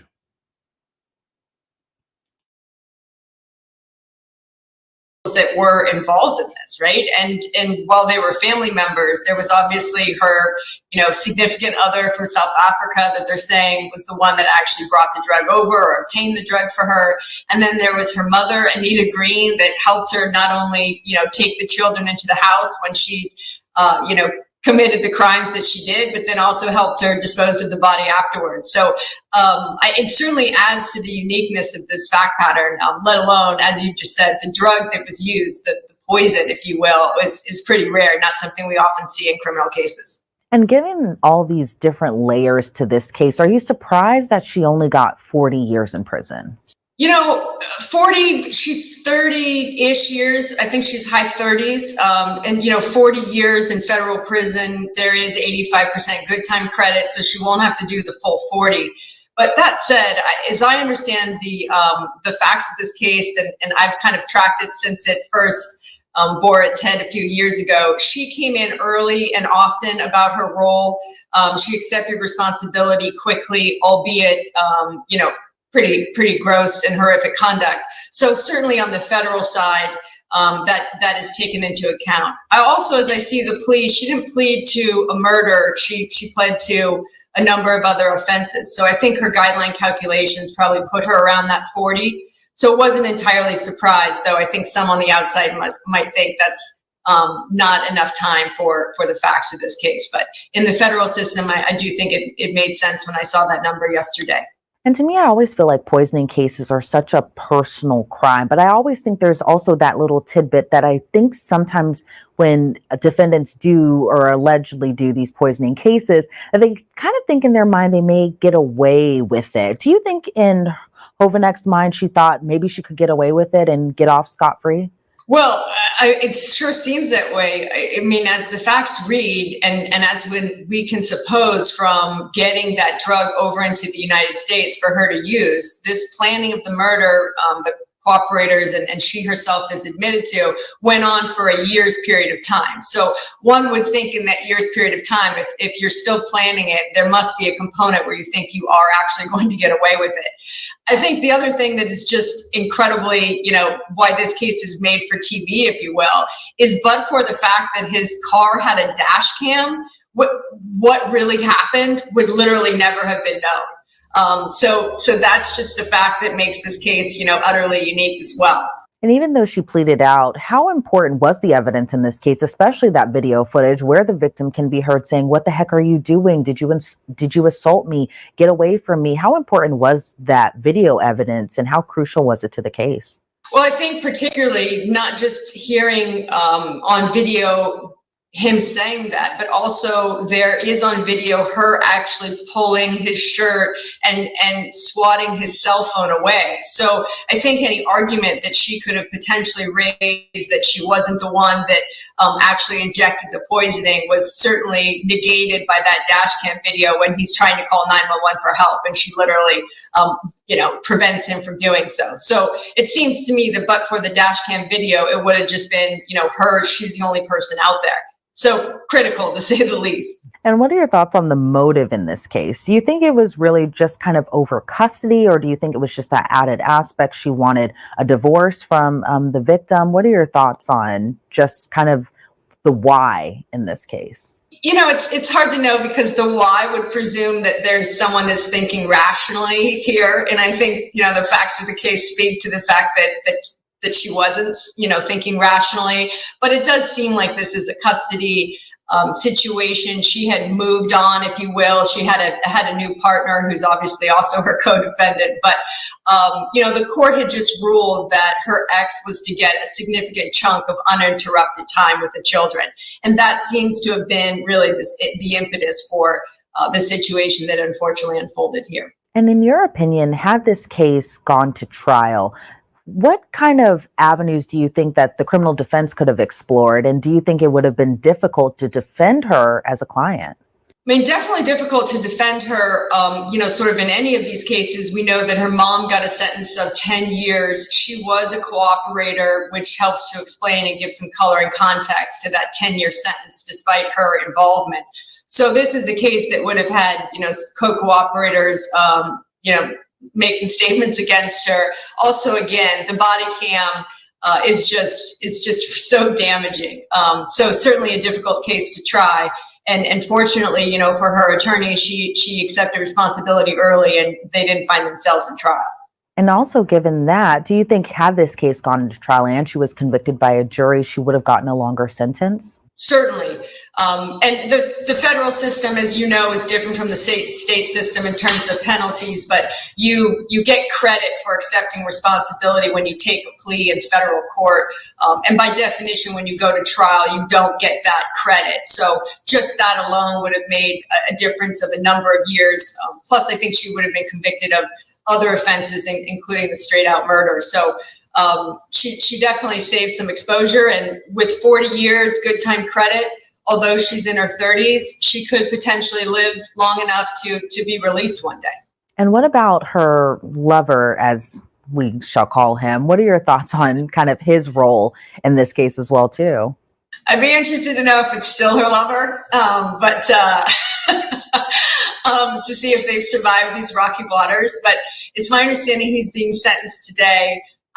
I do think that, or based on what I've read, he also was a cooperator, so I anticipate him getting a reduced sentence as well, at least less than the 40. But, he was an integral part, because it seems like, but for him, the M99 would not have been able to, to be brought in, and then ultimately she used that drug to poison her ex-husband. So he's pretty key in the chain of events here. And if you had a crystal ball, what would you think his sentence, and what do you think the appropriate sentence would be for him, given the extent of his involvement in this case? I think assuming that he has been cooperating with the government and he was willing to testify against her, certainly what one could say is he should, and one would anticipate, get a sentence less than 40 years, particularly since she was the principal offender, if you will. That said, I would expect he would get a sentence in between that sort of 10-year of where mom got and 40. probably in excess of 20, but one would expect less than 40. And my final question to you is, what are your thoughts on how the children kind of feel going throughout all of this? I mean, I just can't even imagine, your mom is accused of doing something or now pleaded guilty to doing something so horrific to their dad. What are your thoughts on just how the children are feeling throughout all of this? When you have these cases, you think of the trauma that children experience, particularly young children like this, when, one of their parents is killed and then immediately the other parent is incarcerated. And so then that is also, parent is absent from their life. And then their grandmother too, for some period of time before posting bond, was incarcerated. It's just so much trauma. And really there's that absence of any parental role model or figure for those children. I don't think we can put words on what a difficult time I'm sure this was and is and will be forever for those children. It's really, really tragic. Criminal defense attorney Diane Menashe, I really appreciate your insight into this case. Before we sign you off, anything else you'd like to add? Thanks for having me. Always good to be here.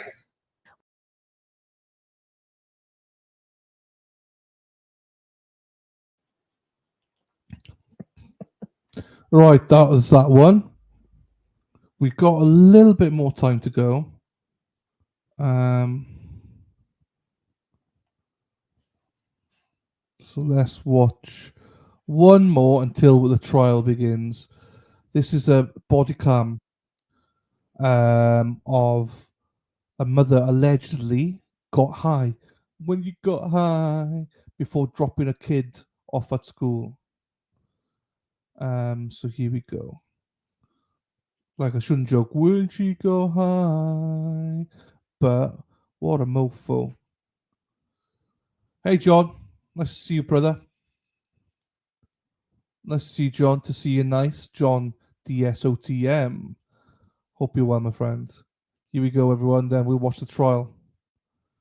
Bam, ba, bam, ba. That's Sarah P's intro. Bow, chaka, wow, wow. That's a phone number, not a number. It's a phone song. My methadone. Your methadone? Okay. Have we done any other drugs or anything like that? No. No, I'm weed.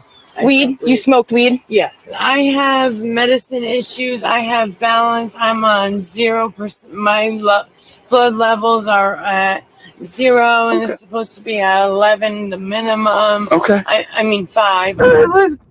Weed! You can't even test how much weed is in my system. Okay, so this guy gets to stare too. I'm gonna show him my. This middle school arrest brings us to Ledyard, Connecticut. Just after 11 a.m. on a brisk November morning, police get a call saying a woman was acting erratically after dropping her daughter off at school. Hey, are you okay? Are you okay? Yes, sorry. I'm just trying to... Do you have an ID? I do. Can I see that, please? Yeah. Do you mind just rolling down your window for me? It's suspended. That's okay. That's all right. I'm not seeing anything on the ground. What do you mean? Oh, wait, what were you reaching down there for? I'm sorry. That's okay. We'll worry about that after. My piece. Can you just turn off the car for me? It's hard to hear you over the radio. Okay. Here we go. I just took my methadone. You just took it? Yeah. How long ago? Recently. So this is what I'm doing. So I'm trying to connect the two. Yeah, that's okay. I don't want you to worry about your phone right now. Let's just get the ID, okay? I do need your ID. I know. Okay. This is my daughter's school. I know, but we gotta call the people who are worried about you, so we need to make sure you're okay. I was sitting outside because of this. Did they not see me? Dude, it's gonna be the RO. So I'm gonna have you suspended. Okay. I'm just gonna have you put your wallet up there for me on the dash, okay? All right. I don't want to lose this piece. No, that's okay. You can leave that up there too. Okay. Now, you said you took methadone. When was the last time you took methadone? I just took my dose. When was that? What's like an hour ago? This morning? Like an hour ago. An hour ago. Do you take it every day usually? Yeah. Do you usually? I'm gonna have you just. Usually, you can put those in your car. Them every day. Here, I can take your sunglasses. No, I don't want people noticing me right now. My daughter goes to school right here. I haven't taken my medicine or anything. So, have you been drinking anything today? No. No alcohol, nothing like that. No, but I have my methadone. Your methadone. Okay. Have we done any other drugs or anything like that? No. No, I'm weed. Weed? You smoked weed? Yes. Okay. And how long ago was that? That was 8 o'clock. I got a this morning or last night? I got a med trip. A med trip? Okay. How much did you smoke? Or were they edibles? Less than a joint? Yeah. Okay. Yeah. Okay. Now, would you mind performing the field sobriety tests for me? I need to make sure that you're okay to drive. Yes, I will. So you'd be willing to do that for me? Yeah. The woman in the hoodie here is identified as 33-year-old Christina Morissette. The officer reads off a few instructions about some field sobriety tests. Let's see how she does. All right, and I'm just gonna have you turn around for a quick question. Oh, I don't want you to fall. Turn around. I just need to make sure you have no weapons on you. Okay. That's all. No. You don't have anything on you, do you? No. All right, I'm gonna have you turn around for me. All right, I'm gonna have you take one step closer to me, okay? All right, actually, I'm gonna have to take one more. 2 days, you're gonna start testing. All right, I'm gonna have you stand with your feet together and your arms at your sides, okay? Can you put your feet together just like mine? I'm not Perfect. really Perfect. sure how starting him. Okay. Okay. So I just want you to do the best you can, okay? So I have a couple questions for you, okay? Do you wear glasses or contacts? She dropped the kid off, so she'd already driven with her kid. She'd already been with a kid. So, mofo. Contacts. Yes, we are, Lil G. We're waiting for the trial to start in 20 minutes. I do not, but I have eye light sensitivity. Eye light sensitivity? Yes. Okay. Are you diabetic? I am not. You're not a diabetic? Well, I'm pre-diabetic. I don't No, really. you're not diagnosed with diabetes? Not yet. Okay. Are you injured in any sort of way? Yes. What injuries? My back, from my shoulders down to my bottom. Okay. I was just recently in a car accident. You were? Okay. Yeah. Any injuries diagnosed by like a doctor or anything like Yes. that? What were they, if you don't mind me asking? I have. I'm sorry, I don't have the official. It's okay. It's okay. Does it prohibit you from walking in a straight line? Yes, it prohibits me from walking in a straight line, sitting too long. Okay. Areas like that. Okay, so the only thing I'm going to ask, okay, is just do the best you can, okay? And that'll all be taken into consideration. I already know this. So, okay. Yeah. Okay. All right. So stand with your feet together. Okay, and your arms at your sides. Okay. I don't want you to move from this position unless I instruct you to do so. Okay. Do you understand? Sorry about that. I want you to look at the tip of my finger right here. Okay. And I want the sun is right there, so it's affecting. Here, I'll tell you what. I'm gonna have you stand right there for me. Okay. Is that better? Because the sun's back there. Yes. All right. So again, stand with your feet together for me. And I want you to keep your arms at your sides, okay? I don't want you to move from this position until I instruct you to do so, okay? Do you understand that? Yes. Okay. What I want you to do is I want you to look at the tip of my finger, okay? And I want you to follow it using your eyes and your eyes only, okay? So I don't want you to move your head or your neck. Do you understand? Yes.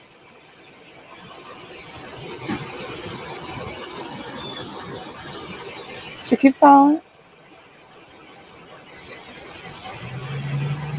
So where are we coming from? We're going home. What? I had to get my daughters to school. Okay, so you're coming from home. Where are you going? Well, I'm going home. All right. So I'm going to do is I'm just trying to bring your chin down just a little bit for me, okay? We're going to do the same thing, but I'm going to go upwards, okay? So again, I want you to follow it using your eyes only, okay? Do you understand that? Yes. All right. So again, follow the tip of my finger right here. All right. What I'm going to have you do is I'm going to have you come on over here.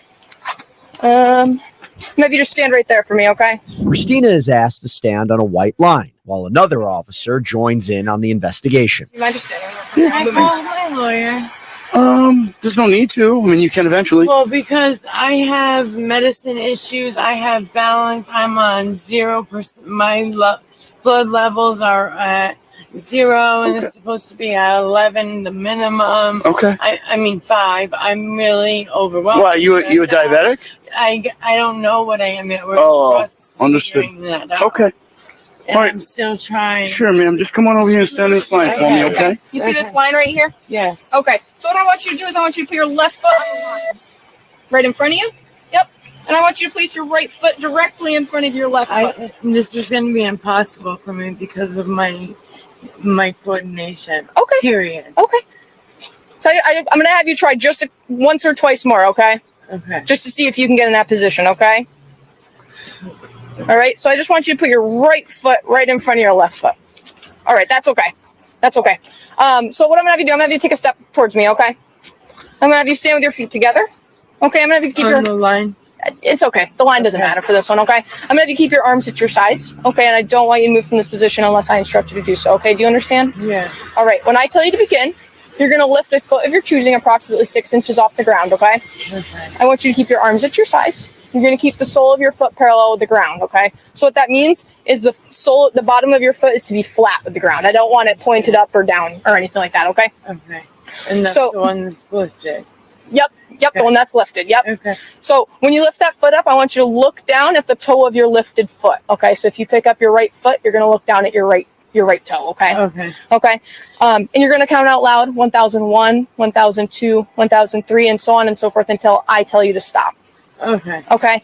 So it's gonna look something like this. Okay. So you're gonna keep both your legs straight, keep your arms at your sides, lift the foot of your choosing approximately 6 inches off the ground. Okay. Okay. Keep the foot parallel to the ground. So 1001, 1002, 1003. Again, looking at the toe of your foot, Okay. of your Can you raised please foot. Move your hat a little bit. For so what? I can see your eyes. So my eyes were looking down at my toes. Okay. That's all. The raised foot. That's all. It's the only place it was looking. Okay. Okay. I did as you requested. All right. Do you understand? So I don't want you to stop. I believe so. Yeah. Okay. Do you want me to explain it? To the eye could, yes. Do you want me to explain it one more time? So you have that? But I do need to figure out which foot I have best balance on. That's okay. right now. That's okay. So give me 1 second, okay? And then I'll tell you to begin, okay? So again, don't stop until I tell you to stop, okay? You may begin. Whoa, I'm not beginning. I'm trying to figure out which side I'm going to be sturdier on. Okay. That's what I just said. Okay. to you, Okay. but Try. I have Okay. That's fine. Go for it. Go ahead.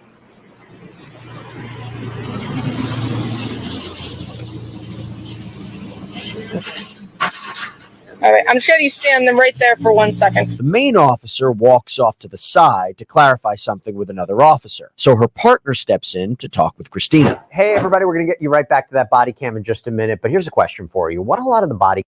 So when? Are you coming from work? Are you work at Herbs or no? No. Oh. I'm coming from home. .com/LC body cam. I need to speak to my lawyer. Okay. Yeah, you have that opportunity. Okay, so when? Are you coming from work? Are you work at Herbs or no? No. Oh. I'm coming from home. I'm suspended. Okay. Suspended driving. Yes. Okay. And I got payout to drive me to the methadone clinic. Okay. Which I'm only on 30 milligrams. Okay. And then I came here. Okay. I'm tired. I'm exhausted. I've been going through nonsense. Okay. So yeah, and there's a lot of things that affect this, and I already know what you guys are going to do. It's embarrassing. I Okay. just want to get out of here. Okay. So I'm just going to go over here for me, okay? Yeah. Just right here. Okay. All right.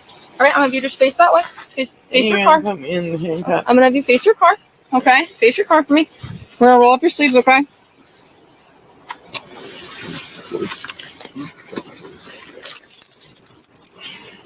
You said you take methadone. Is it prescribed for you? It is. Okay. Did you take your prescribed amount? Yeah. You did.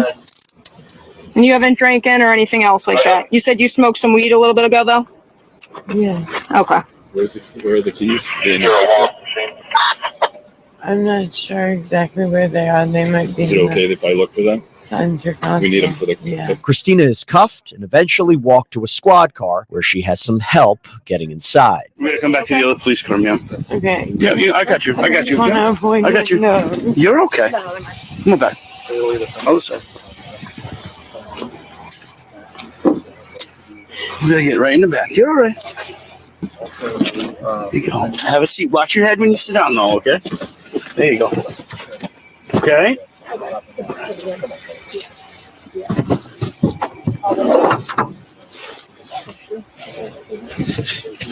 He's going to get the buckle here, dear.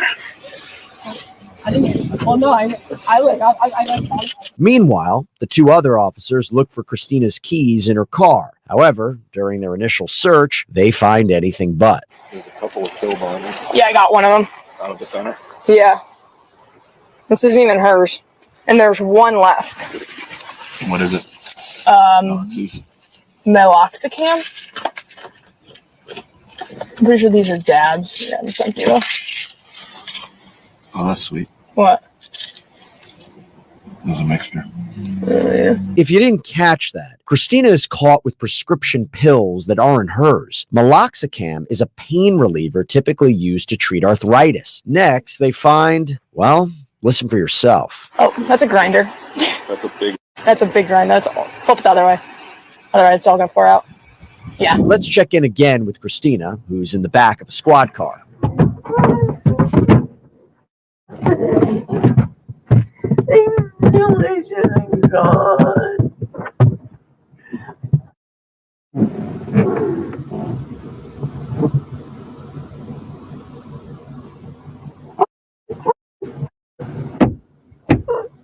The officer who cuffed Christina gets in the driver's seat, and the squad car starts heading to the station. Christina, though, she's still dwelling on the crime. I worked so hard and I'm trying to get fixed. I'm in a little relapse, like, and now her a really little relapse, and I went straight to the clinic to do what I needed to do. I don't have a suspension. I made sure I had med cabs. My daughter, she has all these medical. My lawyer. Oh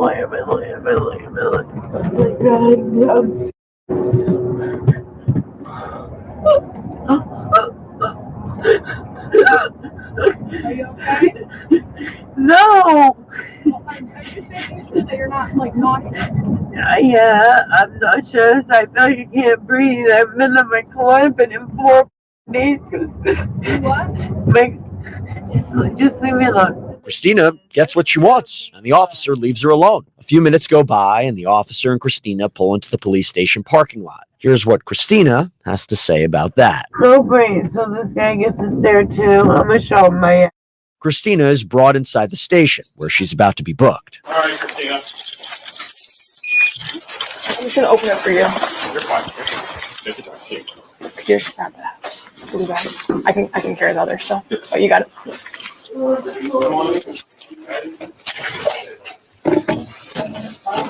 Sorry about that. Sorry about that. Okay.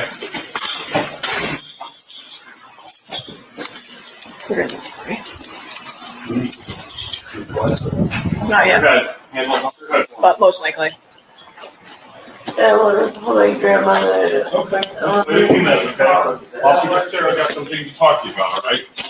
I want to make my hair yellow. Okay. Don't top your head for me, okay? Yeah, give me 1 sec. Let's see if you check. I forget.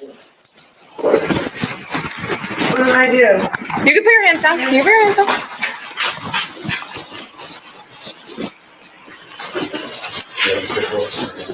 No, I don't have anything. So, can you do me a favor? Are you wearing a shirt under your sweatshirt? Correct. Did you bring any paperwork on me for her? Christina? No, every left. I would. You have a tank top? Okay. I just need you to give me your hoodie just so I can make sure there's nothing in it, I'll okay? make that request too. You can stand up if it's easier to take it off standing up. Okay. You what? I gotta do a consent search for him, so I'm just gonna be right here, all right? Okay, that's fine. Stand up for me.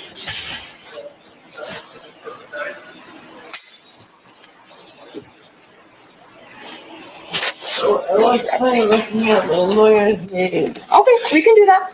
I have a couple things I need to get through quick, and then I don't want to answer any. No, I'm not going to ask you. I'm not going to ask you any questions. I just need you to stand up for me, okay? And I just have you face the other way, okay? I just need. Oh, I don't even fall, okay?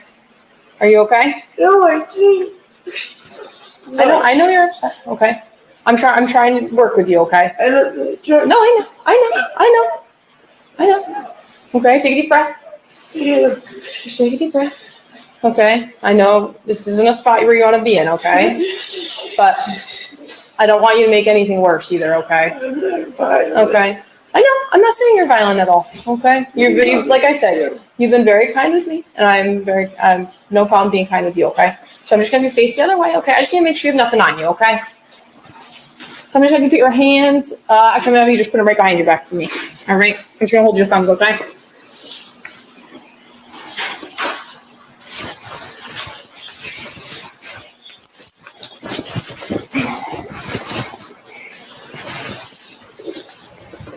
That's what I'm not gonna do. All right. And I'm gonna have you come on in here. All right. I'm gonna show you take a seat, okay? Nobody's my shirt. I'm gonna hold off just for now, okay? The door shuts, and Christina gets read her rights. All right. You have the right to remain silent. If you talk to any police officer, anything you say can and will be used against you in court. You have the right to talk to the lawyer before the police question you, and the right to have a lawyer with you during questioning. Christina was charged with driving under the influence and risk of injury to a child. Her case is still pending. Upon further investigation into her jail records, this wasn't Christina's first run-in with the law. She was arrested for DUI 4 months prior to this incident.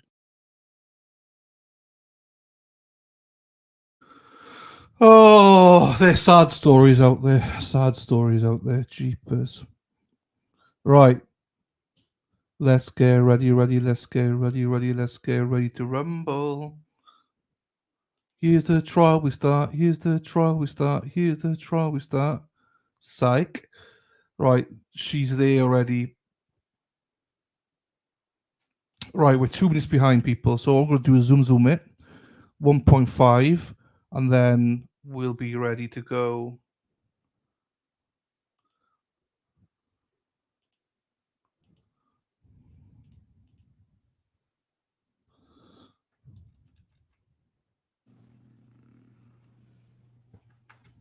I'll deal with those in just a second. All right. So I have someone from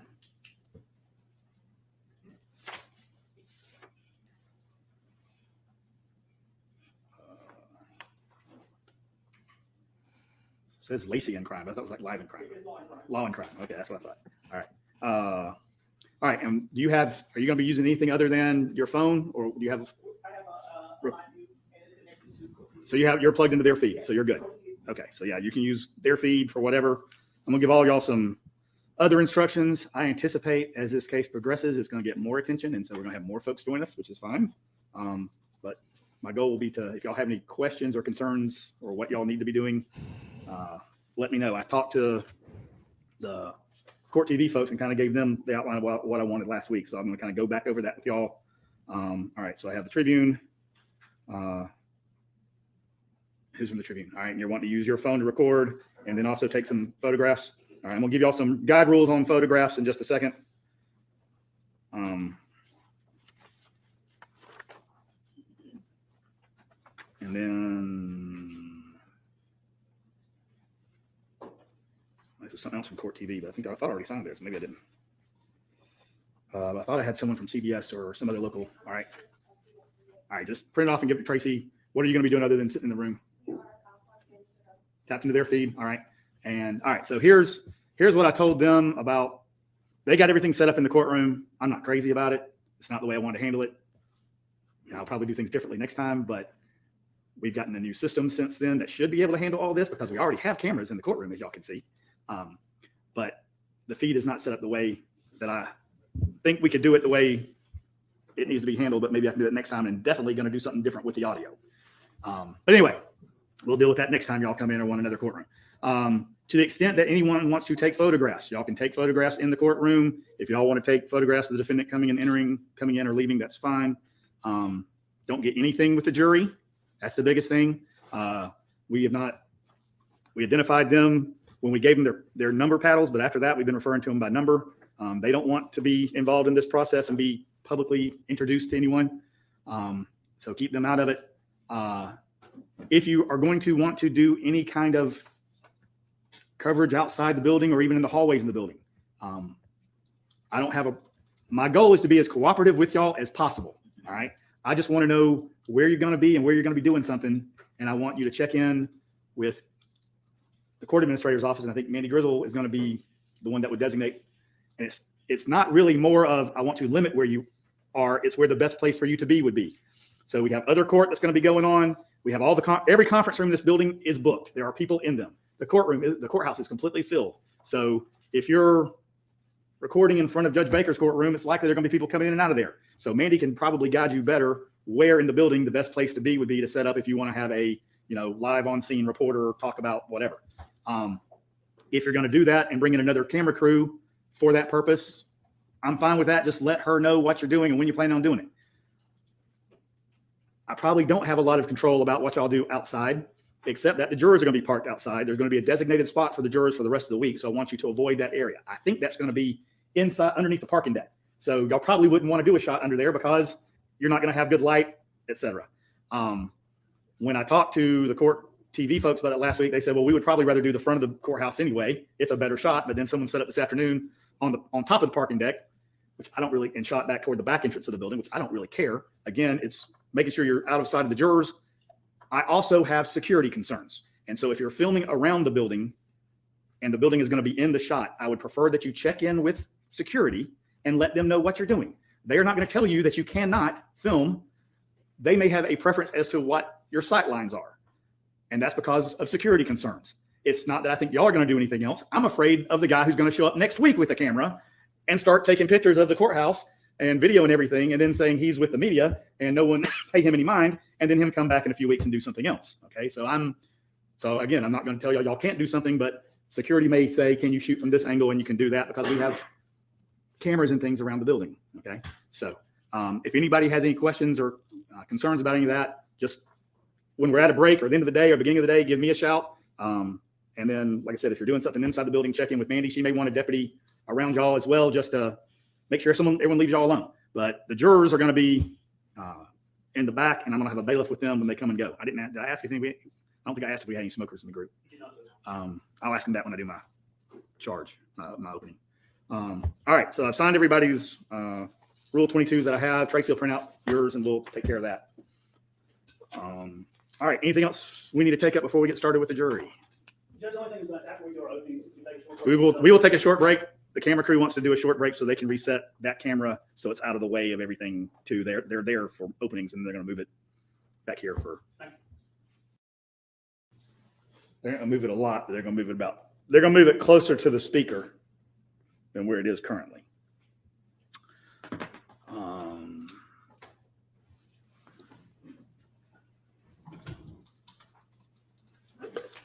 All right. All right, for the lawyers. We're live. I know y'all didn't ask for the additional scrutiny. If there's some issue that happens because of that, or y'all need a break, or things go sideways and you need a recess to go compose yourself or something, just let me know. We'll manage it however we need to. It's going to be we all got used to doing this during COVID, and we've kind of, gotten out of the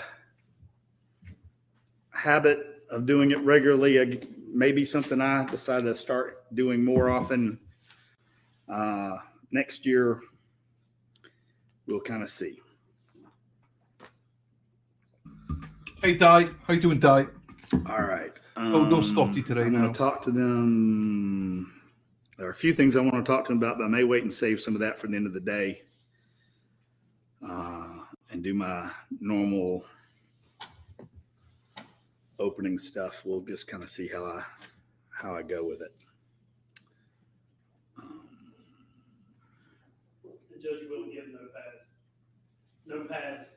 Yeah, they'll get the notepads while I'm doing the instructions.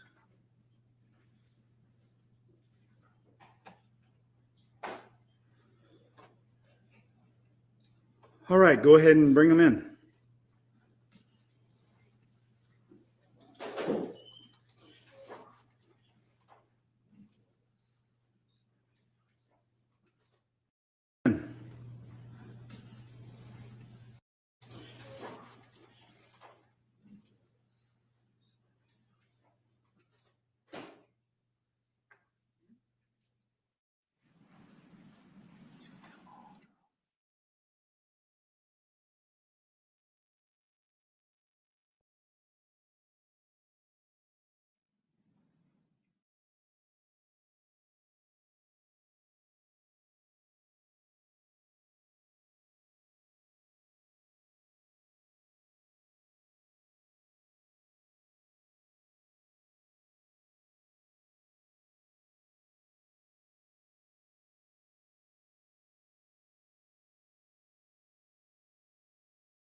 I call Pope.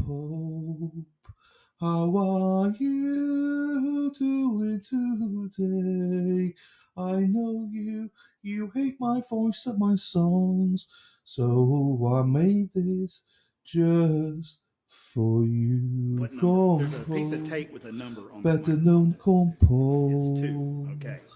Thank you to Robin G for making the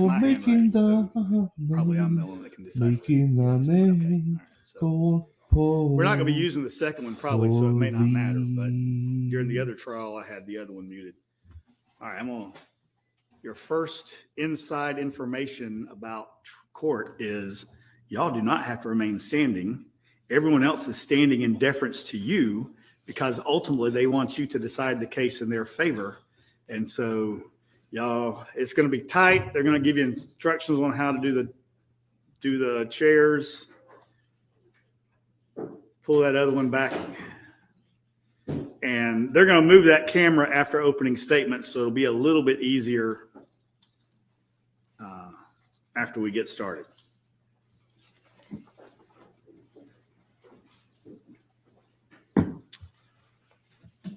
All right, ladies and gentlemen, it is 1:05. In the last 11 years and 9 months, this is probably the soonest after I have given a start time that we have actually started.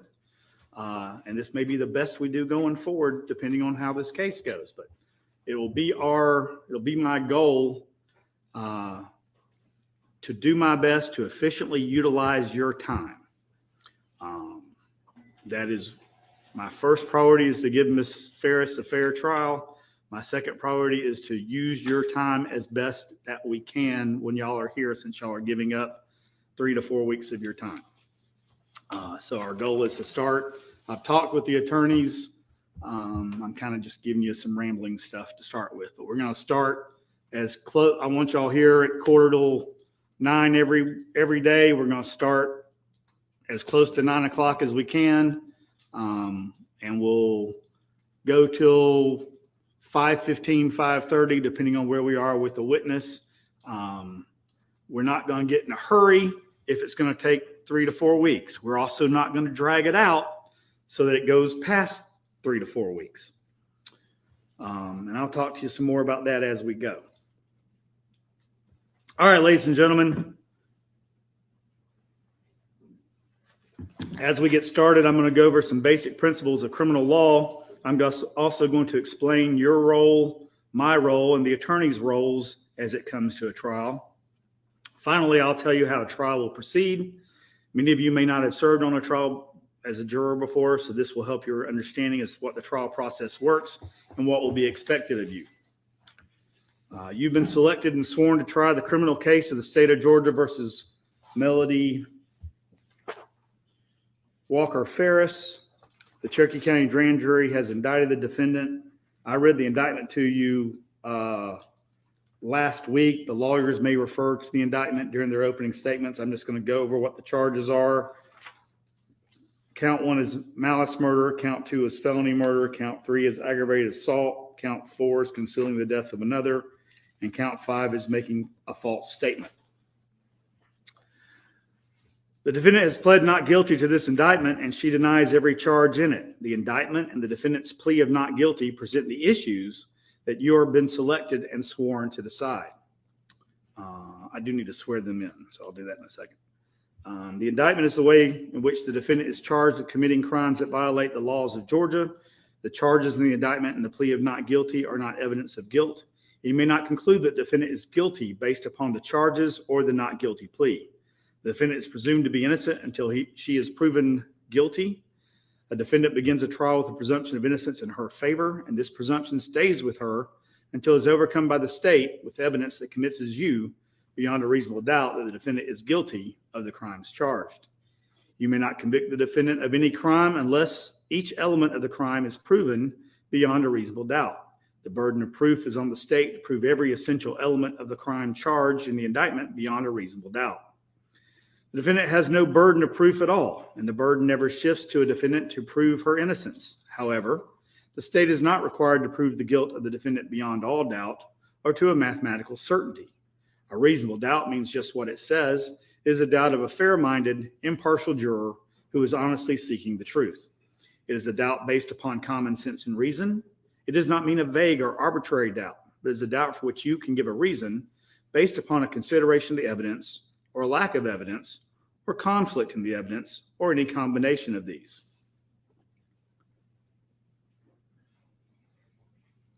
After considering all the facts and circumstances of this case, if your minds are wavering, unsettled, or unsatisfied, then that is a doubt of the law, and you must find the defendant not guilty. But if no reasonable doubt exists in your mind about a defendant's guilt, then you may convict the defendant. If the state does not prove the defendant's guilt beyond a reasonable doubt, your duty would be to find the defendant not guilty. My role as judge is to determine the law that applies to this case. Then I will instruct you on that law that you must apply to the facts in reaching a verdict. I'm giving you some of those instructions now. I will give you more detailed instructions at the end of the trial. The jury has a very important role. You must decide the facts of the case from the evidence presented, and then apply the law that I will give you in the closing charge to those facts. Evidence is how a fact is proved or disproved. Evidence can either be testimony or exhibits. Testimony is what you'll hear from people who will take the witness stand and swear to tell the truth. The questions the lawyers ask you, the questions the lawyers ask the witnesses are not evidence. Exhibits are the documents, photographs, and other physical items that are admitted during the trial. The object of a trial is to discover the truth. During the course of a trial, I will admit evidence according to the rules of evidence. Those rules are designed to aid in discovering the truth by making sure you consider only the best and highest evidence. The lawyers, of course, are advocates for their clients, and they have a duty to represent their clients to the best of their ability. They must follow the rules of law, trial procedure, and evidence during the course of a trial. They may make motions or objections if they believe any rule is not being followed. Again, what the lawyers say when making or responding to objections is also not evidence. I will admit or exclude evidence according to the rules. If any lawyer makes an objection and I overrule it, that means evidence is admitted and you may consider it. On the other hand, if an objection is made and I sustain it, this means the evidence is excluded and you may not consider it. You should consider only the testimony and only those exhibits that are admitted. You should not assume or infer anything about evidence that has been excluded. If you happen to hear or see any evidence that is excluded, I will instruct you to disregard it in its entirety during your deliberations and in arriving at your verdict. None of my decisions and nothing I say during the course of a trial are evidence. My decisions and remarks do not mean that I favor or lean to one side or another in this case. I'm only interested in seeing that this case is tried fairly based on the laws and Constitution of the state of Georgia and the Constitution of the United States. Sometimes I may need to deal with lawyers' motions or objections without you being here in the courtroom. If that's the case, I'll excuse you to the jury room. We may occasionally take a sidebar over here in front of the clerk. If we do that, we're doing that so that we don't have to send you back and forth to the jury room frequently. Typically, that's going to be on something rather mundane and not really important to the course of the trial. Usually it's going to be something along the, what's your next witness look like? How long are they going to be? Is this a good time to break? That sort of thing. We will try to limit those interruptions. Please be patient when we do that. That will also probably happen more frequently when we take a break. It's not uncommon for us to take a 10-minute recess and it turn into a 20-minute or 30-minute break. That's because the lawyers will come up with an issue that needs to be addressed outside your presence, and it's easier for us to do that on a break. If I think it's going to be extended, I'll send word out to the bailiff to give y'all some idea of how long you're going to be sitting there. That also may happen during the lunch break. You will notice I will say we're going to shoot for 10 minutes, okay, when we take a break. But things come up as we proceed. Also, we have new courtroom AV equipment that's been installed in the last year. No one talked to me before they installed it, and I don't like particularly the way it works. We have modified it and tweaked it even more 2 weeks ago before my last trial that we just finished up before y'all were selected. we have tweaked it even more since y'all are here. And now we have parts of it being plugged into by the folks operating the cameras. We also have them to deal with. So things may happen relating to the technology that interrupt the course of the trial. While I'm talking about the technology, the media is not going to film you. In fact, I was here till 6:45 Friday evening to make sure that y'all were not in the sight lines of any of the cameras. Tracy, my judicial assistant, and my staff attorney helped us, and we sat in each one of the locations and got where the lawyers typically get, and did all that to make sure y'all weren't in the sight lines. So they've assured me that they will keep y'all off camera. Back to the AV equipment. It is prone to act differently every day. Just like we have the folks that are recording this, they have cameras. You would think they could just set them up and leave them here.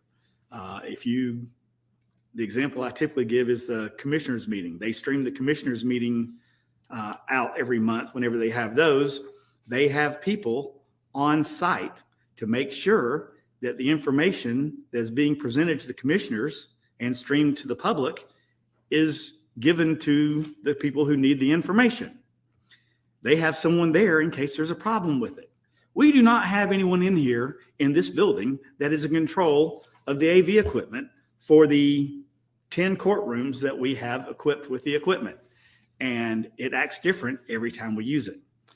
Now, I put together the old system and I am comfortable with the new system. And when it doesn't work, I'm going to hop down and get it to work. And if I can't get it to work, I have a 50-foot HDMI cable that I will string up to the monitor so that y'all can see the evidence. And I don't care whether the folks on the internet can see it or not. They can just zoom in on the camera on the TV. If I do that, I'm not trying to help Mr. Fogus and Mr. Frankish if it's their presentation of evidence that's going on. If that happens while Mr. Weaver and Mr. Ray are doing something, I'm not trying to help them. I'm just trying to give you the information y'all need as efficiently as possible to get this case moving forward. There is going to be lots of evidence in this case. Most of the evidence is in a digital format. The best way to show you the digital format is directly through the system to the screen so y'all can see the digital content. Unfortunately, now there is so much digital content, we have to do this in every case, and I'll talk to you some more about that at the end of the trial. But if I can't get it work, then we'll take a longer recess and I'll send you out to the jury room. But usually I can get it pretty quick and I can help the lawyers figure out what's going on with their system. That is a common occurrence. All right, trial process will be as follows. First, the attorneys will give what's called an opening statement. No attorney is required to make an opening statement. Opening statements are not evidence. They are simply an introduction to the evidence, a preview, or an outline of what each side anticipates the evidence will be. The state goes first because they have the burden of proof. After that, witnesses will be called to the stand and the evidence will be presented. After the evidence is concluded, the attorneys will give what's called a closing argument or summation. They may discuss the law that applies to the case and how you consider the law in light of the evidence. They also will point out parts of the evidence they believe supports their position. Again, what the lawyers say in their closing arguments is not evidence. It is up to you as the jury to determine what the evidence in the case is. The goal of a closing argument, of course, is to get you to persuade you to try to decide the case in their favor.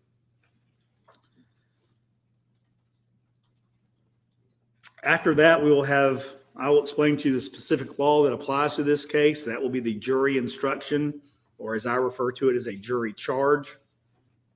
I'll then ask you at that point to go to the jury room to deliberate and reach a verdict. It is important that you pay close attention during the trial. If at any time you cannot hear or see evidence, I know our angles are tough. We have two screens. Hopefully you can see it. If you're having a problem, you let me know and we'll try to figure out a better way to do it. I think we have that screen turned as much as we can. The one that I had installed previously that was over there had an arm and could slide out a little bit better. But If any time you cannot hear evidence, let us know. If you're suffering from discomfort or need a break, let us know. Y'all stand up and stretch if you need to. If someone needs to, has a condition where they need to have snacks, you can bring a snack in here. Bring your coffee, bring a bottle of water, whatever you need. We'll have bottles of water for you if you need them. We'll have coffee available. I'm going to be drinking lots of coffee up here. Bring in your own cup if you want to. The security folks prefer that it be plastic or paper. If you bring in a ceramic or metal one after 4 weeks of trial, y'all might use them against each other. So we want you to be safe, but you're free to bring that in. If anybody wants, I'll go ahead and talk to you about lunch a little bit while I'm thinking about it. All right. We'll probably bring in lunch for you some of the days. Right now, I'm thinking about doing that Monday, Wednesday, Friday. If we do that, we'll have a menu for you. We may not do it every day because you just may want to get out of this building from time to time. So that's kind of my thought. We'll talk to you all about that more as the week progresses. If we do lunch inside and bring it for you, then we'll probably take closer to an hour lunch break. If we let y'all go off on your own, I usually tell y'all an hour and 15 minutes to get back, and then we try to be up and running in an hour and a half. But 30 minutes a day for a week is half a day. So we can gain half a day by staying in every day. But again, I want to get some input from y'all about that. So I'll talk to y'all later in the week about how you want to do that. We probably won't do that tomorrow. We'll typically take a mid-morning recess for 10 to 15 minutes. Same thing in the afternoon. We'll take a 10 to 15 minute break. We have 4 alternates. Y'all don't know who the alternates are right now, and I'm not going to tell you who the alternates are right now. Right now, you're all on the case, and you're on the case for the next 3 to 4 weeks. When we take breaks, if Judge Baker does not have a jury out, we're also going to utilize his jury room. So there are 2 rooms back here on the hallway. So that way, when we take a break, there'll be 4 bathrooms available, and it won't take as long as well. When y'all come and go for short breaks, and y'all go to the jury room, y'all can just leave your notepads, and we'll give you in a few minutes in your chairs. Y'all can leave anything else you want in the courtroom on your seats, your sweaters, lap blankets, ski parkas, whatever. Those of you on the back row are going to have that air blowing on you constantly, and you're going to be cold. I'm burning up already.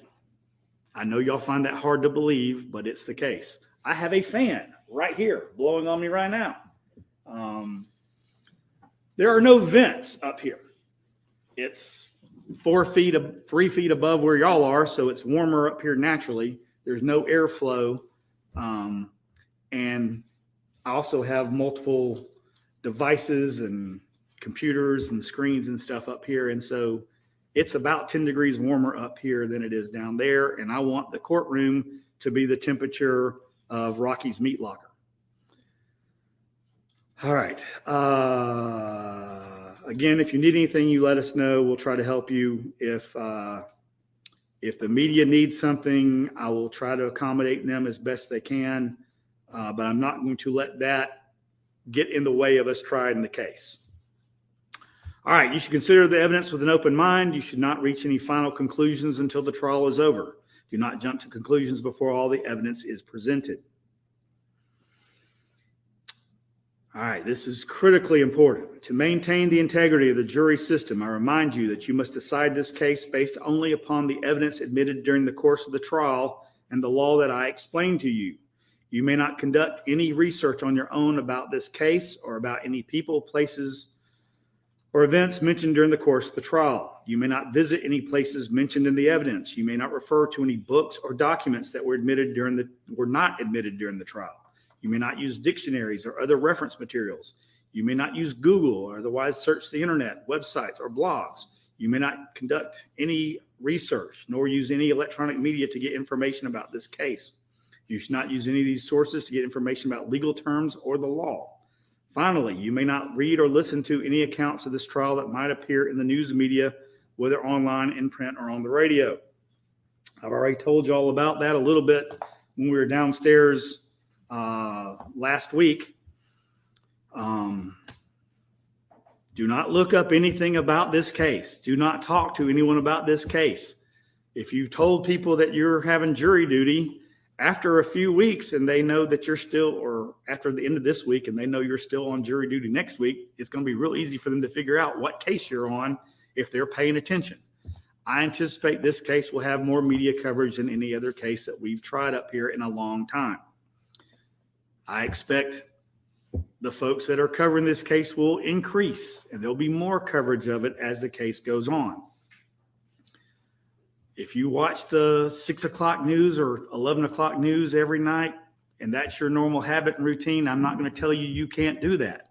But when something comes on about this case, turn it off, turn off the channel. Let us know to the extent what you saw and observed. I did have a trial several years ago. That was a murder case, and someone walked into a local restaurant and they were broadcasting the story in the lobby on the television because they had the 6 o'clock news on. If something like that happens to you, let us know. Remove yourself from the situation immediately. Let us know immediately the next morning. Let the bailiff know that there was something that happened. We'll probably want to bring you in here separately. Let the lawyers ask you some questions about it. Probably won't be any problem, but just be careful. Likewise, if anybody figures out you're on the jury and wants to talk to you about it, first thing you tell them is, I can't talk to you about anything. All right. I don't know what I told you about social media last week. I think I said something along the lines about being careful about posting being on the jury. Again, I'm not trying to prohibit you from doing what you want to do. I'm more concerned about if you post something about being on jury duty, that someone's going to start asking you questions about what kind of case, what case is it, who the judge is, who the lawyers are, and it's the back and forth that's going to be the bigger problem. I know that this is going to be an intrusion on your lives, and I am very cognizant of that. And I'm going to do everything I can to move this case as efficiently as possible so that the intrusion to your lives is minimized. But it's important and critical that y'all remain fair, neutral, impartial, and only get information about this case from what the lawyers present to you with my supervision. We've had reports of folks doing blogs while they're on the jury and talking to them about what they're seeing and observing in cases, which is just crazy to me. But that's what's been happening. Remember, you're the ones that are fair and impartial jurors deciding this case. No other influences should affect your decision. For that reason, you may not discuss this case with anyone, including family and friends, nor let anyone discuss the case with you or around you. This includes discussing or sharing information about email, texting, blogging, or any form of social media. Until actual deliberations begin, that is, until you've heard all the evidence, the closing arguments, I've given you the jury instructions, and all the evidence is with you, and there are only 12 of you. That's the only time y'all can discuss, and all 12 of you are in the jury room. That is the only time you can talk about the case. So you can't talk about the case at the end of the day, during breaks, with each other, or anything. Y'all can't talk about the witnesses or the lawyers or anything. All right? Everybody understand that? All right, y'all can go ahead and give them pads and pencils. We're going to give y'all pads and pencils to use during the trial. I told y'all not to bring your own. During the course of the trial, you may take notes if you choose to. You are not required to. If you do take notes, do not let your note-taking distract you from paying full attention to the evidence and the witnesses. Your observations of the witnesses while they are testifying is critical in you determining their credibility. You may not share or discuss your notes with anyone until the deliberations begin. Notes are not evidence. They are only memory aids. They are not any more important than your own impression or memory of what the evidence may have been. While you may consider another juror's notes to refresh your memory, you should rely only on your own memory of the proceedings. Don't be influenced by the notes of other jurors unless their notes help you in determining your own independent memory. If you need another notepad, which I expect y'all may, based upon the length of the trial, just let the bailiff know. Put your juror numbers on the top, or your name, or some other way to identify it.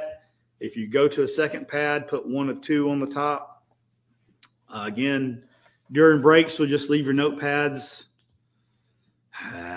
Probably don't want you to leave them in here because we may have the court staff will be in here at any time that there are other people present in the room, but I may have y'all take them into the jury room at the end of the day instead of leaving them in the courtroom at the end of the day. But during the breaks, y'all can just leave them on the on your chairs. I know you're going to get claustrophobia over there because I sat in that chair the other day. Just, you know, if it gets to be real bad, ask if someone can swap out with you. Y'all don't have to sit in the same chairs. You're going to. Everybody always does. But y'all don't have to. Y'all aren't locked into that chair unless you want to be. Y'all can switch out if you want. We talked about maybe putting that chair around the other corner on the other side of that rail. We can do that if you just say this is too much and I can't handle it. So again, I want you to be as comfortable as possible. We were afraid we might have to put a camera in that corner next to you, so that's why we didn't do that. Your notes will be collected and destroyed at the end of the deliberations. There will probably be, throughout the course of the trial, some reference to things that y'all have seen on TV and movies that cover trials. No one ever covers this part in a adaptation of a trial. No one talks about the instructions from the judge. You never see that anywhere. One of the things that always happens in a movie or TV is there's some dramatic moment and the lawyer says, Mr. Court Reporter, please recite back the evidence or the testimony of the prior witness, blah, blah, blah. We don't have that capability, okay? Shane is taking down the trial. He's speaking into a mask. Everything that's being said in the trial is also being recorded on a multi-track recording. So every microphone has its own independent feed into his system. He is repeating back what is being said as it's being said so that he can verify what was being said. There's no way for him to repeat that back to you, and then no one would be able to repeat what he's saying while he's reading it back to you. So that's not going to happen. There'll be other things that the lawyers will probably refer to that you're used to seeing in a trial that's not going to happen in this case. Let's see. While I'm thinking about it, I'll probably refer some of this to you again later, but we're going to have parking for y'all the rest of the week. So there'll be a designated parking space when y'all get here. That should open up about 15 minutes before I tell you to be here. If you're super type A and you're going to be here 30 minutes before I tell you to be here, you're going to be too early and there's not going to be anyone down there to get the parking for you. But we're going to have an area either roped off with tape or with pylons, and there'll be a bailiff or court security will be there and you'll come up and tell them you're a jury and they'll move the cone out of the way and you can pull in the space. But we're going to do that for you for the week. So we don't have to worry about y'all having a parking space on Wednesday when it's state court arraignment and there are 500 cars out there. All right. With all that, state ready to proceed with opening statements. Yes, thank you. Yeah, I'll go ahead and do the bailiffs. That's what I usually do. Find my... Open statements are starting now, Carol, so you missed nothing.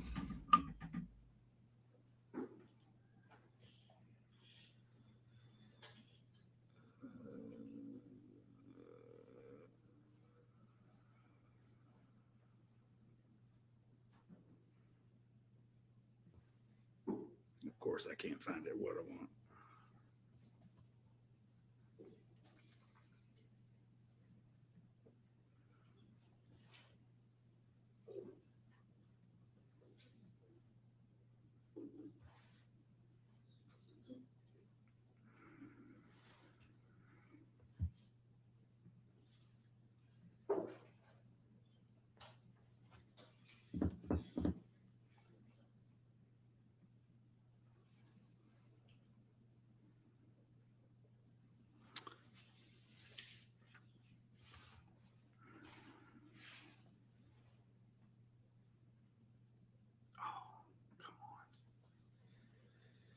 Nothing works when you're being observed, just as a general course of.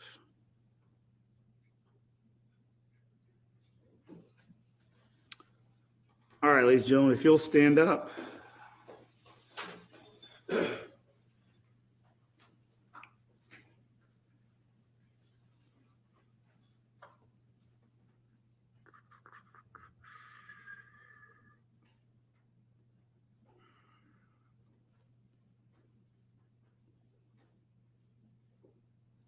All right, raise your right hands. You shall well and truly try the issues formed upon this bill of indictment of the state of Georgia versus Melody Walker Farris, and a true verdict give according to the evidence, so help you God. Say, I do or I will. All right, y'all can be seated. All right, if my bailiffs will come up.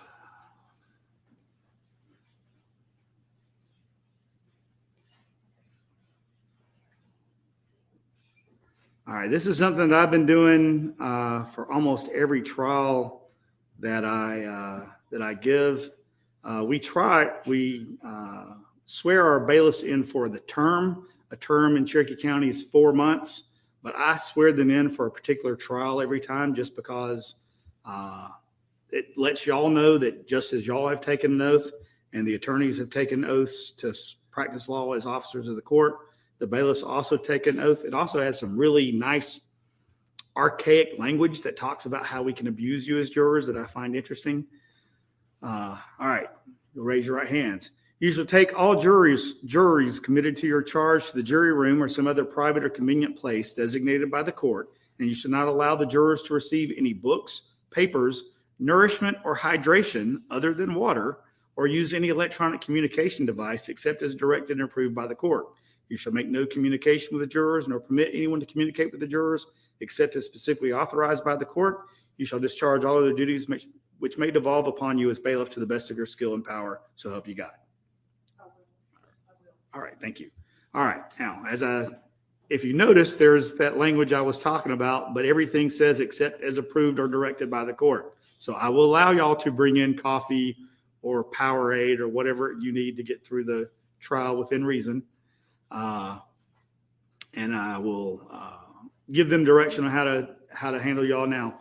It's also, I know, as we've talked about, y'all having a sweater or jacket or whatever, make sure you have your juror badges on. It's my plan for y'all not to go anywhere without supervision of the bailiffs, just because of the nature of the case. So if a group of y'all want to go down and get coffee, a bailiff's going to escort y'all down there. Do I have any smokers? Okay, so about how often do you need a break? Can you get by with one in the afternoon? Okay. All right. So what we'll probably do is when if someone needs to go get coffee, we'll have bailiff escort you to one of the entrances where you can, to the designated smoking areas. We might try to grab another bailiff to babysit you while you're out there. Okay. All right. All right. Anything else we need to take up before opening statements? All right. If you need to plug in your laptop, go ahead. You're already set up. You're good. Okay. All right. You can proceed. Please, the court, counsel. Ladies and gentlemen of the jury, when we're doing jury selection, I talked to you about being legal investigators. The object of all legal investigation is the discovery of truth. That's why you're here. The question is really, why are you here? I want to put you at ease through this trial. It's going to be a long trial. It will be a slow burn. There's a lot of evidence in this case. But why is the media here? Look around. Why are these people here? Why are the attorneys here? Why is the defendant here? Gary Farris will not walk through that door.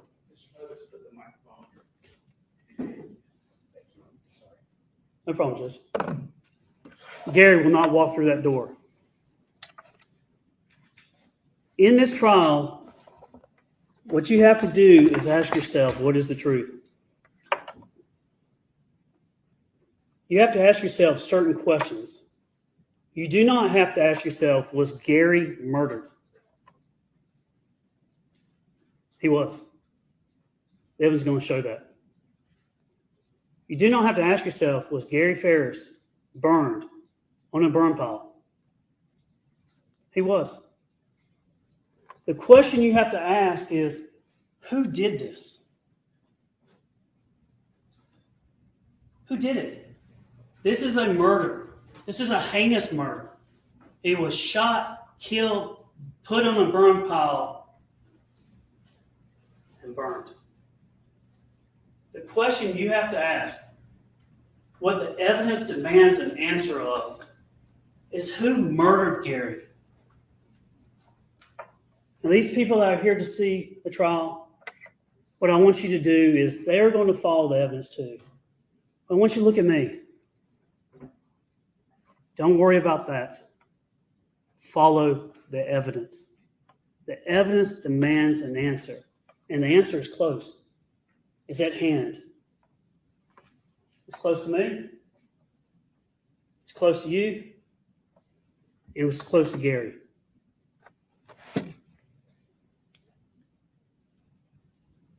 When the object of all legal investigation is the discovery of truth, at this trial, what you have to do is you have to shrink the world. When you see the evidence, this is Cherokee County. They don't have a lot of murders. They definitely don't have a lot of murders when someone was shot and put on a burn pile. You shrink the world. And when you shrink the world, you're going to come to one conclusion and one answer of who. Not what happened, not how it happened, but who did it. And she's near. Frankie, she's online. If I can get this technology working, Megan's going to help me here. I want to move.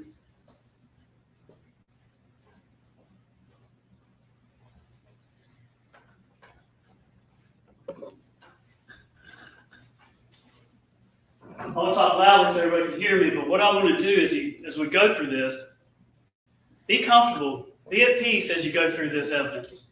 Relax and listen to what there is. I know there's a lot going on, but you are the most important people in this matter.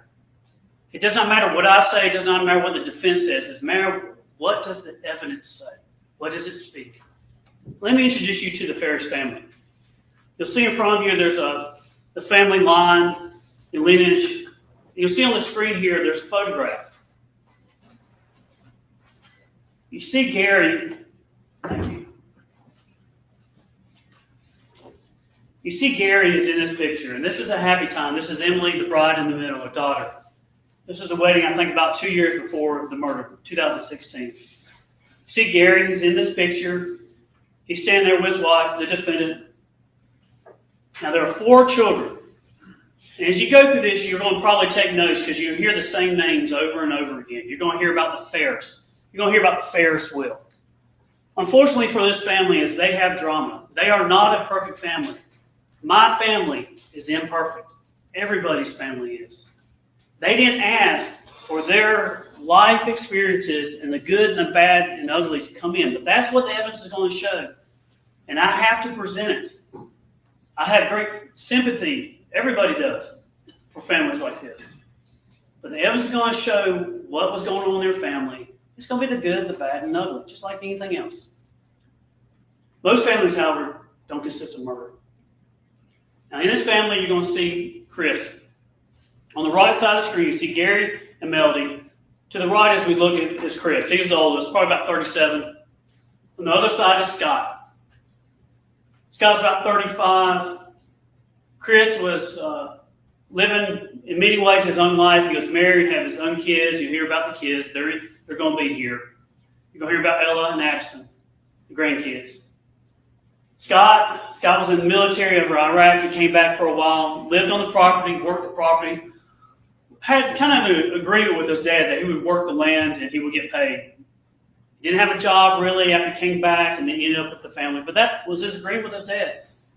Gary was a very generous man, loved his family.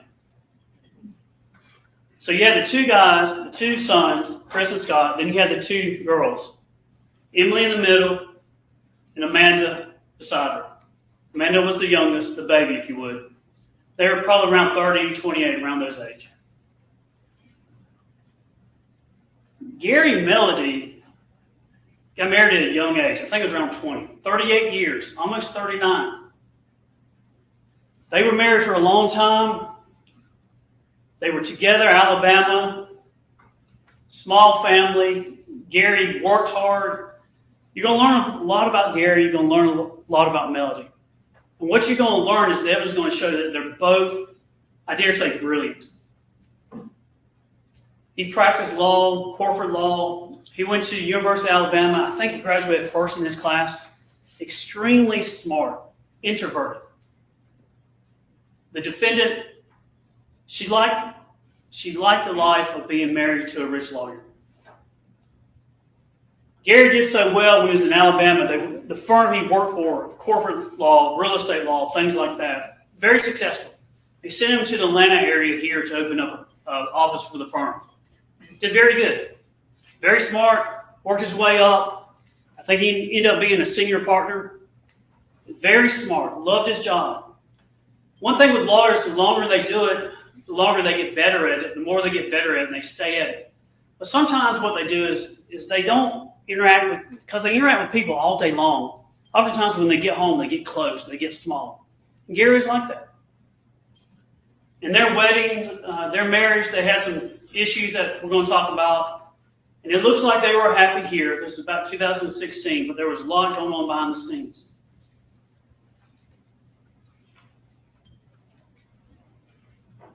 Gary, you could set the clock to his routine, his habits.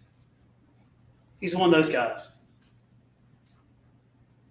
The question you got to answer in this trial is not was he murdered, not how was he murdered, but who did it. The evidence demands the answer that he was murdered. He was shot and killed and put on a burn pile. This burn pile behind his house. His remains were found. Not much. Gary was a big guy, about 6'4", 300 pounds, give or take. About 33 pounds remained.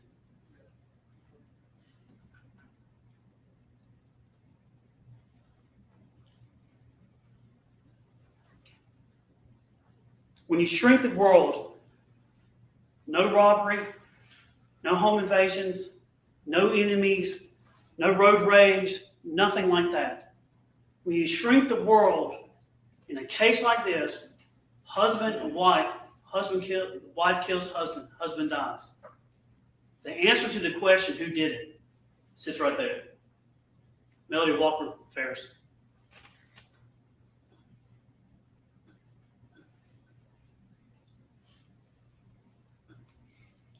Let me talk to you about their property. They were affluent.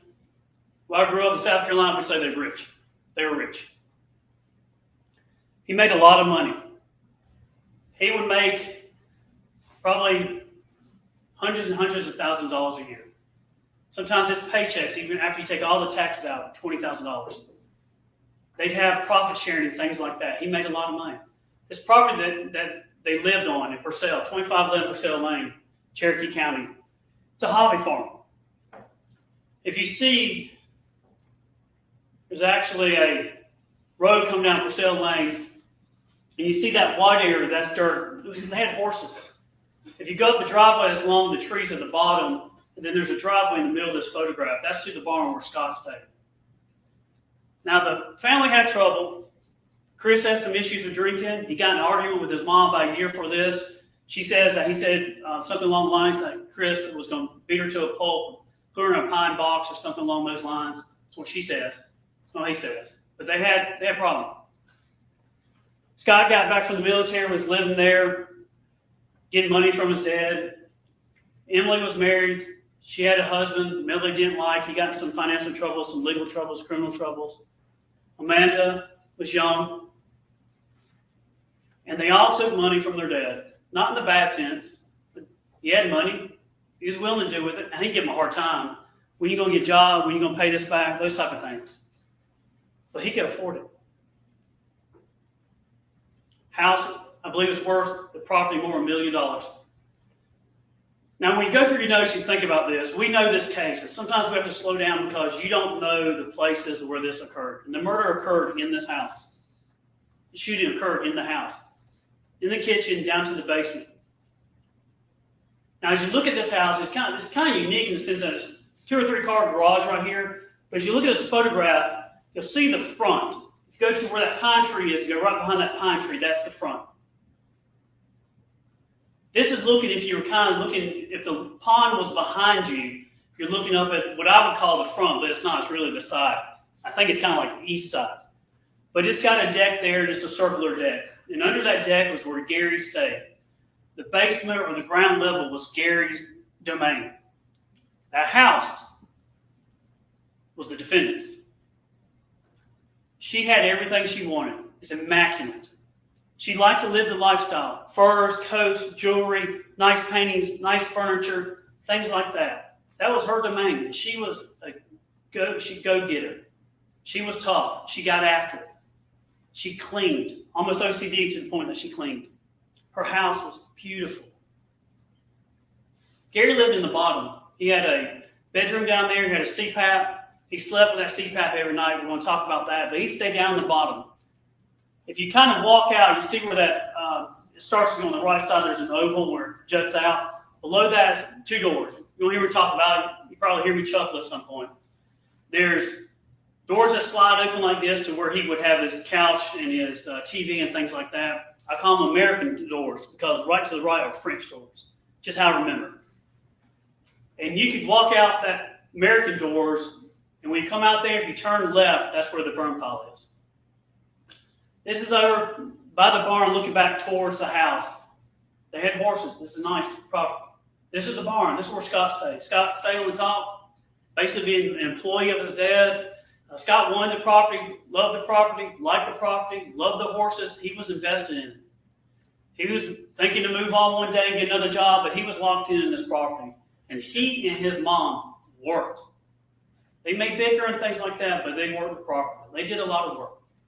And he lived in that barn there on the top. This is back to the house, transitioning back to the house. If you walk in that front door, this is what you see. Now, as you walk in, you're going to see evidence. If you walk in that front door, and I'm staring at the steps. If I'm staring at the steps and I turn right, you're going to go to what I call the kitchen table. If you turn left, there's a bathroom. If you go straight, you're going to go down the hallway to the master bedroom. This is the master bedroom. That door right there, you can walk out and go to the balcony. And that's where that oval porch was. You can stand out over that and look. You can look at the pond. Study room, library, very nice. Very affluent. This is the dining area, looking out towards the pond, nice. This is the kitchen. This is the doorway from the kitchen to the basement. You go down the basement.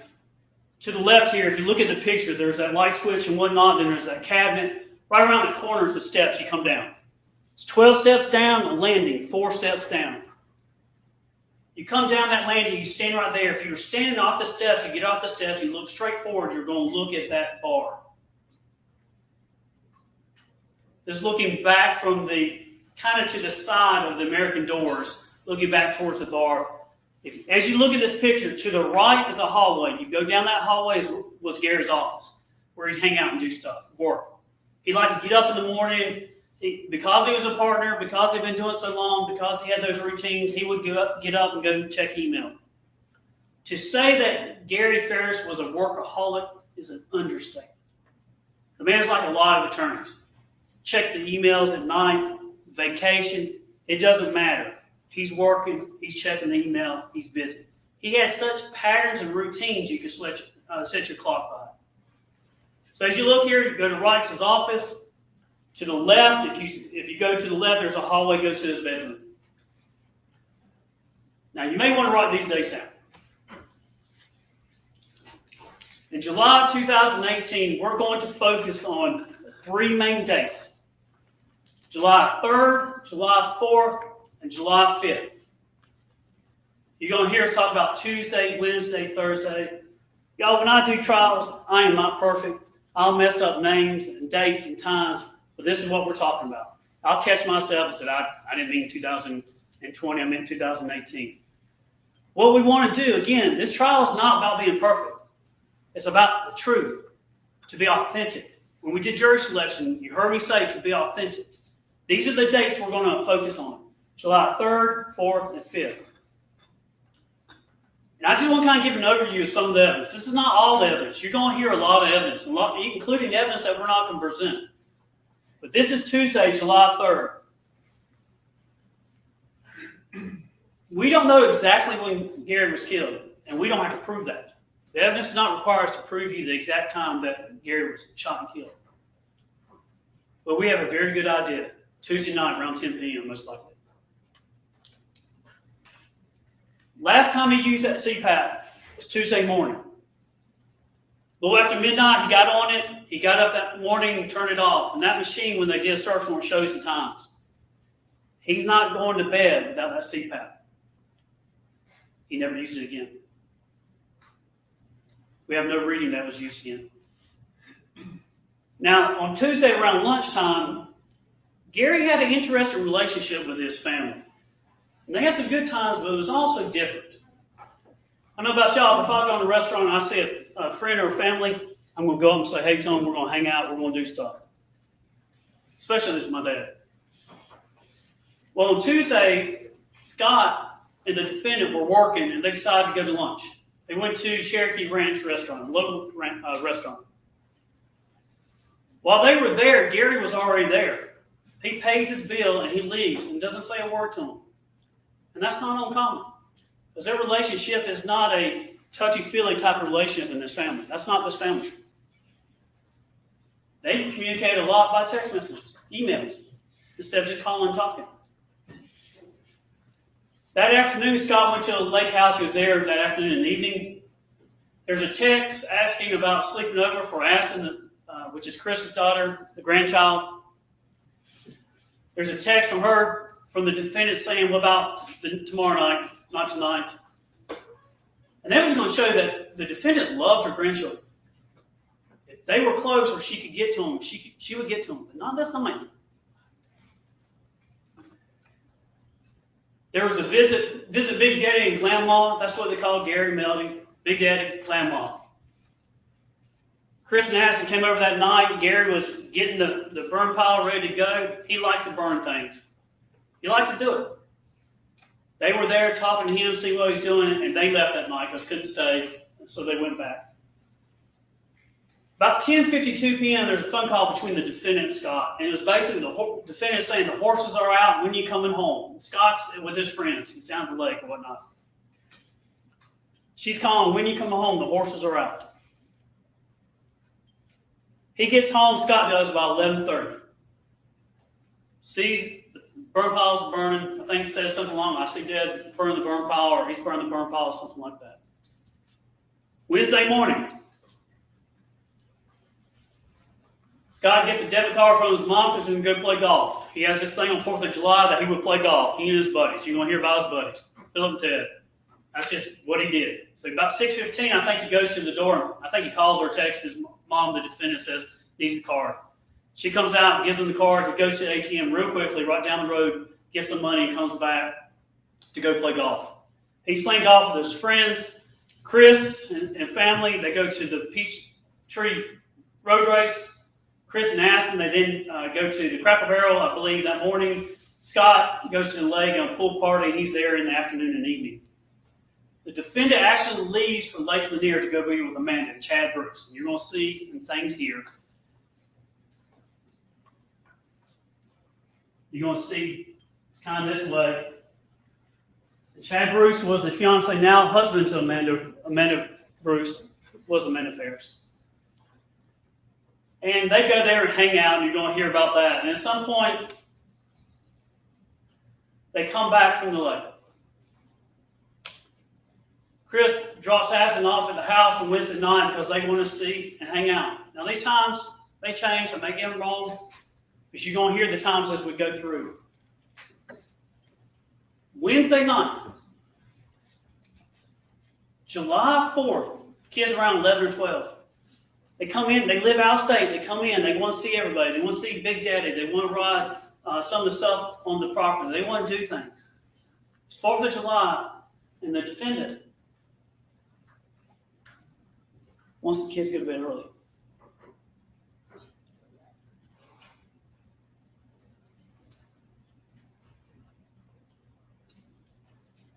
July 4th, 3rd, Tuesday, 4th, Wednesday, 5th, Thursday. The defendant goes to Walmart, checks out around 9:30. Scott spoke with the defendant and Amanda about 11 o'clock that morning. Now she goes and gets some supplies and some things at Walmart. So here's 5th is where it breaks open. Scott has got a connection or connect for some golf clubs. He's going to go to the PGA and get some golf clubs. He sees Amanda up at the house, and so he's driving down his driveway from the barn to leave. He sees Amanda, so he goes up and starts talking to him.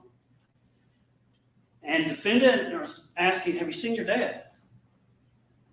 And it's got to be sarcastic. And he can be hard on his mom. He talks to her. They kind of go back. He says some things, kind of sarcastically. We talk about where's dad, things like that. And they start looking for him. Now, the defendant starts asking people, are you on the bank accounts or something like that? As in, maybe he's using the funds or the accounts to try to find where he's at. But his Mercedes is at the house. It had been moved. Now, they would say Gary would kind of go away sometimes and just kind of disappear. Now, he was last seen on Tuesday night by someone other than the defendant. So Wednesday, Thursday. Now they're just starting asking, where's he at? They go around the property. At some point, the defendant's behind the burn pile, and she points out to Scott, gets his attention, brings him up there. Something about goats. Did you burn goats?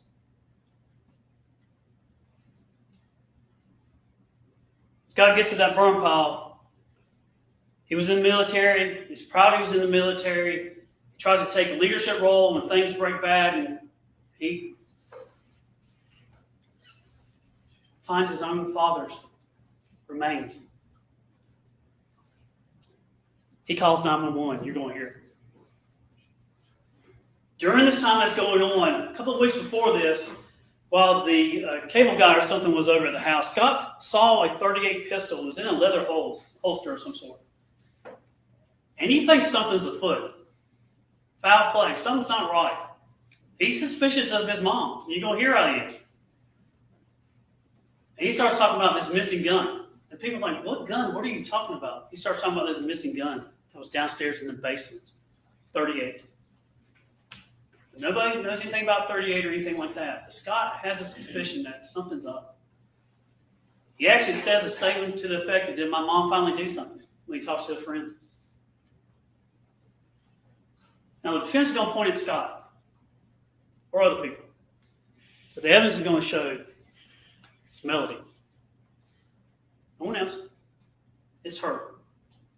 And what you have to do is follow the evidence. And what does the evidence say? What does it speak? What is the truth? It's not Scott.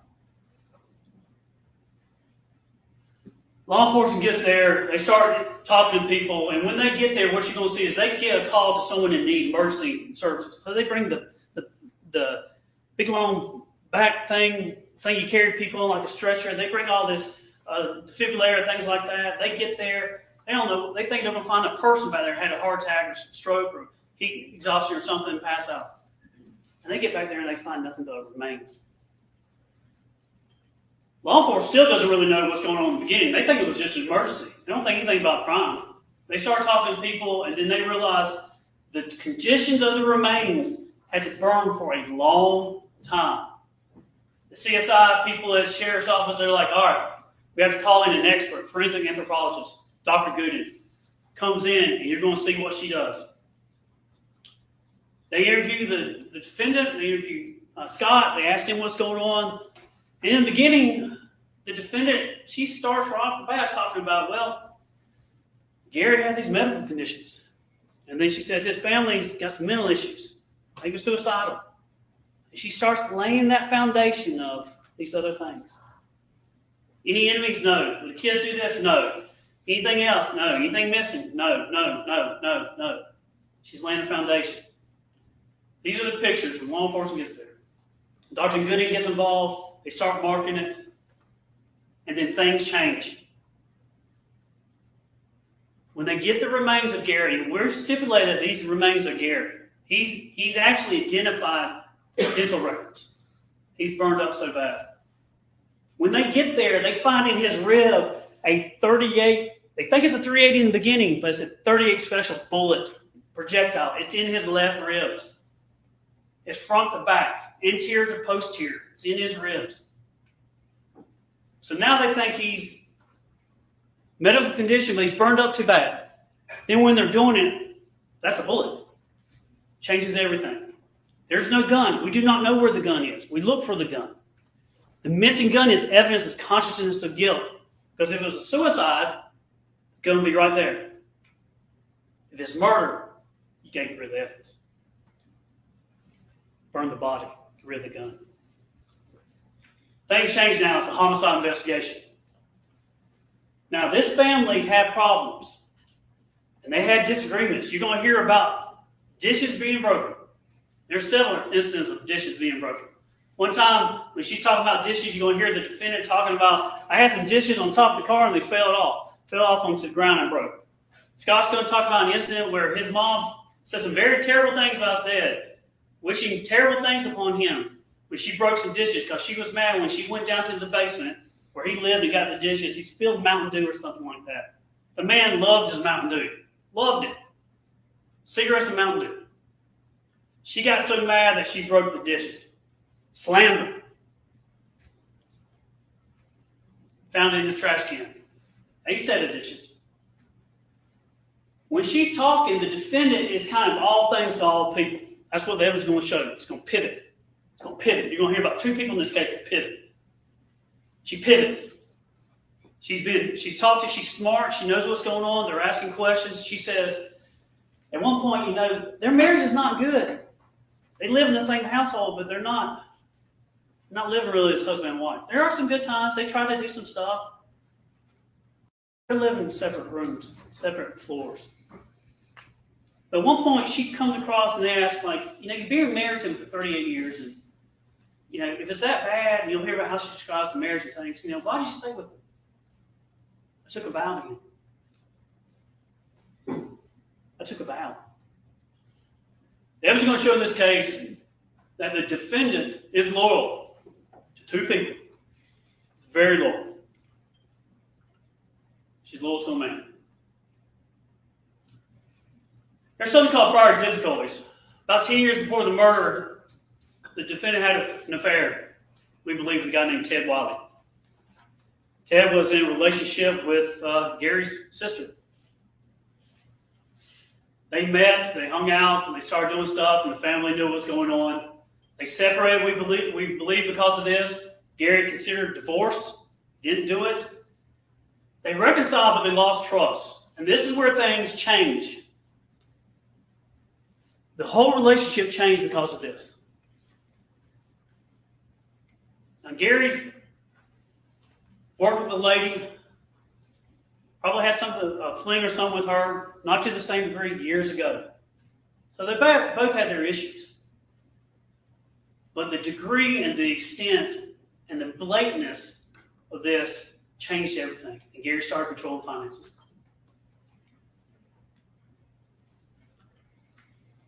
Her mindset was, to law enforcement, I took a vow to him. But you're going to hear evidence in a text message between her and another guy that would shrink the world and rule out. A guy that's a neighbor that met her when she would walk, because she would walk all the time. She's tough. In a text message when she was upset with Gary, we believe, she said, my response to his fit he threw was, I hope you die alone in a gruesome death.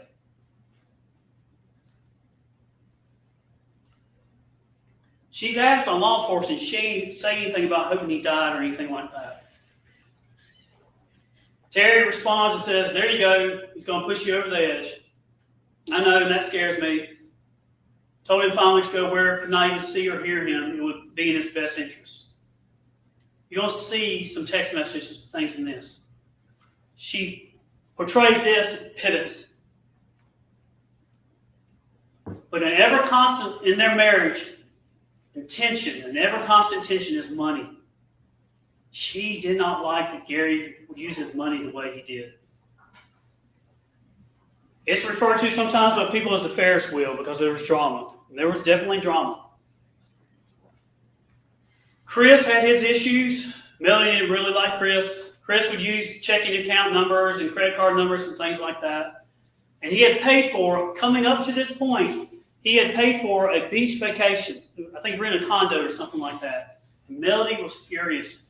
She did not like that Gary was just going to go with him. And Gary basically he'd say stuff, but he'd write the check or he'd say, okay. He wouldn't really do anything. It's his kids, his sons. He could afford it. She'd say things like, this is the last straw.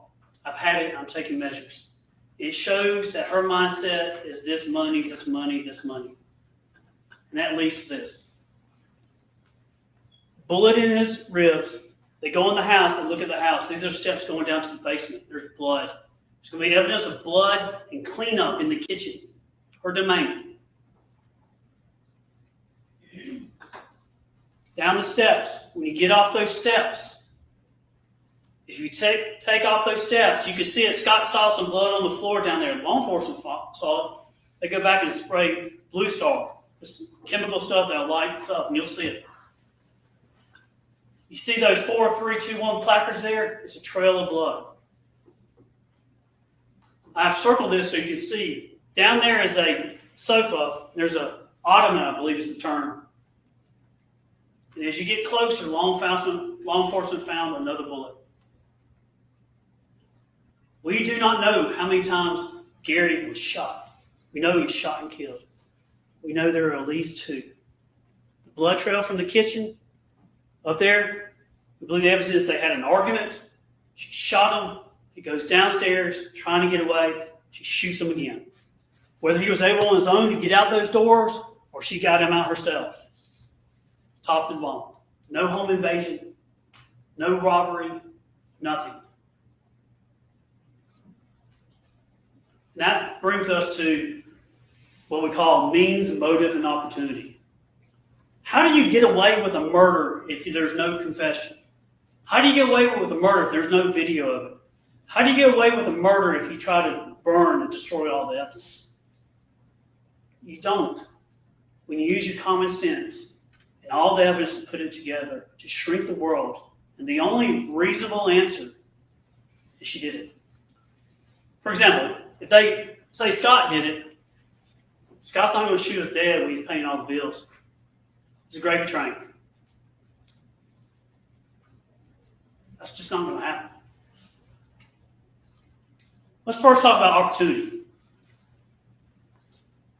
The reason why you shrink the world down, and you will see at the times in this case, when he was killed and when his body was moved, when things are going on, the only person that's going to be at that house, the only person is her. No one else. Just her. Sure, people were coming and going, but not when things were going on. The other thing you consider is sometimes in the case, with strong evidence is deception, mendacity. When you see that, she's cloaked in lies. And you'll see it through the trial. The evidence will show that. Here's the thing she says about Farris. The context, the common sense, the circumstantial evidence. Gary liked to set things on fire. He liked to burn stuff. I think about 2008, they had another house, Alpharetta, that they moved from to the farm. He set, I think, the backwoods on fire or something at night. Caught him on fire. She hated that with understandable concern. That's dangerous. People are scared of fires. I get it. She's concerned about that. And then in the same house before this murder in 2016, I believe, he set the house on fire from the basement up, smoking cigarettes in the trash can, left them there, and they caught the house on fire. She went after him. She is strong-willed. She has a backbone. She's tough-minded. And she would tell him how she felt. She told investigators things like this. I try to put together some of the things you'll hear. She had gotten so scared of fire after that. She had been just scared of the fire. She was scared to death. She figured Gary would burn her house down. They just didn't leave him here much alone because he would, I think she said, break a steel trap or something like that. She told Gary, don't leave the fire. She told Gary, please don't leave the fire. She told Gary when discussing dinner that he cannot go off and leave that fire. She told Gary, you got to watch the fire. She said there's no reason with him. He's a lawyer. He was going to burn it or die trying. Slip of tongue, but that's what she said. That was the opportunity. It's going to be her. Means. Means is how could you have done it? Because the question you're going to have in your mind that's going to boil down to this case is how did that little lady get that big man on the burn pile?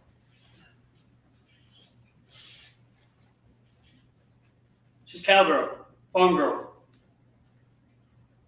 Her daddy owned a hardware store growing up. She's been around it. She had ropes, leads, straps, tow lines. Did I mention they had a tractor? Means. Necessity is the mother of all inventions. You just committed murder, you'll be motivated if you have the means. Did I also say tell you they had an RTV? She knew I was driving a boat. Wednesday morning, Scott leaves to go play golf about 7 o'clock that morning. She doesn't leave to go to the lake till around 12 something. No one's in the house. She comes back that night and tells the kids, get to bed early. Motive. In my business, there's nothing new under the sun. You don't have to be smart to be an attorney. You have to have common sense. And when it comes to motive, the question you're going to have is, one is, how does she get him out there? That's the answer. They're just going to answer that. Why did she do this? Why would a wife, even for a husband that she doesn't like, he has money? Well, she didn't inherit, intestate succession. She gets stuff under Georgia law. Even if he died of an accident, she'd probably get more money. Motive. Let me introduce you to a person called Rusty. Law enforcement trying to figure out what's going on. They're at the house, they get consent, things like that. They search her purse and they find, the things you think you find in a purse, but they find this bank card, credit card, debit card, whatever it is, this financial card. And they find the name Roy Barton on it. And so they're asking him, hey, who's Roy Barton? Well, she says, my cousin, Martha Jane, was married to Roy Barton years ago. In fact, in 2014, that's when this kind of starts off. But she doesn't mention Rusty. She's playing it off as Roy Barton Sr. And he's died. And I just had that and forgot it was there, something along those lines. The Rusty Barton, though, is not senior, it's junior. And he's a character. He's reluctant. He's talking about the evidence going to show he's going to change. You're going to be introduced to Rusty Barton, who's from Tennessee, and we're bringing him in. I do not know what he will say on that stand. I know what he said in the past, and he's flip-flop. That's what the evidence is going to show. But you're going to be able to use the law, which is called prior inconsistent statements. You're going to be able to judge when he said this, and when he says this, and when he says this, what do you believe? A little background on Rusty. He knew them since teenagers. I think he knew her when she was 15. Martha Jane, which is her second cousin, but more like a mother figure. She loves Martha Jane. Martha Jane's a good woman, a godly woman. Martha Jane loves the defendant. They were married to Rusty's father. So Martha Jane, Roy Sr. were married. Rusty and the defendant became romantic in about 2014. She was up there helping her, Martha Jane. I think she had open heart surgery. In fact, Rusty actually took Martha Jane to Emily's wedding. up close and personal. The affair was going on for about 4 years, 2014, 2018. Inactive. Gary knew about it. There's an email he received that put him on notice about from Rusty's girlfriend. You're going to hear him ask questions about Rusty talking to her, telling her, don't do that. Rusty did internet searches about the wedding rings when law enforcement was talking to him. They would rendezvous in Dalton, which is about halfway from Tullahoma, Tennessee, and Alpharetta. Almost halfway exactly. Exit 333. They'd meet up there. In the beginning, it was monthly, several weeks ago, and then it became weekly. She would just disappear. Family knew what was going on. They had suspicions, but they didn't realize who Rusty was until this broke. They kind of have a 6-month plan. Rusty believed, based on what the defendant was telling him, according to Rusty, that Gary had some esophagus cancer or something, bleeding, something going on, so he was sick and he was going to die. And they kind of had this plan after Gary passed away. Naturally, they would, for 6 months, lay low, and then they would come back and get together. They were in love. They talk like junior high kids in love for the first time, all the time. They had a regular pattern. Law enforcement interviewed Rusty on certain occasions. There's these days where Rusty was interviewed and basically goes from, I don't know anything, and then they press it. We told you in a trial like this, it can be a contact sport. The attorneys can get after it. We can get after it. I can get after it. And they get after it with Rusty. I'll be professional. But they did the good cop, bad cop with Rusty because he didn't want to give up on Melody. And you're going to hear how they talk to him about this is a death penalty case. You can be arrested for this. You can be what side you want to be on in the courtroom. All techniques law enforcement use to have someone talk. He talks to them. And they use him in the sense of they would get information from him, and then he was willing to cooperate and record some calls and some things like that. But look at this pattern here. He talked for some time, and in June of 2019, he recants something he told law enforcement in July 2018. Y'all familiar with the first 48 hours? In law enforcement, in this business, you get to someone as quickly as they can because if there's time, they will change. Feelings change. In the beginning, he says one thing, and then he gives up more and more. It's like pulling teeth. You finally get it out. But he recants. And this is what he recants. The evidence in the case is going to show that when you shrink the world to the only person that had the motive was her, the only person that was home when this could have occurred, Tuesday evening, going in from Tuesday the 3rd to Wednesday the 4th, about 2 o'clock in the morning, law enforcement talks to Rusty and says, all right, what did she say? And he describes it as the last minute, last conversation. And this is what he tells law enforcement. She said, Gary's in the burn pile. No. She said, he is in the burn pile. And I said, what? And she said, he is in the burn pile. I said, do not say another word and do not tell me anything. I do not need to know that. This is what, before the murder's known, anything like that, he's on the phone. The record's going to show that he had 3 or 4 main phone calls during this time. It's going to show that his pattern when he would talk to her was abnormal for this time. There's a phone call, and he says, I talked to her. And this is what she said. He's in the burn pile. This would have been July 4th. Now he comes back a year later and recants. Well, his presence and companionship is with the defendant. Law enforcement goes, gets arrest warrants, goes up to Tullahoma, Tennessee to arrest her, and guess who she's with? Rusty.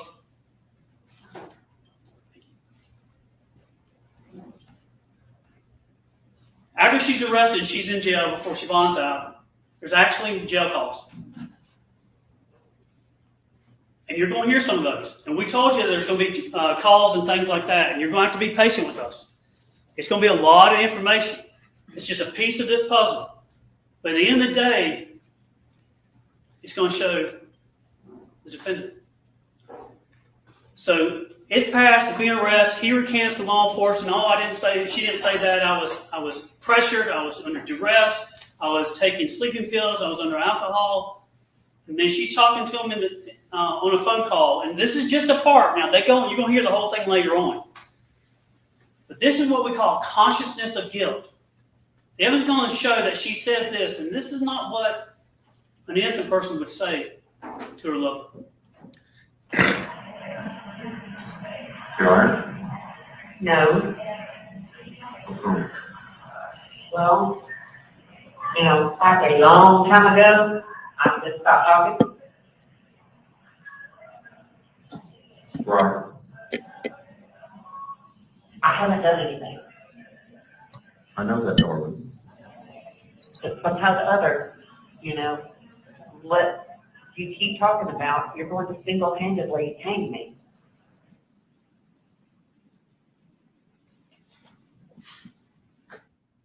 Speak the truth.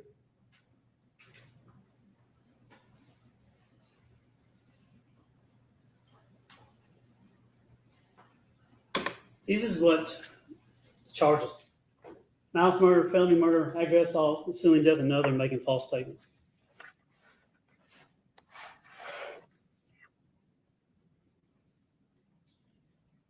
We are here because Gary cannot be here. And the only reason we're here is by her hand. Malice murder is the unlawful killing of somebody with malice aforethought.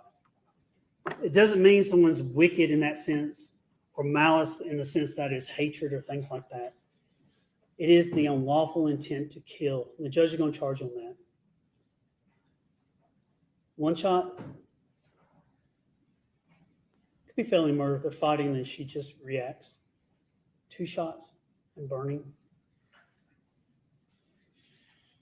It's depraved. Felony murder, the evidence is going to show that even if she didn't intend to, with malice, to kill him, that intent to kill, that she had that gun in it, just went off. Not the case because she shot him twice. That's still felony murder. It's not the intent to kill. It's the intent to do the underlying felony, which is aggravated assault. Pointing the gun at someone and shooting them, and they die.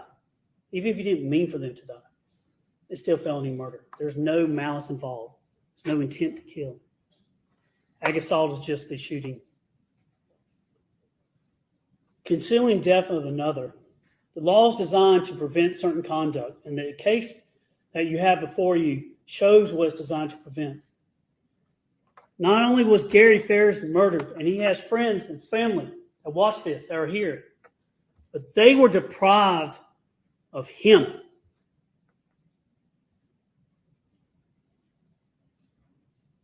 Because she burned him up.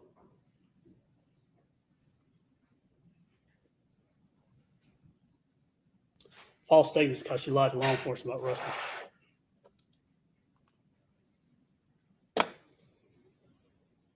Y'all forget about all this out here.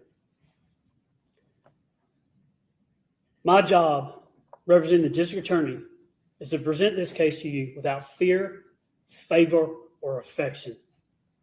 Your job, under your oath, is to speak the truth. I talked to you about veritas. You see the word verdict. It's truth, speak. It's the word veritas with dit in Latin, to speak. When you're done with this case, take all the time you need. Forgive me when I bumble through things, when I get sideways, when I'm doing my job. But remember, I am representing a voice that has been snuffed out and taken away. And Megan Frankis and I are going to present you with the evidence. And there's 2 sides to the truth. That is, where you see the deceit and the lies in this case, that points to who did it. When you see the opportunity, the means, and the motive, money, sex, new life, the truth, as sad as it is, as hard as it is that the defendant murdered and desecrated her own husband.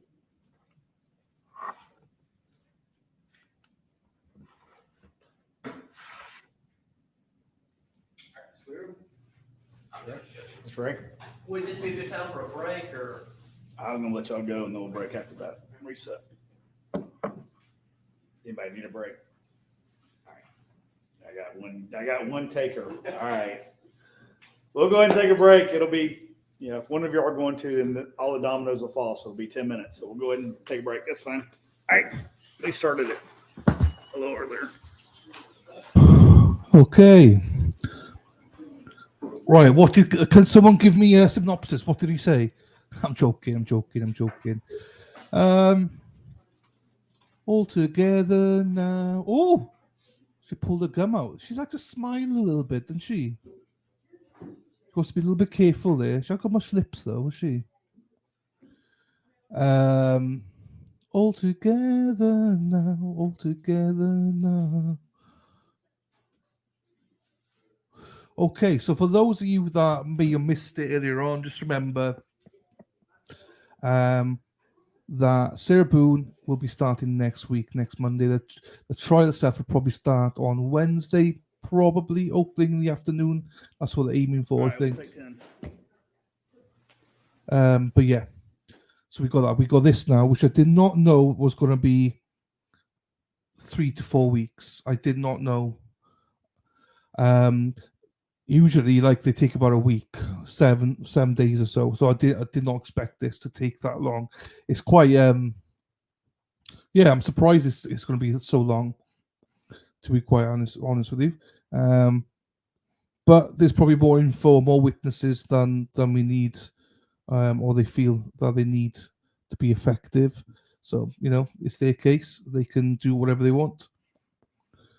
They just have to be careful that they don't overdo it. That's the problem. That's why they say a good murder trial should be like around 7 days. Don't overdo it. Don't overstate it. Just go straight to the facts. But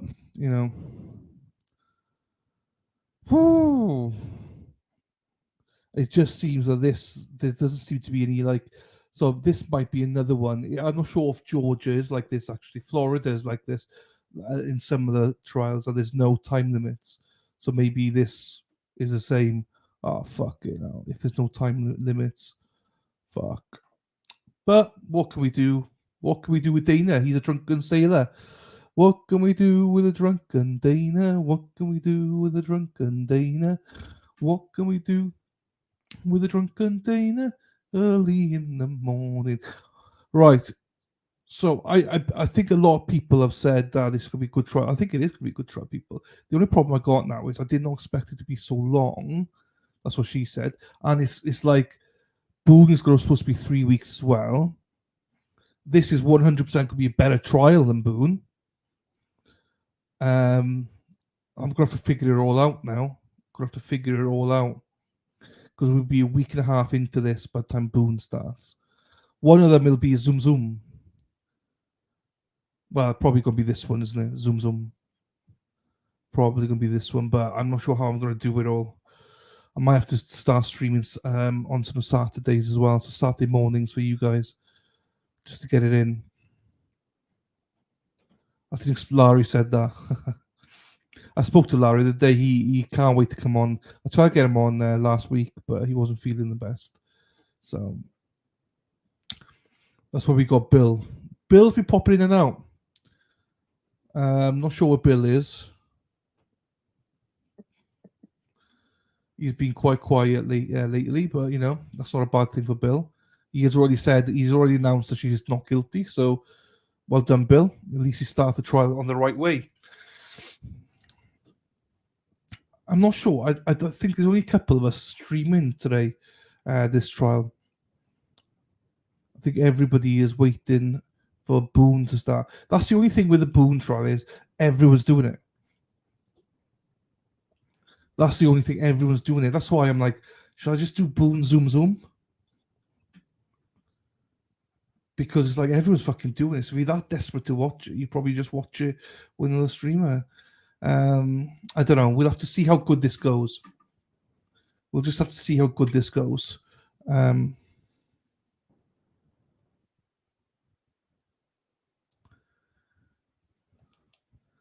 on.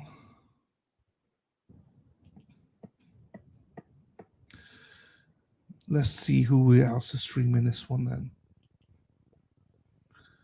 Oh no, there's a couple of people.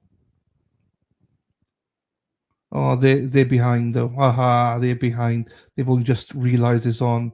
No one's been preparing like I do. It is going to be interesting, I think, Hans, because I don't see how we can last 4 weeks with all the information they've got.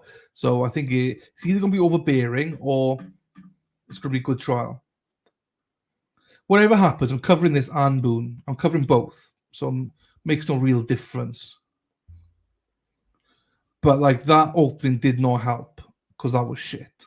So I'm hoping that it does pick up because this has the potential to be a really good trial, but it can be, it can be a bad thing because he could spoil the trial.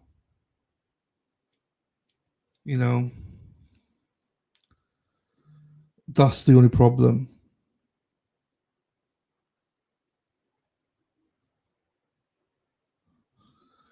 I was just listening to the car. He was mumbling rambler. Because you have yes, my whiteboard. Better mics, yes. When I lived in New North Carolina, their trials for murder were allotted 4 weeks. My boss's son was a defense. It's normally the average is 7 to 10 days worldwide. That's what it is. Or they may have allotted it, but it's this is why Poole was supposed to be 2 weeks. That's why I allotted 2 weeks for it. Wade Wilson was allotted 2 weeks, but it only took 3 days. Most trials are only 2 weeks. A lot of it depends on the witnesses and stuff like that, but it's very rare that you'll get a trial that lasts 4 weeks. That's very rare. I've covered like obviously Alex Murdoch did. Who else was there? Karen Reed, what obviously was. I had a 4.5 month one, but most of them are like no more than 2 weeks. Benefit, most of them are like if they don't go over 2 weeks because they're quite sharp going, but everyone's different. Going to be 2 weeks of family drama now. Yeah, there's that as well. If it's going to be nonsense, then yes. There you go. Hence for you all, I'm here for it. There you go. I don't think Dylan knows to change my pick. No, I didn't know. That's a beautiful picture. I didn't notice, to be honest with you. That's a beautiful picture, medallion. That's very beautiful of you. Very beautiful. However, we want to watch with you zooming as well. Yeah, I mean, I'm going to be zooming. I have to zoom one of them. Whichever one it is. If this ends up to be shit, I'm going to zoom this. But if it's ending to be good, then I'll zoom Sarah Boone. Sarah Boone's going to be shit. I'm telling you now. No, Boone's going to be crap. I'm telling you. I promise you, it's going to be shit. It would have been interesting had she be the one presenting herself. But it's going to be rubbish. I'm telling you now. It's not going to be a good one at all. I think my perception is that people think that it's going to be really good because of the video. But once you watch the video, that's it. In my opinion. Just my opinion. I could be completely wrong. Just my opinion. If we hadn't seen the video and that, then but we'll see. We'll see how it goes. Let's see how it goes. Did they just say anything about there being a break or something? Oh, no, we didn't. But maybe. I don't think so. But it could be because of family stuff like that. If all the family against them. So, zoom Boone. Yeah, we'll see. We'll see near the time. If this is rubbish, then we'll zoom this. Do you know what I mean? I'm not saying we're not going to. But if this is interesting, then, I mean, literally, I think there's like 3 of us content creators covering this. So I'm going to get probably more views on this than I am on Boone. Gorgeous, Carol. She's gorgeous. You're all gorgeous, Toots. You're all gorgeous. We trust you, Dylan. I just long for the ride. I bet you are. Yay. That's what she said. Exactly, Carol. Yes, Dylan. Do you know what? I saw a beautiful picture of you and the family. Those girls of yours are absolutely going to be heartbreakers, Carol. They're going to break some hearts along the years. Let me just tell you that now. Look, another beauty here, Deb. Hey. KD Boone was going to be good if she was, representing herself, yes. But I don't think anything interesting will really happen. No. Not now. She's not representing herself. And she's definitely just a guilt. Yeah, definitely guilty. Yes, seen it. Oop, DQ, Daffodil. We're a week, yes, week and a half to figure it out because Boone's not starting until about next Wednesday. So DQ, there you go. Carrie, beautiful she is. You're all beautiful. Crystal, you're beautiful as well. Carol, thank you. No worries there. Robin G's beautiful, people. If you've not seen her and you're a member, go. You can see her in Discord. She's an absolute smoke show. Zoom this. Ask Bill. He'll give you a strong opinion. Just do the opposite. Well, he's already said she's not guilty. Leave her out. Leave her be. Thank you, Crystal. Thank you, Robin G. Daffy, look at Daffy with a 60 what was it? 60 triple D's. There you go, my darling. Robin G, she knows it. She's a very pretty lady. She prefers to leave her dog on, which is fine. I get it. But she's a very attractive woman as well. As I say, you're all very attractive, so it's fine. We're lucky. I'm a lucky guy. Lucky guy. And then we got Bill. Make sure you order the Los Angeles shirts. Yeah, hopefully you you liked it. Lurky Lou. Hello, that's not your picture. I know that much for sure. Lurky Lou. I wish that was your picture. Look at it, smoke show. But what's that? Who is that in your picture profile? No, there's no way that is you, Lurky Lou. But I do.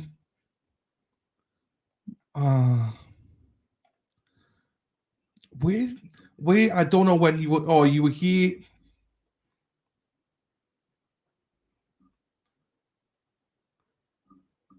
Enrique Delgado Garcia, that's the one. That's when we last saw you. Oh shit! I pressed the wrong button. Fuck. Hang on.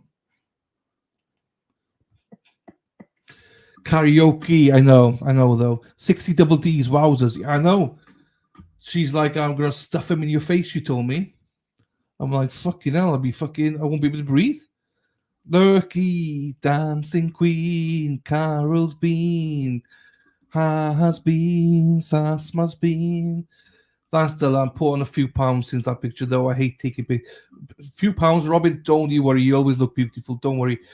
Weight is but a number, people. I know that. I don't like. I put weight on. Don't worry about it. Fuck them. Do you know what I mean more cushion for the pushing? They say, isn't it? DQ Carl Sasmas.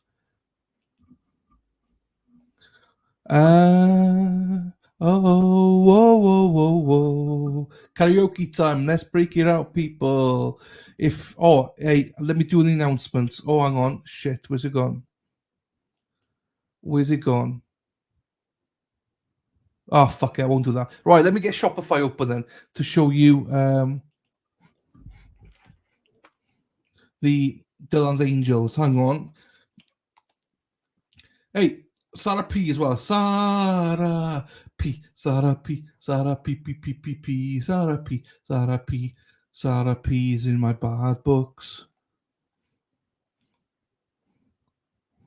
Also, like, see the bit, Crystal.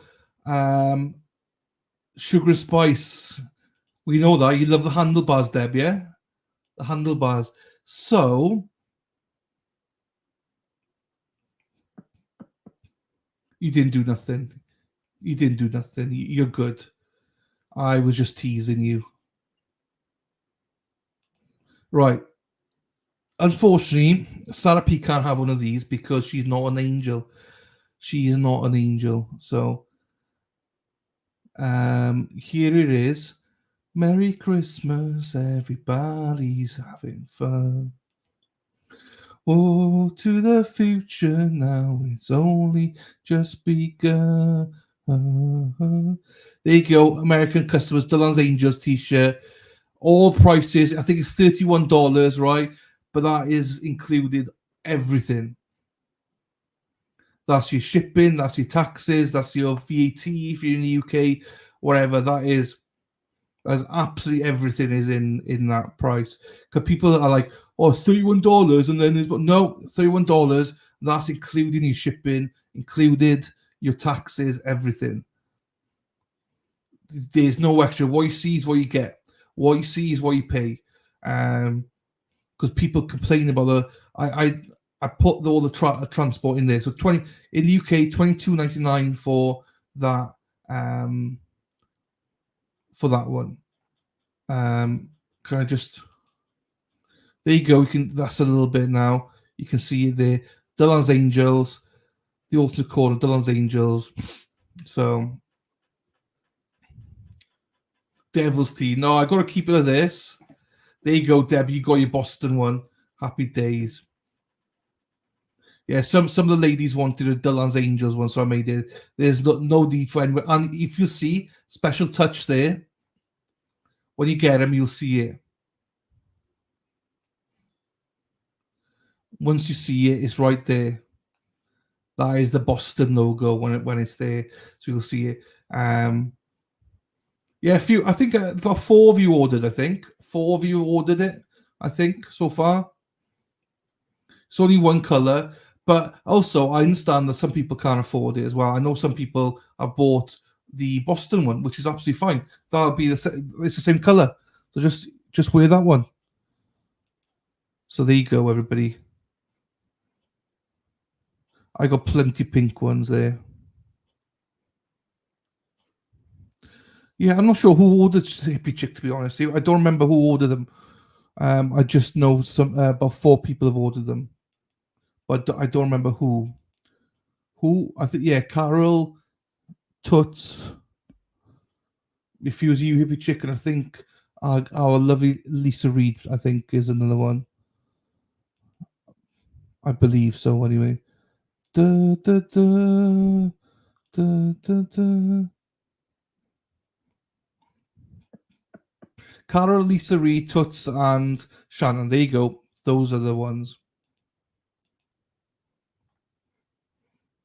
What we'll do with a drunken sailor? What can you do?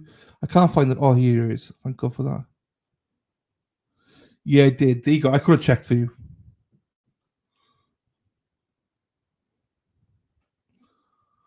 Boop, boop, boop, boop, boop, boop, boop, boop.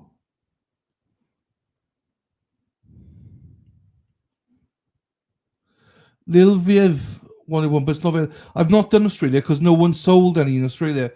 Like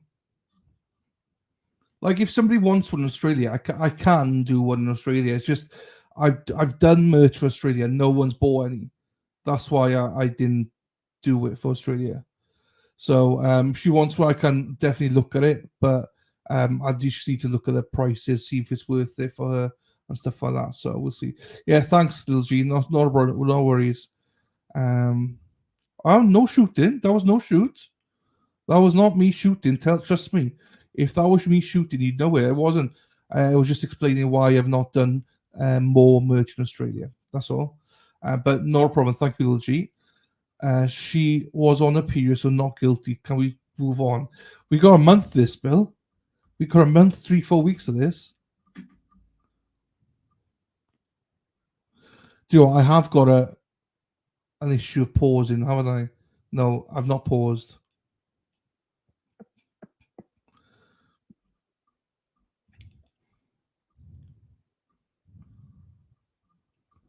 What?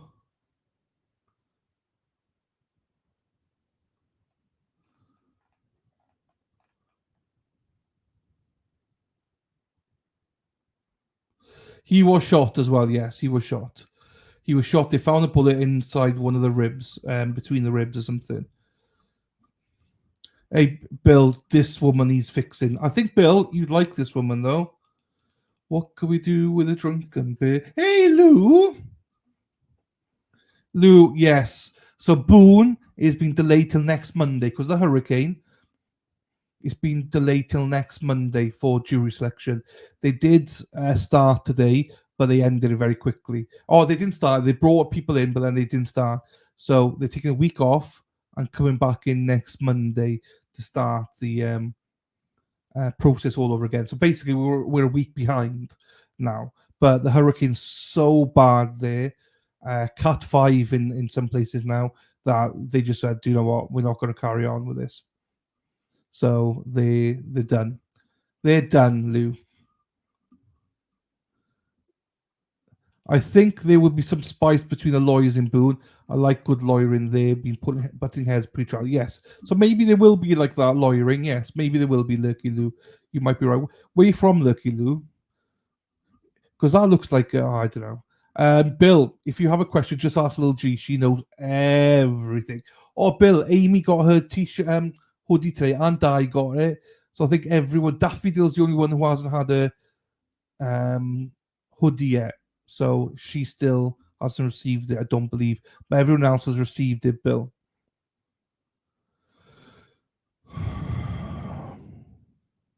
Hey, anytime for you, Lou, my darling. Hope you're well as well. Oh, they did offer a 15-year deal, plea deal. Take 15 years. Because if she gets convicted, right, the minimum sentence is 22.5 years, 22.5 years. And she was offered a sentence of 15 years plea deal, and she turned it down. She's already served nearly 5 years. You would have mentioned had about 8 years left to spend in prison. 8 years. But she's like so stubborn, she thinks she's going to win it. Oh, there you go. Sarah P, how was it, Sarah P? Was it good? Was the hoodie good, Sarah P? You know, I asked you. Also, thank you to Lisa Reed. She sent me some pictures already of her in a hoodie. Looking hot, Lisa Reed. Loved it. Kept me going all weekend. Thank you, my darling. I'm joking. Right, turned down 50. Yes, she did. Very stupid woman. Unless she's pushing back, you know, she's got a week now. She's got a week now to rethink it. Do you know what I mean? If it's great, I'll send a pic. No worries. It's fine. I think that she should just... Yeah, I know. I wish her happy birthday. I did wish her happy birthday this morning. So I was hoping she'd pop in so I could sing for her, but she's not here. So if she pops in, I'll sing. It's cartoon. There you go. I was going to say, you see another pretty one. Wait. Oh, you're way behind. So way from the. You probably when you hear this, you probably have told me. Oh, Lil G sent me a photo. Lil G. Oh, Lil G. You look gorgeous, Lil G. Lil G, you look gorgeous, my darling. That's a very nice picture of you.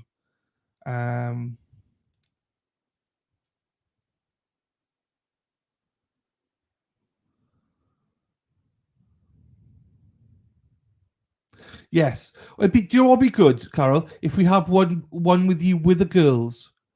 You and the girls together in the top. That'll be a lovely one, I think. You in the middle, the girls around you. That would be gorgeous, I think, Carol. The three of you there together would be awesome. It'd be nice to get three of you together, I think. If you can, that is. Don't worry if you can't. Right. Lil G, oh Lil G, Lil G, G, G, G, G, Lil G, Lil G, Lil G.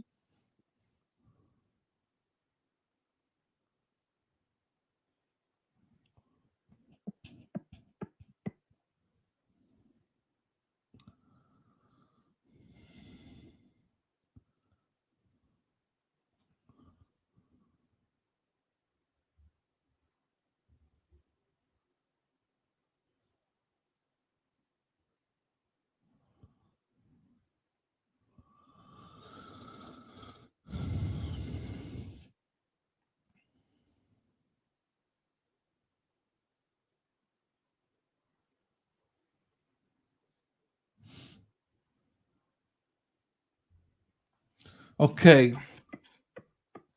Oh, I hope these arrive. Happy days.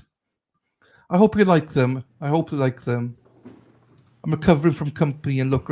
Oh, don't worry. It's no rush. You've got weeks. It's fine. Oh, here we go. My French press.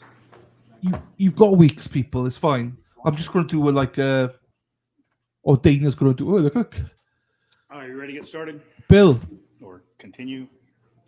You happy with this one, Bill? Bring them in.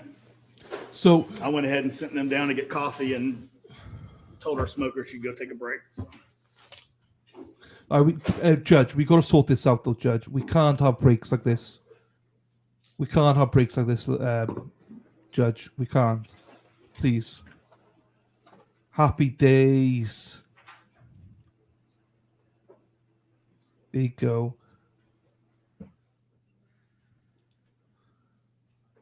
Susie in the picture. Oh, yes, Susie. Little G, oh, little G, little G. Little G, oh, little G, little G.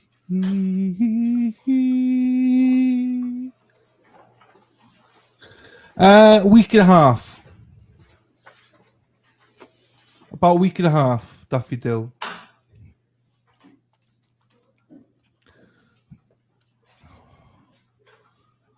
Daffodil, she loves Bill.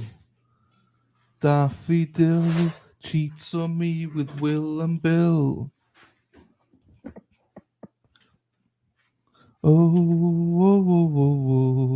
Right, Daffy, let's see where yours is at then before we get on. Daffy, yours has been delivered. It's been delivered, Daffy.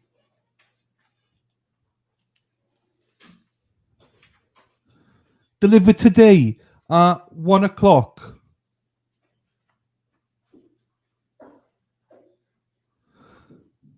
Two, three. Yeah, 1 o'clock, your time. It's been delivered, my darling.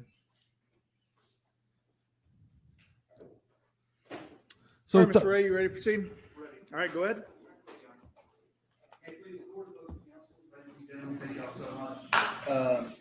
Mr. Weaver, as y'all recall, he did more dire, so I didn't get to talk to you too much. We kind of broke it up. He got stuck with that task in lieu of me doing opening statements. So my name is Michael Ray. Along with John Luke Weaver, we're representing Mr. Farris. Thank y'all for your service. I know that a 3 or 4, excuse me, a 3 or 4 week long trial is not how you anticipated spending your beginning of fall. So we do appreciate that. And we have worked quite diligently. You know, I've had this case for, 6 years now of trying to whittle it down to what is the most important pieces of evidence to show to you and to present to you so that you can make a decision in this case. So I don't think we're going to go beyond 4 weeks. It could get done as early as 3, but it might go into 4. But we're definitely going to try to get it moving as quickly as possible. For your jury service, Abraham Lincoln said that one of the greatest services of a citizenship is jury duty.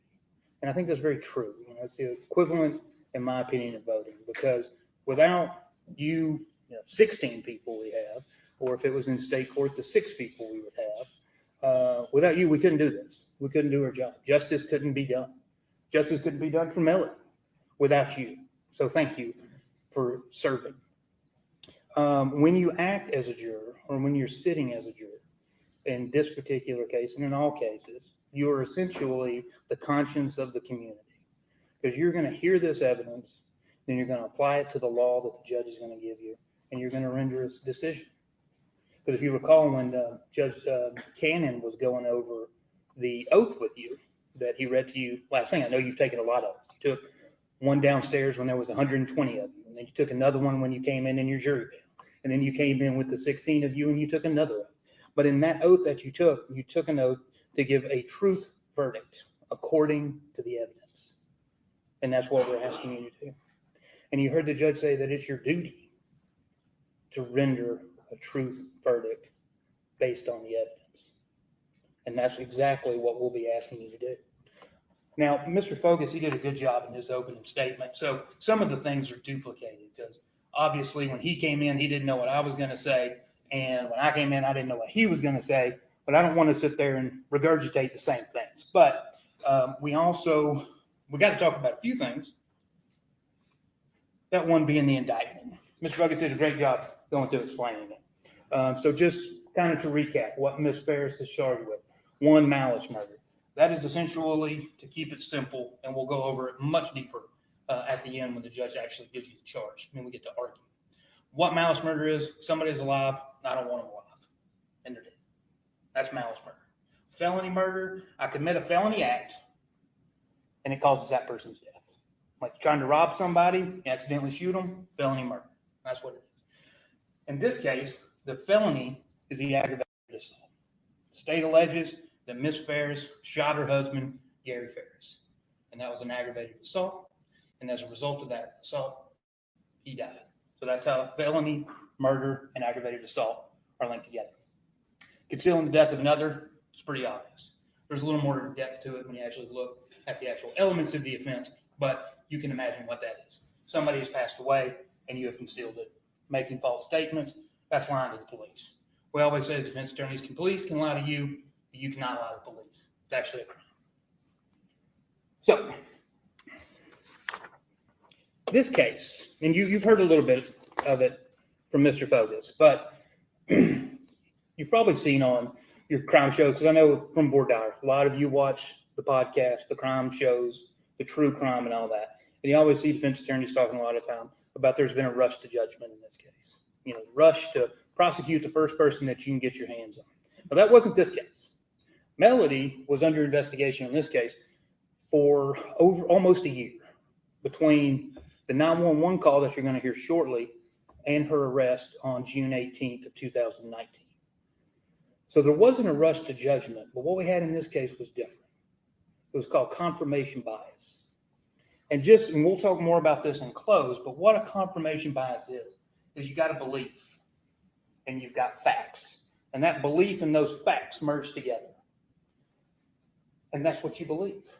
Even though you have all of these other facts over here, you just ignore those facts because that's not in your belief. And that's not in the facts that you want to look at.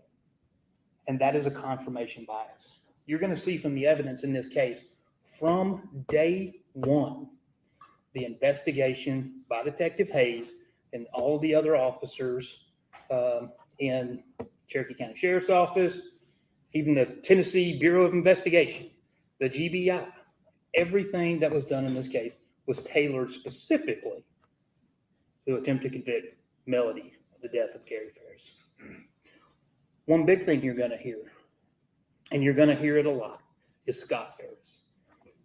You are going to hear the 911 call here shortly. That's the first thing we're going to do. I'm going to play you the 911 call. 13 minutes after law enforcement arrives, Scott Farris is already blaming his mother. He knows nothing. They're not even sure if there is a body on the burn pile. They're not even sure it's Gary. He's already planting the seeds of blaming his mother. 13 minutes. And law enforcement took that into their beliefs. And then they focused their evidence on that. And that is confirmation bias. Now, you heard Mr. Fogus talk about the Ferris wheel, and I'll talk about it too. That this was a turbulent family. The best is, and we'll go through, I have a family tree to go over with you that kind of lays everybody out. But one of them, his name's Chad Bruce. He is now married to Amanda. And Chad Bruce, when he was interviewed, he said, I always called it the Ferris wheel. It's like a soap opera. Something is always going on with Chris, Scott, and Emily. And it's true. All the time. All the time. And I'll talk a little bit more about it. But you're going to see text messages. Gary mad that they're blowing money. Chris can't survive on his own, always needing money. Scott, a grown man, can't survive on his own, always needing money. Coming to get mama's credit card so he can go get some money out. Emily with her turmoil with her new husband and all that. In fact, you're also going to hear that Gary and Melody had to buy Emily and her husband the house up in Tennessee where they live. There was a lot of turmoil in this family. But jumping on the Ferris wheel, first off, who is Melody?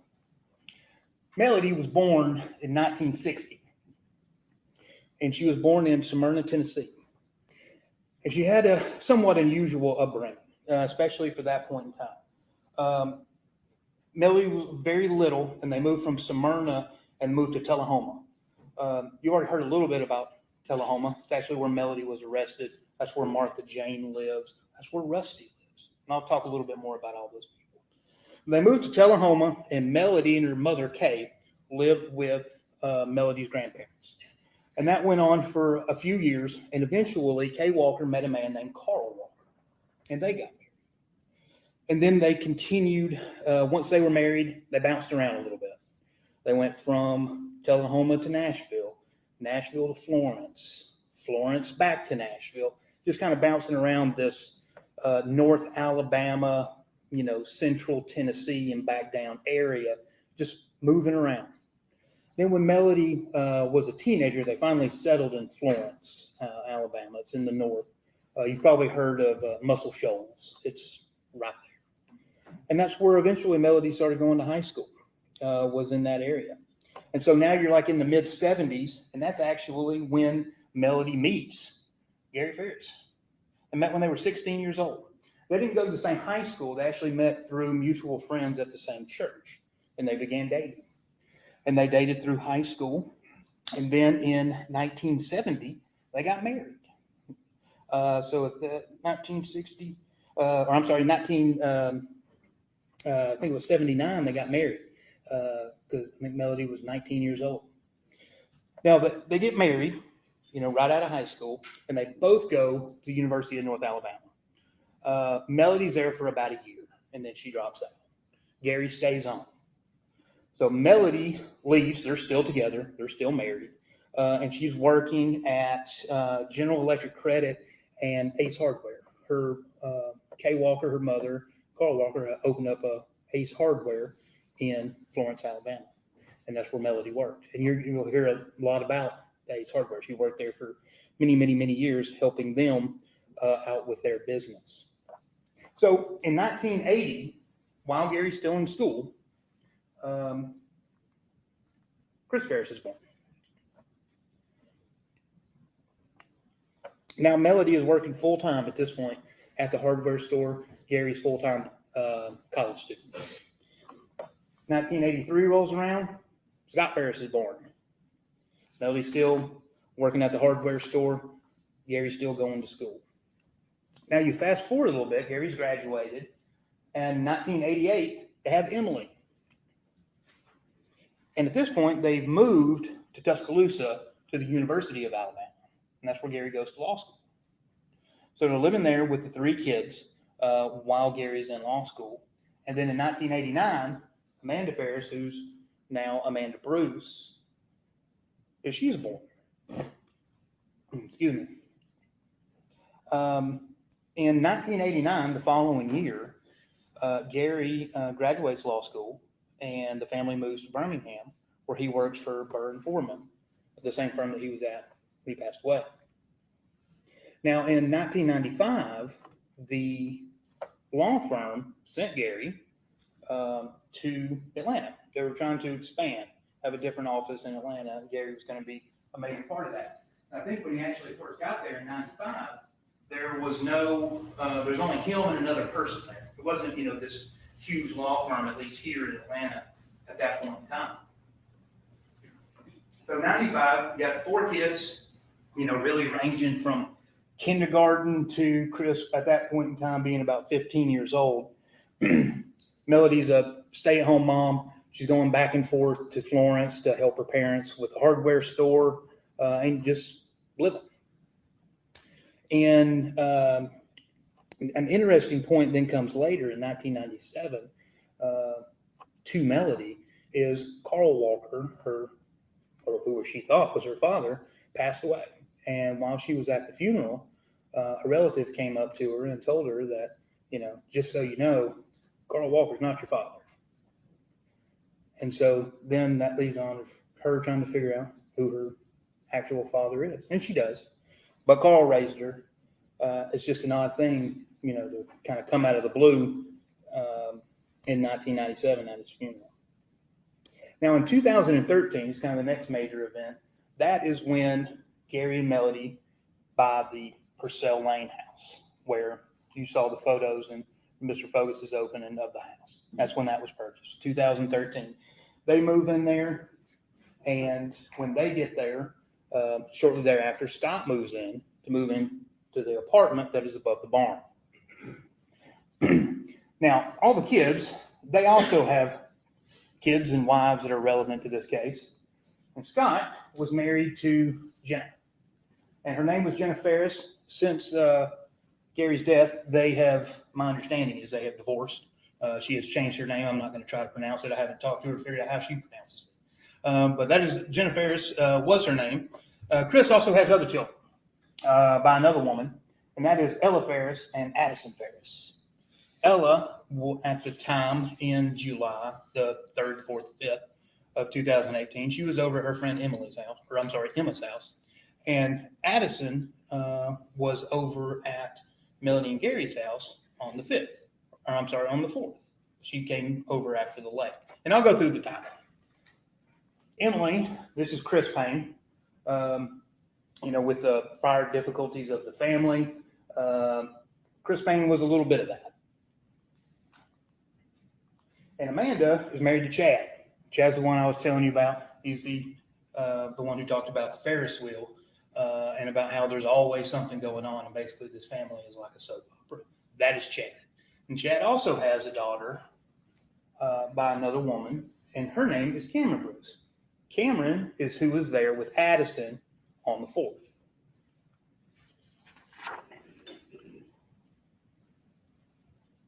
Now, let's talk about the time. So you already heard a lot about the burn pile. So Gary did start the burn pile on July 3rd. Okay, we know that. That's a fact. Also, a couple of other interesting things happened. Addison and Cameron don't live in Georgia. All right, those are Chris's children, or Ella and Addison do not live in Georgia. They live in Maine.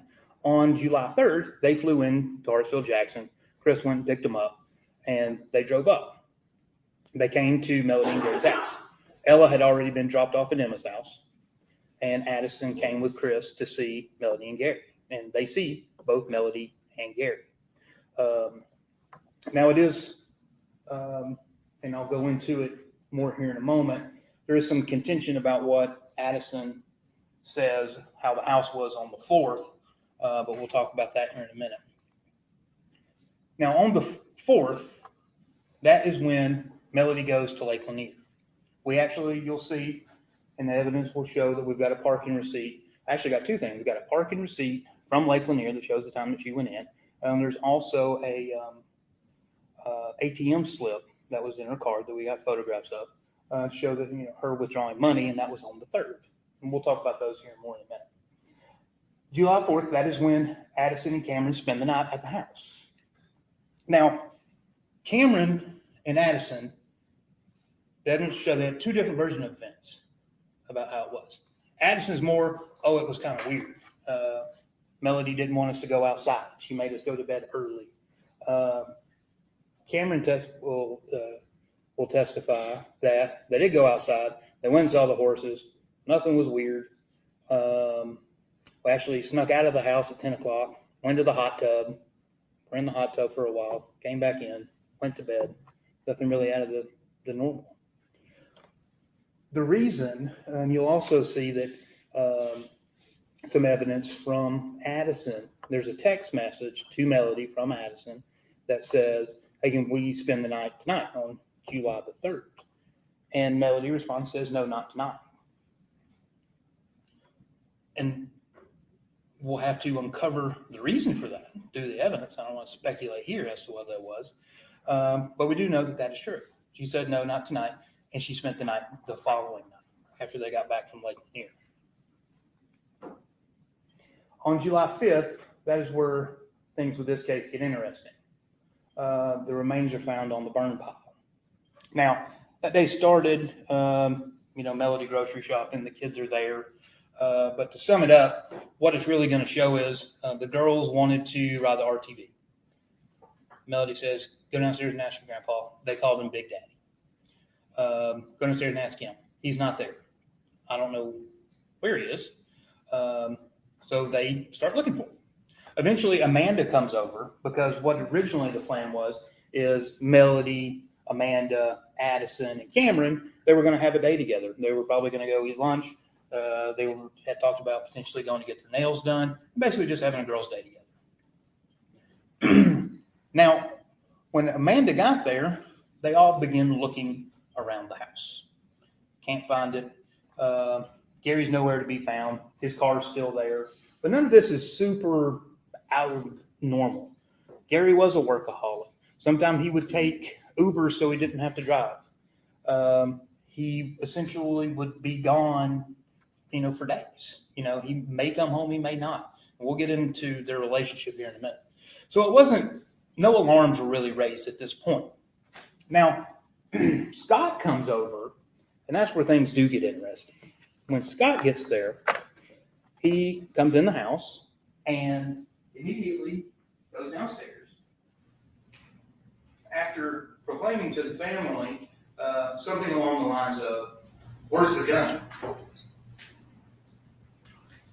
And he goes downstairs in return and says, "The gun's gone."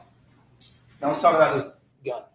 I call it the magic gun because Scott Farris is the only person to ever see this gun.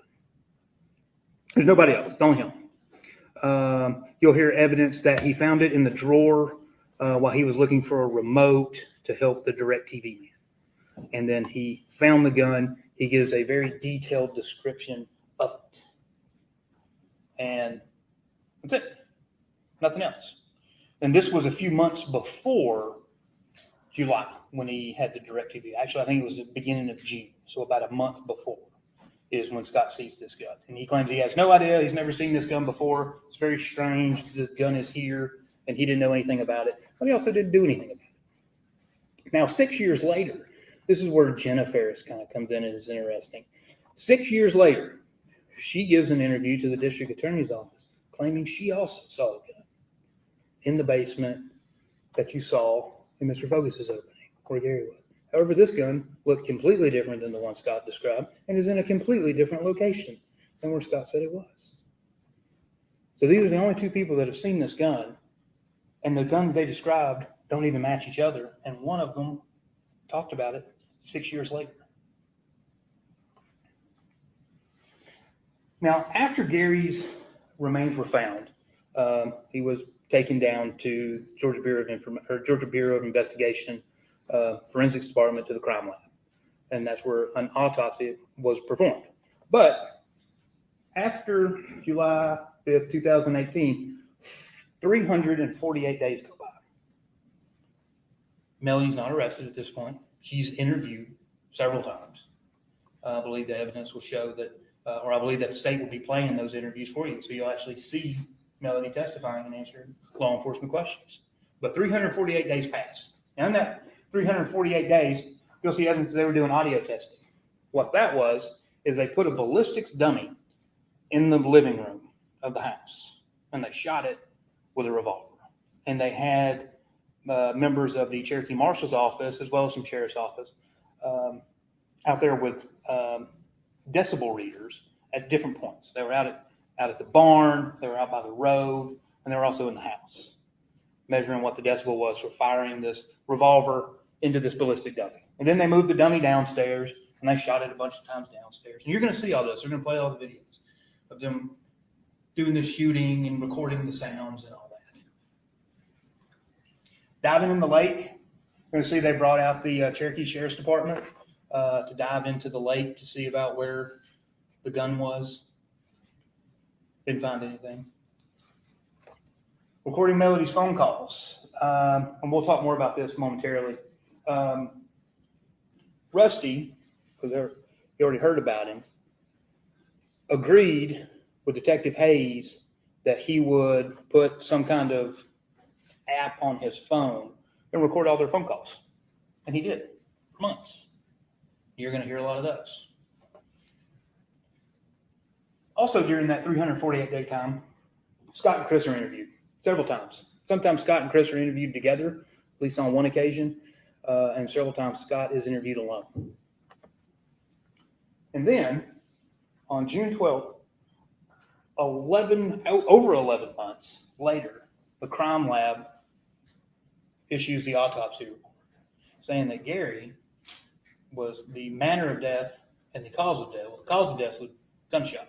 The manner of death was homicide. And it took them 11 months to issue that report. You'll see, especially when the forensic pathologist who did the autopsy, when he testifies, they weren't waiting on anything. They knew that it was Gary. The forensic, the dental forensics had already come back. It was already Gary. But for some reason, unknown. And you'll see this happens a lot in this case. There's a lot of unknown, and we'll talk about that. No idea why it took 11 months to issue the autopsy report. No idea.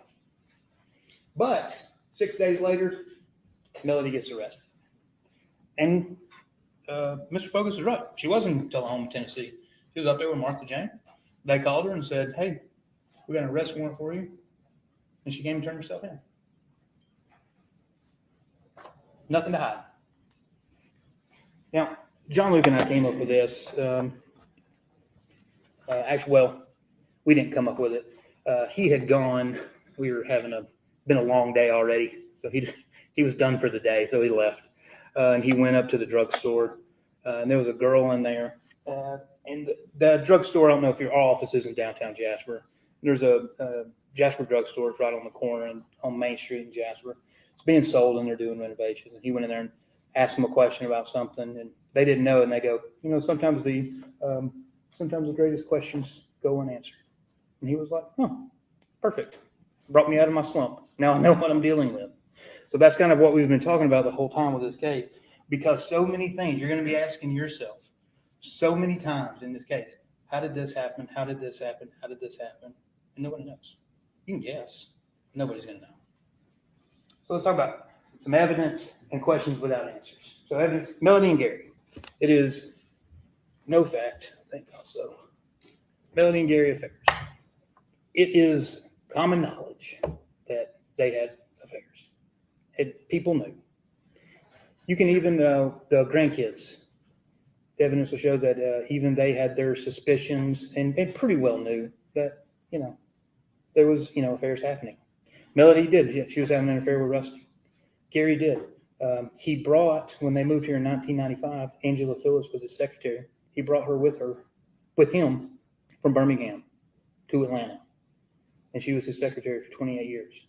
And she's a bit hesitant to talk about it, but I believe you'll be hearing from her about how they did have a relationship. Gary was also having a relationship, at least somewhat by text and email, with another woman who worked in his building named Joanne Ward or Joanne Hill. So, and you'll also hear Ted Wiley. Okay, they had affairs. They lived completely separate lives. In the house that Mr. Focus is showing you, in the house, Melody lived upstairs. You saw the house, and it may not be in evidence, but you saw it. That place looks like Southern Living magazine, decorated to the nines. Melody did all that. She lived upstairs. Gary lived downstairs. It was just how they'd done it. It had always been that way for years, ever since the 90s. They lived two separate lives. They would sometimes go days without even seeing each other, without speaking to each other. They didn't really talk, didn't really communicate. They did, they had kids. So they had to have some interaction together. They went and saw Emily and Chris's daughter, her name's Olivia, when she was born. They still did Christmases together. So they did some of these family things together, but for the most part, they were just married people who did their own thing. And Melody did her thing, and Gary did his thing. And it was just what worked for them. Now, granted, with the affairs, it wasn't something that was flaunted in their faces. You try to keep some level of discretion, but it was known, and it was just how they lived. Now, Melody's interviews, I expect that you'll be seeing those interviews. And really, the only thing I want to point out of that is Melody is very blunt, very to the point. She's just who she is. She's a hard woman. And that's how she comes off, and that's how she is with law enforcement. She's very matter of fact. Here's what happened. Here's what I was doing. That's just how she is. But one of the most important things that she says in her interview is in the very last interview that she ever gave to law enforcement. Last thing she ever said to law enforcement was, "I just want my family back." Forensics. There's a good bit of forensics in this case. Some is pretty interesting. I want to talk to you. I didn't didn't want to do any of the photographs. But those blood drops that were talked about by Mr. Vogus, you're going to see that there is blood. Well, let me back that up. You will see there is a substance leading down to the basement. You're going to hear from the GBI Lana Coffee. She sprays Blue Star, which is a substance that is supposed to reflect when it's blood. Now, that's a whole nother thing. You're not going to hear anything about that being tested, of whose blood it is, even if it is blood. And you go down the stairs, they did take a swab, but they find some little drops of blood. Some of them are about as small or even smaller than 1 centimeter on the floor. Take a swab of those, send it off. That was Gary's blood. Those blood trails never lead out of the house, upstairs or downstairs. You also, the bullet. We're going to be talking a lot about the bullet, how there's no textiles found on the bullet that is found in the basement. We also have our own forensic pathologist who will be testifying about what his opinion is regarding the manner and cause of death of Gary. And we may also end up calling an additional ballistics expert, depending on how things play out with the ballistics experts that are going to testify for the GBI. But that is just a wait and see. Text messages. The text messages to Terry Braswell. Mr. Fogus said that in his opening, the hope you die a gruesome death. It is a text message. We expect Terry Braswell to come in here and testify. We'll be able to cross-examine him about that text message. However, we do know one fact, is that text message was sent 2 years before. So it wasn't something that was done in July of 2018 or even June of 2018. Years before. Especially see text message from Gary and Scott about their tumultuous relationship, especially involving money. Gary sending Scott, I better have my debit card back. Also see Melody and Scott, they used to text back and forth a lot. And recorded phone calls. Going to hear all those calls with Rusty. Now, also with finances. Now, while that house was very nice, and it was like $1 million house, and it's decorated to the nines. And yeah, we've actually got some of Gary's pay stubs, and after taxes, he was bringing home $20,000. Can't remember if it was every 2 weeks or every month. But that home, mortgage to the hill. Debt high, cash low. Gary stopped working, his family's over. And that's exactly what happened. Gary passes away, you're going to hear first thing that happens to the house, foreclosed. Didn't have enough money to pay for it. Cars gone, everything put in storage. So while they made a lot of money, they blew a lot of money. Now, Gary did have some good investments. He had a 401k with his law firm, 401k, profit sharing with the law firm, insurance, life insurance, things like that. But, all those aren't accessible cash that you can use. So Gary had to keep working to fund this lifestyle. Now, questions without answers. Where was Gary shot? When Dr. Gooding testifies, she's going to have a drawing of a skeleton. And it's going to show the ribs, and it's going to show he was shot somewhere here. Is it the front or in the back? Not going to be able to tell you that. Angles, don't know. No idea. Also, that's just where was he shot on the body. Where was he shot in the house? The evidence is going to show while there may be some blood and that was not tested, so we'll call it maybe blood. Upstairs in the living in Melody's portion of the house, we'll call it, and a trail leading downstairs to Gary's portion, we'll call it.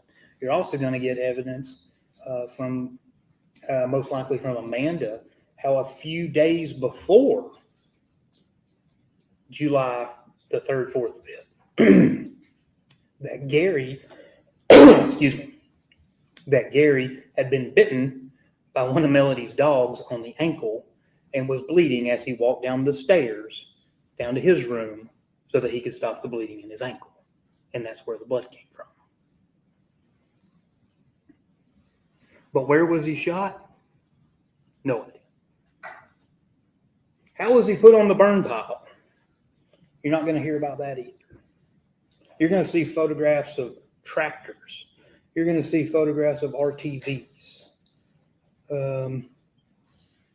Probably of horses too. But you're not going to hear anything about Gary being moved on one of those vehicles.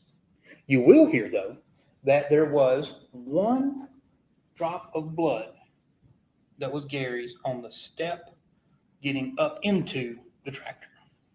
There's nothing in like the bucket. One drop of blood on the tractor. Where is the gun? Don't know that either. Now, you're going to see photographs of guns. There were guns on the property. There was no .38 Fang on the property. I think there was an old .32 caliber that was found on the property, but we know that wasn't the gun in question. But what you will find is that Scott has quite a bit of .38 caliber ammunition in the barn, and in fact, he's got it in his bedside table. But yet he claims, and when he testifies, I assume he will be claiming the same thing, that he does not own a .38 caliber pistol. He will claim that he owned a .357 Magnum at one point, but that gun had been stolen years ago, and he didn't have anything that would shoot a .38. Yet he has at least one full box of .38 special ammunition and a loose several other various brands of .38 special in his nightstand. And you'll see all those. You'll see the photographs of those. But where is the gun? No idea. Where are the bullets? They're in Scott's house. Scott's behavior. From the very beginning, like I told you, from the very beginning, Scott is saying, Melody, Melody, Melody. I thought she would do something. Leading law enforcement down this trail. And you're going to see all that. It's going to be very evident of what his intentions are regarding his mother. He does it in his interviews, and he's going to do it on the stand here too. I would suspect that's exactly what he's going to do. But the most important thing is just in that few minutes of getting there, he's already talking about guns being missing that he's the only person that has seen. Then he goes out looking. You're also most likely going to be seeing there's a trail camera that was, if the burn pile was where I'm standing, was kind of, don't exactly know how far, but down closer to the lake. Kind of pointing at they had a deer feeder down there to take pictures of the animals. And you're going to see that coming up to that camera, for some reason, and I don't think we'll ever get a straight answer, we don't know why those photographs got deleted, or actually who actually deleted them. Now we know because they were recovered. So we know what photographs were on them, but we don't know of who deleted them.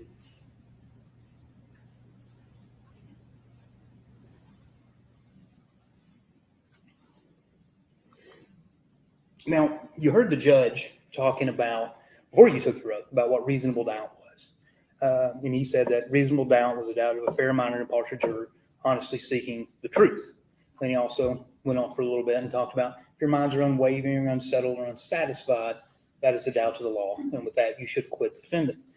So essentially, when you're looking at this case, whenever we had done, when you're evaluating this case and you're evaluating all the evidence, you got to say, Has the state proven their case beyond a reasonable doubt? Now, what a reasonable doubt is that you have a doubt that you can put a reason to. And it's reasonable. It is a reasonable doubt. Now, that is a high burden for the state. Now, I'll go over this and close. I know it's like how it shows that even if the state can get to reasonable doubt, no, that's still an acquittal. That's still not guilty, because they have to go beyond reasonable doubt. And remember, that is just a doubt for which you can put a reason. So, ladies and gentlemen, when you have, like in this case, when you have questions that go unanswered, when we're talking about unanswered questions of how did we get to the burn pile? Where's the gun? Where's the bullets? Where are these simple things that we should be able to find? And why, when we find them, they're in a place that, well, we don't like where that's going. Law enforcement saw the bullets over in the barn. Yeah, here we are with Melody charged with malice murder, felony murder, ag assault.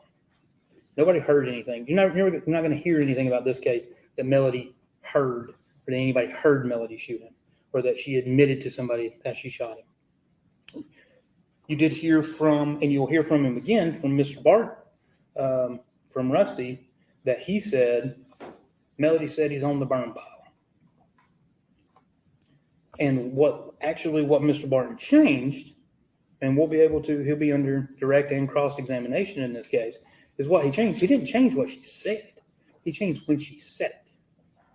So he said, yes, Melody said they found him on the burn pile, not on the 4th.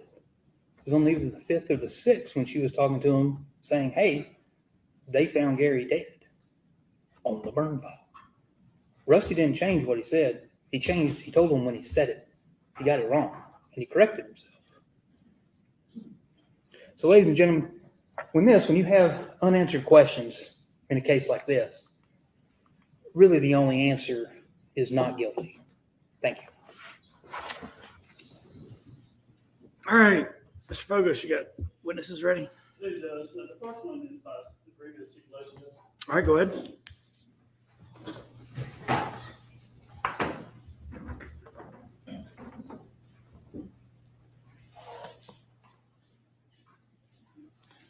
Y'all can decide whether y'all want the mobile lectern to stay there or whether y'all want to get rid of it. The last trial, everybody used both of them. So. It's good, Joseph. We keep it.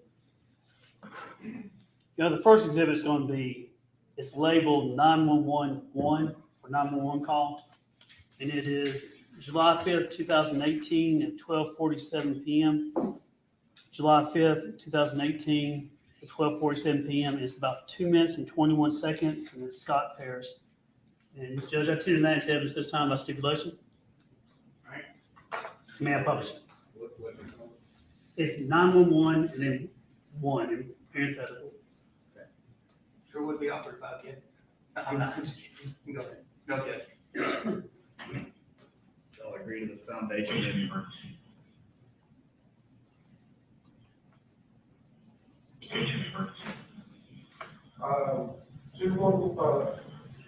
2155 or so, Blaine. My father has come up missing, and we just searched the property. It's a small farm, and I just found something near the farm that doesn't. He was burning brush. Now there's nothing to find that. It could be him. I don't know. Okay. All right, sir. What's Purcell Lane run off of? It's right off of Birmingham Road.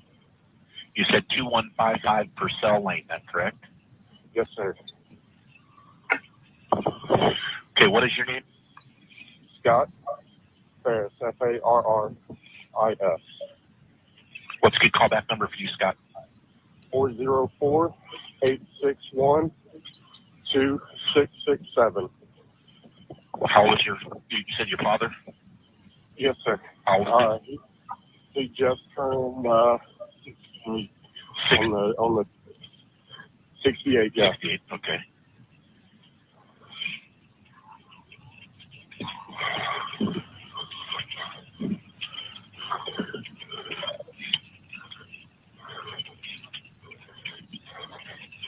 Now I'm calling you to say that we've been walking around looking for him, and I went where the fire is still smoldering, and I'm ex-military. I was deployed to Iraq. I've seen what burned up bodies look like, and this looks like a body.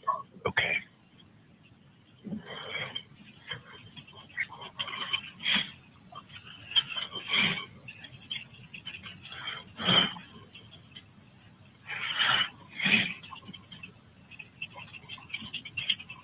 All right, sir. I've got him on the way out there for you. I'm going to send the police and the fire department out there. Just try and lead everything that you can, the way you found it down there, and we've got him on the way out there for you. Okay. Okay. Okay. Is there anything else I can do for you, sir? No, that'll be it. All right, sir. Thank you. All right. Bye-bye. Bye-bye.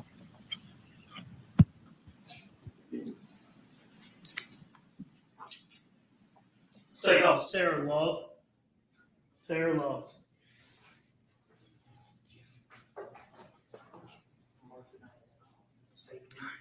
We're doing that system, so it's just 911 one. It when you go into like when you go into the front, we'll be right back on that.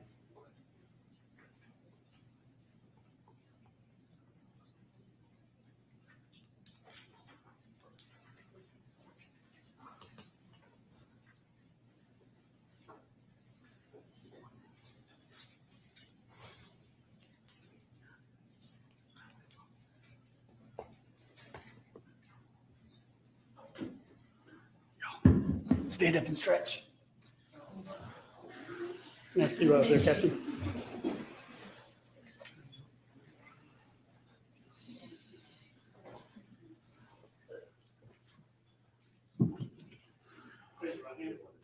These somebody's where from the evidence about the this matter shall be the truth, the whole truth, and nothing but the truth, so help you God. I do. Go ahead, have a seat, make yourself comfortable.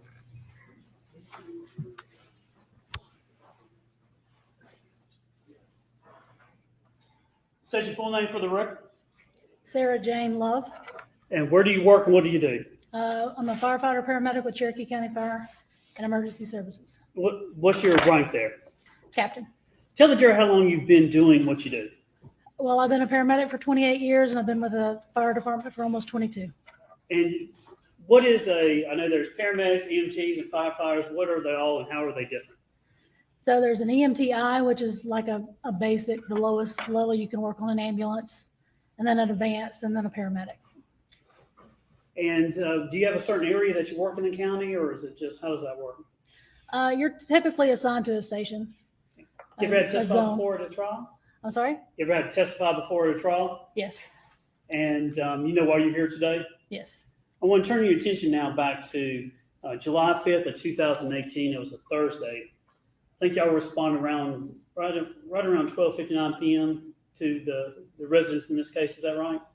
I don't have the date and times in front of me, but yes, we did respond. Do you remember? Was it midday, afternoon?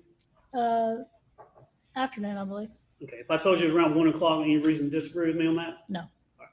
And do you remember where you went to? Where the property was? Yeah, it was in the area of Freeholm or Alpharetta. 2155 Purcell Lane in Alpharetta, Georgia. Yes. Is that the residence? Yes. In front of you, talk over it, and be fine. Okay. And this was the Farris house, is that right? I believe so, sir. And was the house where you went and when all this occurred, what county was that in? Cherokee County. Do you remember what you got called out for? We got called out for a person fell into a fire. Just a person falling into a fire? Initially, yes, sir. Now, as you were heading out there, tell the jury just kind of what did you pack up, what did you take, and what did you expect to see? Well, we responded with the fire truck and the ambulance. I was on the ambulance that day.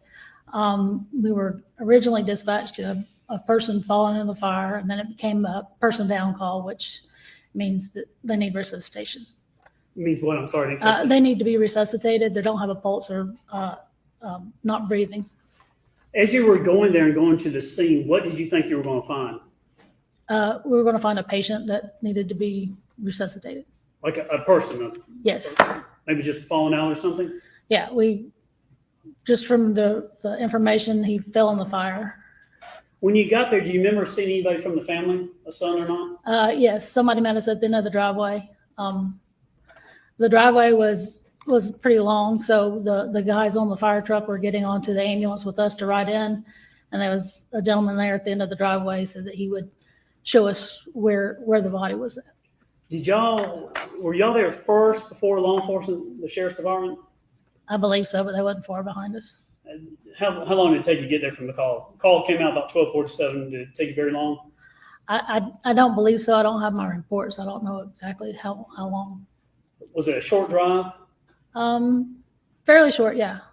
And when you arrived, just kind of tell the jury what you remember seeing and what was going on.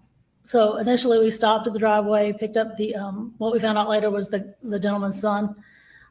He was telling us that he had been in Afghanistan and he had seen burned bodies before and he knew what they looked like. And I was trying to get information about if he was, breathing, if he was alert at the time, or, more information about the patient. And he just kept saying that over and over. And then when we got to the house, he rode in the back of the ambulance. When we got to the house, he walked us around to the back side of the house, to a large burn area. When you first met with, who's going to be Scott, we believe, the son, Yeah. when you first met with him, when you were talking to him, were you trying to ask him questions to see if he would answer them? I was just trying to find out what kind of condition at the time we assumed the patient was going to be in. If we were going to be working a cardiac arrest or just treating a burn patient or what we were going to find when we got around to the back. Was that because you thought there was going to be a human being there? Mm-hmm. And did you, when you were asking him questions, was it his state of mind? Was he telling you stuff? Was he able to tell you things? He just kept saying over and over that he knew what a burned body looked like. And I was asking more like, was he breathing and was he conscious? And he just kept saying he knew what a burned body looked like.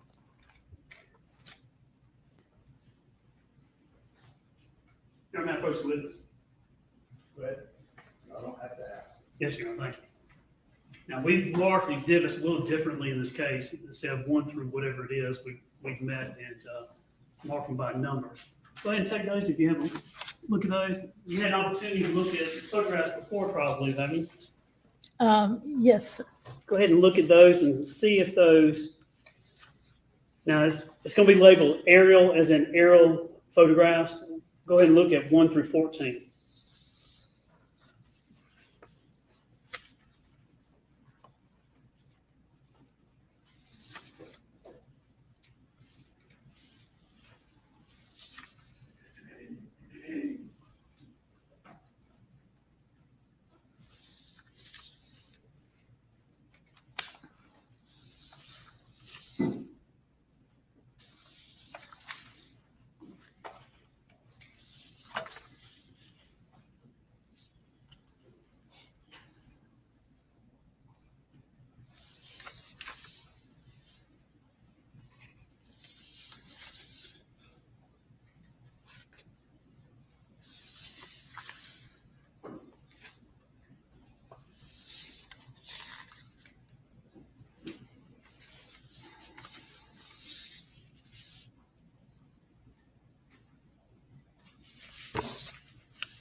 Okay.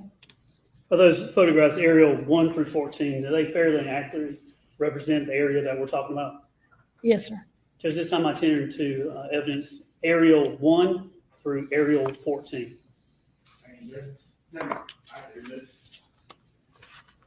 Judge, I thought you didn't mind just publishing what I asked for permission. That's fine. Thank you. Anything we can do. You see on your screen there, this is aerial 1. Do you see that? Yes, sir. By looking at the screen, this is just showing from the courthouse to the scene. Can you tell the jury about how many miles it is, approximately normal drive, how much time? From the courthouse, 34 minutes and 16 miles. About 34 minutes or 16 and a half miles, is that right? Yes, sir. And Purcell Lane, what area of the county is that in, Cherokee County? That'd be the northeastern corner. And what is that? What type of homes and things are out there? Nice homes? Yes, fairly large homes. Expensive area? Yes, Affluent sir. area, I guess is what I'm trying to say. Yes, sir. And where were you coming from when you went there? So where it says Freehome on the map and Highway 20, our station is about very close to Highway 20 at that where you would have turned off of Highway 20. Our station's right there. This is aerial 2. This is showing coming down the road, Purcell Lane, as you come down Purcell. And was the driveway where you picked up Scott, was that at the kind of right there where Purcell Lane is and the driveway meets? Yes, sir. So do you remember the long driveway going up? Yes. So did you meet Scott down here or up in the driveway? Where was it? At Purcell Lane, the fire engine's too big to get down the driveway. So the ambulance stopped there and the crew from the fire truck jumped on the back of the ambulance. So everybody hopped in the ambulance and went up the driveway? Yeah. Aerial 3, this is just an overhead Google map showing the property is. How would you describe this property if you could say, this is the type of property, this is what it was like? It's a very large, nice property. Couldn't really see the house at all from the road, from the trees. It's a very large property. We've taken some aerials about a year later, some drone photographs that you've been able to review. And this is aerial 4, so this is a snippet, if you would, from an aerial. Does this kind of look like the area that you went to on July 5th of 2018? Yes, sir. I was more or less looking in the back, talking to the son. So I wasn't paying a whole lot of attention to the driveway, but yes, sir, that is the. As we look at aerial 4, this photograph on the left of the screen is this big long driveway. Do you see that? Yes, sir. As aerial 5, as you move up the driveway, is it correct to say that there's a road or driveway that goes to the right to the barn, but y'all went straight up to the house? Correct, sir. And then aerial 6, is this an aerial showing the pond? Yes, sir. Is this the house behind the trees here? It appears to be, yes, sir. How about that? Aerial Yes, sir. 7? Yes, sir, that is the house. Aerial 8, just another overview. Now, when you parked, and again, this is about a year later, but as you walk, did y'all walk around as where my mouse is on this item that's here, this white item? Did y'all go around this side, this left side, if you were facing the house? Yes, sir, I believe so. And then as you came around, did you come over to the back side where the burn pile was? Yes, sir, we did.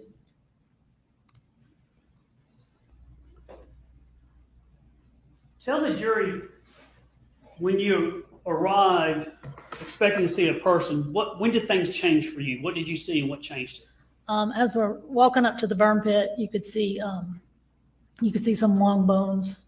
I saw a foot and the skull.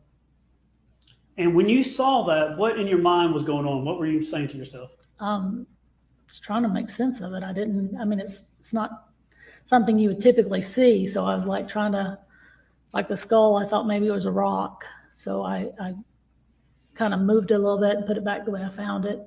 And the foot, is probably what stands out the most is the foot. What equipment did you have with you to expect to find a person? So the guys from the engine grabbed the bed and the equipment, the cardiac monitor, the jump bag, and they were coming behind me, and me and the son were walking, a little bit ahead of them. When you got there, what was found and what happened? Well, when I saw the bones, I advised dispatch that it wasn't a person down. It was a signal 48, which means a deceased person, and then to have the coroner en route. Did anybody touch the bones or do anything with it? Only like I said, sir, the top of the skull looked like it may have been a rock, so I kind of lifted it a little bit and then put it back where it was when I realized it was definitely the skull. So things changed from a person needing help to a body, basically? Correct. Remains? Is that Yes, sir. fair? Did law enforcement, were they quickly on the scene at that point? Did they come up? Yeah, I remember them being right behind us. Now, I know you've probably seen a lot of things in your career, haven't you? Yes, sir. But did this shock you? Yes, sir. Let's take aerial 11, just showing this is a photograph showing the house in relation to the pond. Yes, sir. Aerial 12 going back over the pond to the arena, the sand pit. Is that fair? Yes, sir. 13 just marching back down the driveway, leaving. Yes, sir. And then 14 just going back to the road. Yes, sir. Now, you've had an opportunity to look at law enforcement was able to do some drone videos about a year later in June of 2019. Did you have an opportunity to look at those drone videos? I did. Judging this time, and were those videos fair and accurate as you know the property to be when you saw it? Yes, sir. I tender evidence now, aerial 15, aerial 16, and aerial 17, which are 3 drone videos done by the sheriff's office about a year later. All right, any objections? No objection. All right, they're admitted. Go ahead. I'm just going to let this one play. It's about 2 minutes and 10 seconds long.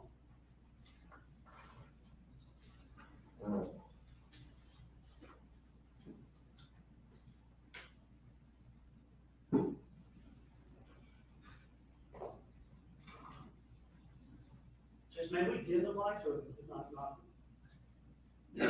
Dim the lights, no better. Thank you. Just flip the switch, right? Flip the switch down.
We play now aerial 16, which is about 7 minutes and 13 seconds long.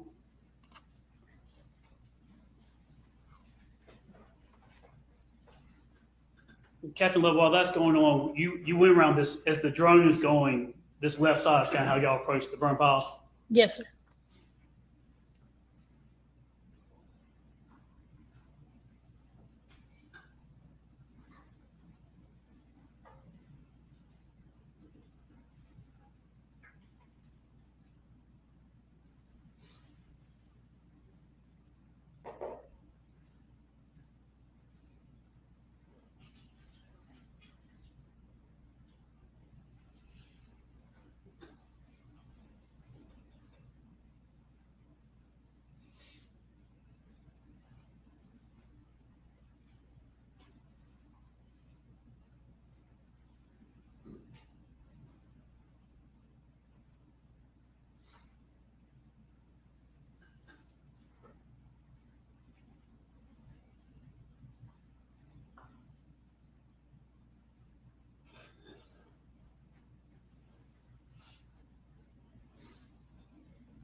Captain Bob, I know this is about a year later, but is that the area of the burn pile?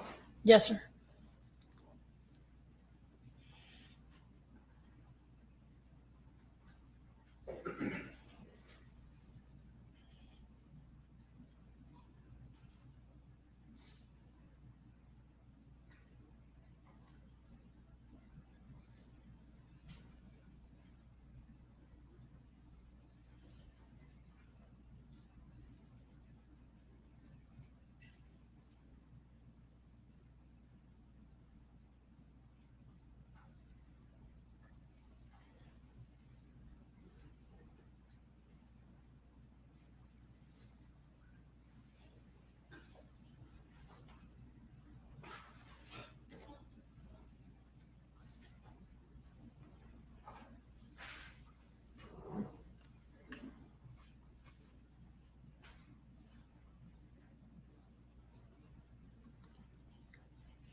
Captain Love, on stage exhibit aerial 16, roughly right at 7 minutes, is this a view showing from the burn pile to the house?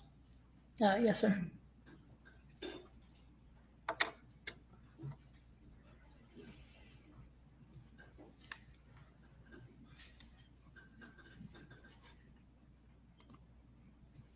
Next is stage exhibit aerial 17, which is 4 minutes and 27 seconds. Another drone video.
And Captain on State's exhibit aerial 17, roughly at 3 minutes and 45 seconds.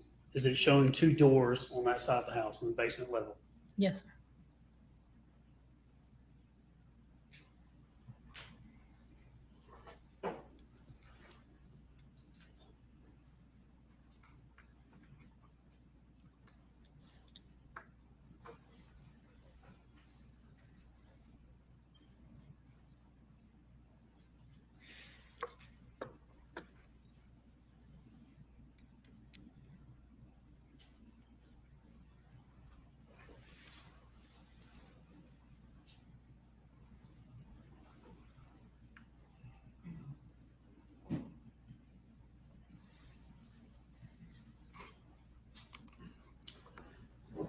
After you realized what you were dealing with, did you turn the scene over to law enforcement? Yes, sir. No further questions, Your Honor. Anything? Yes, Your Honor. Like, we need a replay of the video. No, Your Honor. Flip them back up, please.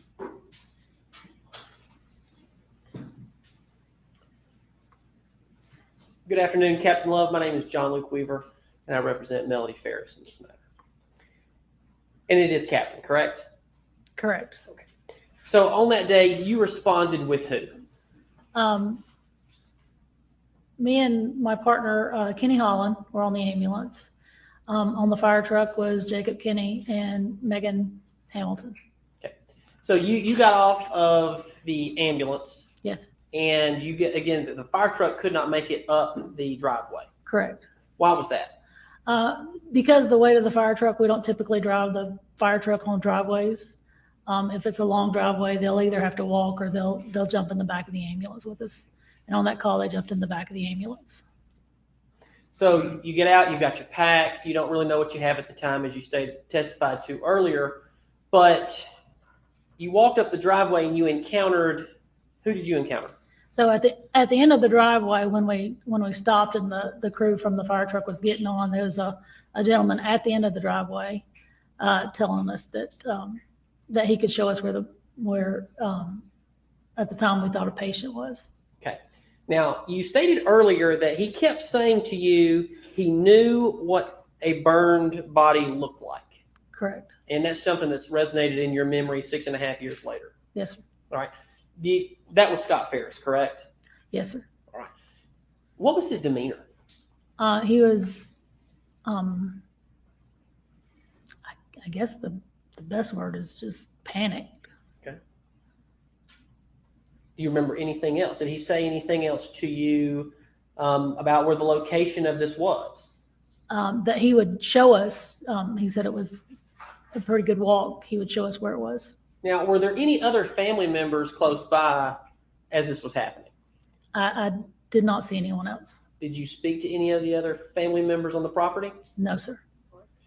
Did he mention to you or to anybody that worked with you that day, did he ever bring up anything about a missing gun? No, sir. All right. But how many times do you think he said he knew what a burned body looked like? Probably 2-3 times when I was asking questions when we were still in the back of the ambulance. Right. Do you remember anything else he said? I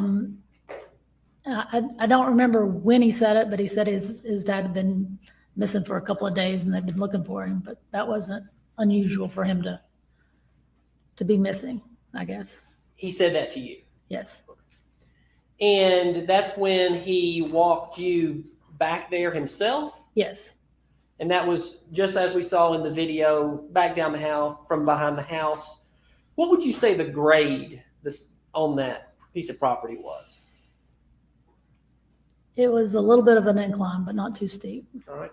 And how far behind? I mean, because videos and pictures certainly don't do justice necessarily to being there in person. How far behind the house would you say that burn pile was? I couldn't tell you. Because, I mean, at the time, I'm not thinking about how far I'm walking. I'm just like walking, trying to get some information and thinking about what we're going to do. So generally speaking, the images that we saw today were taken roughly a year later. You didn't take those pictures, correct? Correct. Right. But Compare and contrast the state of the burn pile that day, July the 5th, 2018. Just in reference to my report, I estimated it was probably about a 6 foot in diameter, and I don't remember, I think 3 feet maybe high. Was it still smoking? Could you tell? Was it hot? I don't remember seeing any smoke. And we didn't bring our thermometer down there to check because we were on a EMS call. And we were thinking, get the patient, go to the hospital. And you mentioned that, now, did you have any gloves or anything like that on? Yeah, we had medical exam gloves on. So I imagine that you wouldn't have thought it was a very hot fire if you would reach down and touch it. No, sir, it wasn't. All right. When you touched what was or remained, was it hot? I don't remember it being hot, not like to burn me. It was warm outside, so I mean, it wasn't like it was on fire currently or enough to burn me, but it was, I guess, ambient temperature. There'll be a number of expert witnesses. I expect that the state is going to. I keep thinking there's a map up there, but there's not. There's a number of expert witnesses that I believe the state's going to call, kind of talking about how they have mapped out the burn pit, the burn pile, where certain things were found within the burn pile. But you stated that you picked up what I believe you believe to be the skull of Mr. Farris. I didn't know who, but yes, it appeared to be a skull. But you picked it up, yes? I didn't pick it up. Okay. I lifted like the corner and let it lay back down to where it was. Immediately laid it back down. Yeah, I did not move it. Okay. I mean, I didn't pick it up to move it. You didn't pick it up and hold it in your hand? No, sir. You just I just rolled made it sure and it put was. back. I just made sure it was like not a rock, and there was, And that would have been when you made the signal 48? Yes, sir. Was Scott Farris standing there when you were doing that? I assume so. I mean, he walked us back there, and he was still back there when we were leaving. I don't think he left. Any other family members around? I do not remember any other family members. Did you ever remember speaking with my client, Melody Farris? No, sir. And did you see her even? I did not. When you walk down there, and I believe this is important, so I take your time to answer this question. Because all of Cherokee County responded following you after your signal 48. Did you ever notice any tractor marks near the fire? I did not notice, sir. All right.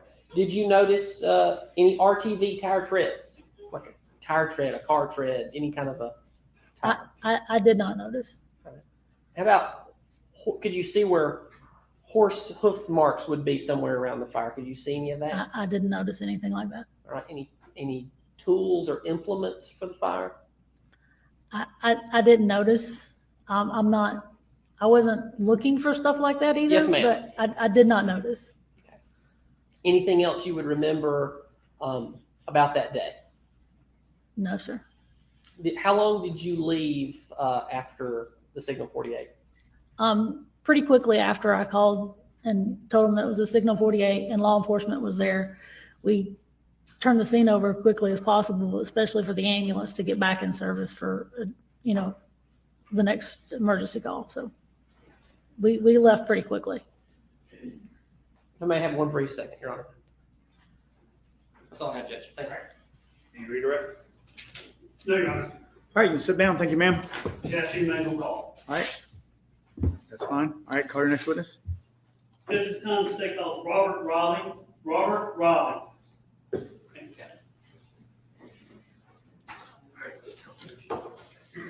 Y'all stretch. Just before we allow, we'd like to finish with this witness study. We won't need more after this. How much you got? No one could be. This won't be very long.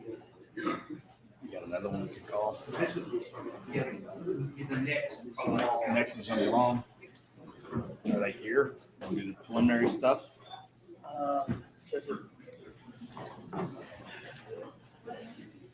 Sir, raise your right hand. Do you solemnly swear or affirm that the evidence you about presenting this matter shall be the truth, the whole truth, and nothing but the truth, so help you God? Have a seat, state your name for the record, and tell us where you work and what do you do? Ben Riley, over at Cherokee County Sheriff's Department, UPD, been there 11 and a half years. And what do you do at the Sheriff's Department? Investigate crimes, car crashes, supervise, and road patrol. 2 seconds. Lady Di, does your daughter want me to sing? Does she want me to sing, Lady Di? I'm not sure.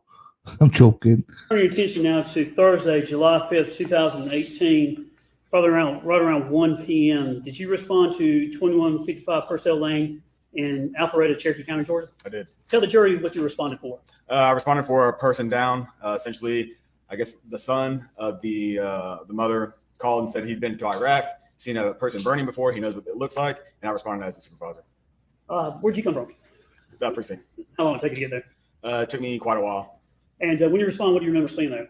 There was some family outside, and there was another deputy at the front porch. You got your cell phone with you? I do. Is it on?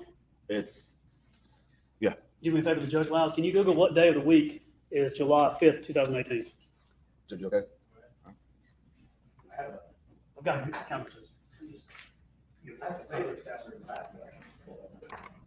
This is perfect. No objection. Judge, I'll tender to evidence now State's Exhibit Riley 1, which is a calendar. Did you beat me? Yes. There you go. All right. So looking at State's Exhibit Riley 1 for your name and your one exhibit there, number 1. July 2018, Tuesday, Wednesday, Thursday. So you respond July 5th, which is a Thursday? Yes, sir. About 1 o'clock? Yes, sir. And you have an opportunity to review State's Exhibit Riley 2, which is just a portion of your video from your patrol vehicle. Yes, sir. Is it fair and accurate and describe you pulling up the driveway? Yes, sir. Judge, at this time, I'm tendering to evidence State's Exhibit Riley 2, which is a clip from his patrol vehicle video. Okay. Tender to evidence this time. Go ahead. This you? Yes, sir.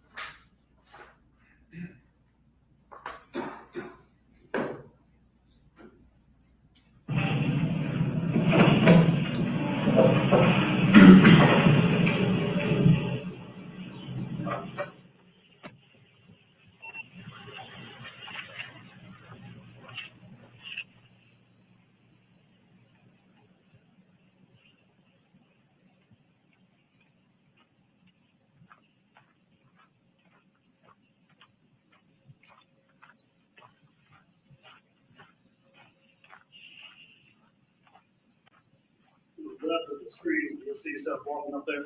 Yes, sir.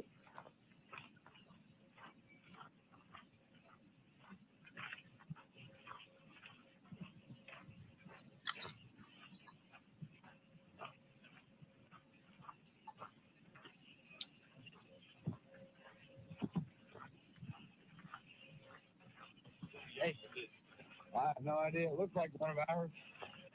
You go around to the left of the house. Yes, sir. Thank you.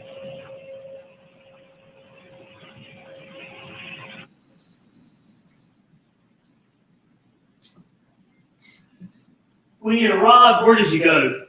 I went to the left side of the house. And where'd you end up? And inside the house. Did you go in the, how did you see in the house? Did you see Melody Farris, the defendant, in the house? Yes, sir. Now let the record reflect. Is this the defendant that you saw in the house? You know, I believe so. Okay. It's 6 years ago. Yes, sir. Right. She looked like the person that you saw. Yes, sir. When you went in, where was she at?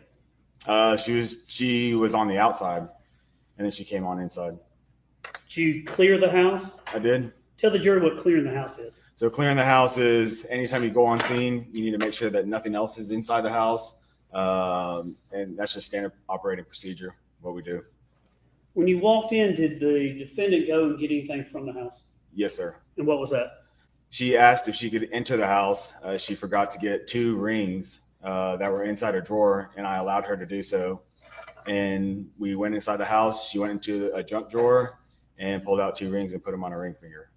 Where was this in the house? Do you remember? It was on inside the kitchen.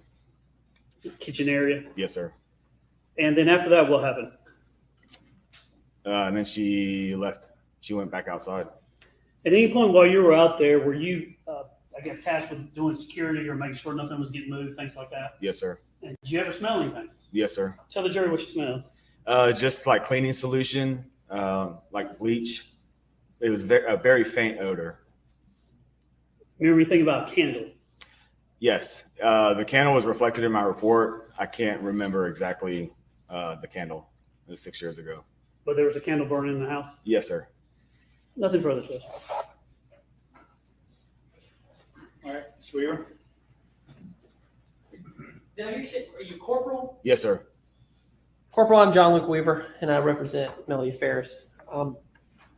So what you just summed up, was that, how long were you there that day? I was there for a while. I mean, if it happened at 1 o'clock, I wasn't relieved until about 5:30, 6 o'clock.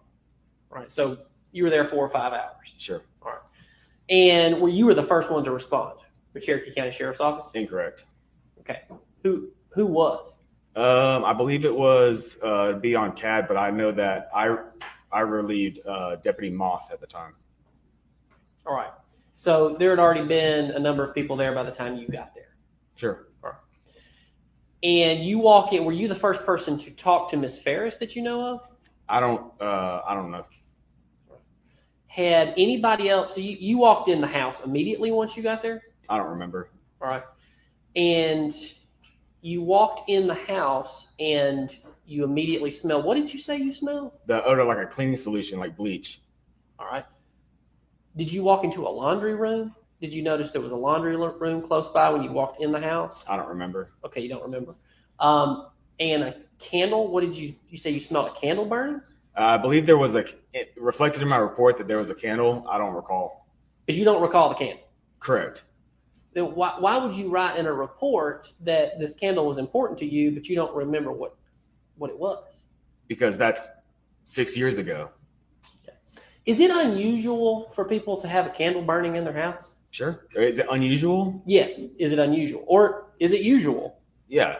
It's normal. Correct. So why was that unusual to you? I don't know. Okay.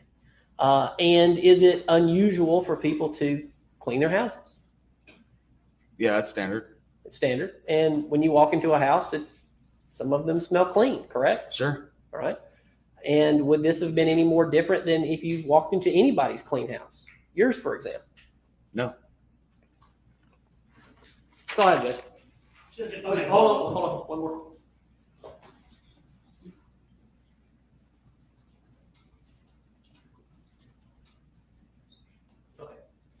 All right, so you cleared this house, yes? Correct. All right. And was anybody else with you? I believe Deputy Moss. Okay. And when you cleared this house, did you notice anything else out of place? I don't know. Okay. Did you notice any blood splatter? No, sir. Did you notice any droplets of blood? No, sir. Did you notice a bullet surreptitiously placed in the floor in the basement? No, sir. Okay. Nothing else. You just noticed maybe the smell of, you say bleach, maybe. Yeah, cleaning solution, bleach. And a candle. Yes, sir. But you don't remember what the candle smelled like. No. Okay. Anything else? There. All right, thank you, Hunter. Debbie, I want to follow up on this candle. I think you were in the kitchen, is that right? Correct. And you say it's been 6 years? Yes. Don't remember everything? Don't. Did you write a report? Yes, sir. Or you taught to write something significant or important to put in your report? Absolutely. Would it refresh your memory, your recollection, to be able to look at your report and see what you said or wrote down about the candle? Yes. Here's my approach. With all this technology now, I have the reports on my laptop. So what I want you to do is take my laptop, just hold it to yourself. Is that your report? Yes, sir. Do me a favor, go ahead and just read it to yourself. Don't read it out loud. Go to the section at the bottom there where it talks about the candle. All right, now being in the kitchen, there was a door. Where was the candle at? I don't remember I mean, it's a big house. I don't remember exactly where the candle was. Okay. You remember what room it is? No, sir.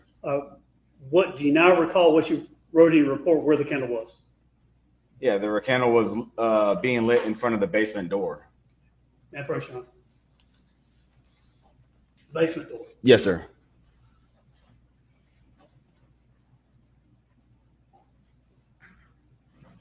Nothing further.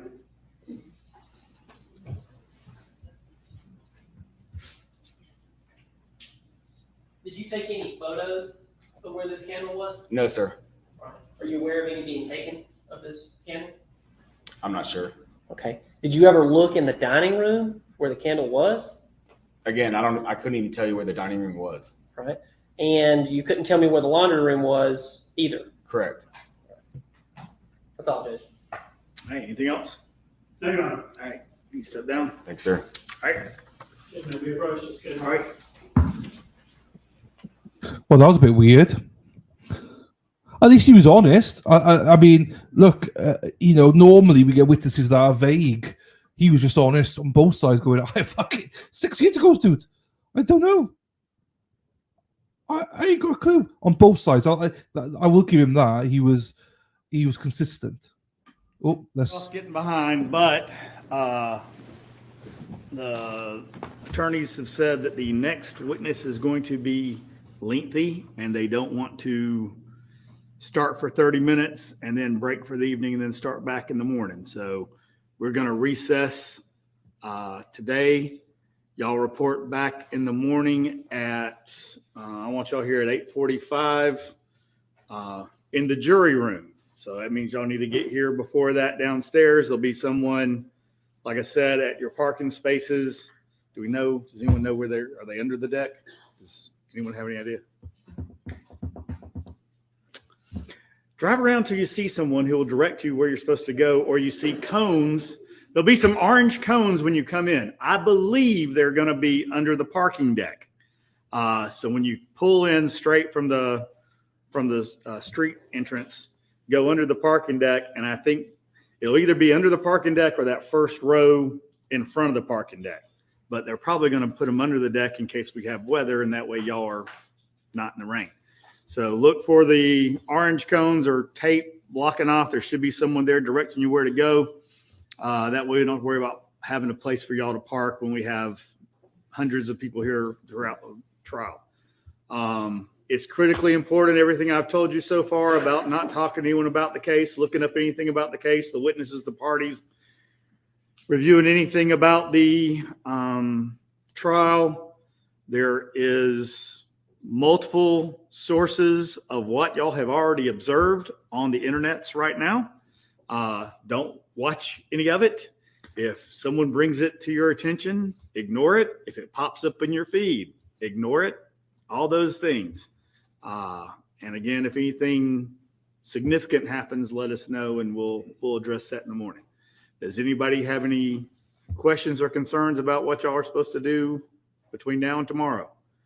If there are any issues that come up overnight, if someone gets sick, something like that, call the jury phone number, leave a message. They'll check the phone first thing when or send an email to them, whatever they want you to do. But check in with that, and they will call you in the first thing in the morning and give you all direction on what to do. And we will bring you in and accommodate whatever we can, how best we can. All right. Anything else we need to take up before I dismiss the jurors? All right. I told the bailiff to instruct y'all if y'all want to bring in some snacks or drinks or things like that. Y'all can use bailiff can put them in my fridge. Anything else? All right. And we'll recess for the day. See y'all in the morning.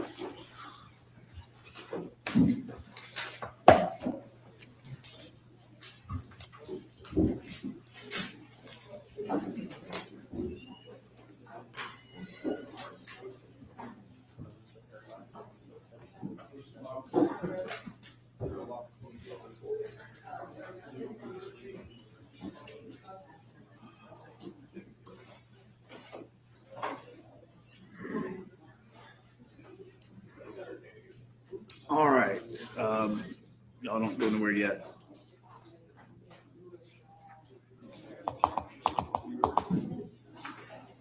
I think we had.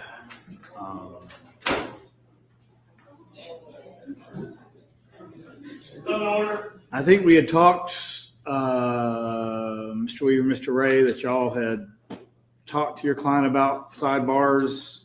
We probably need to put it on. Yeah, that's what I was going to say. Let's put that on the record. So, I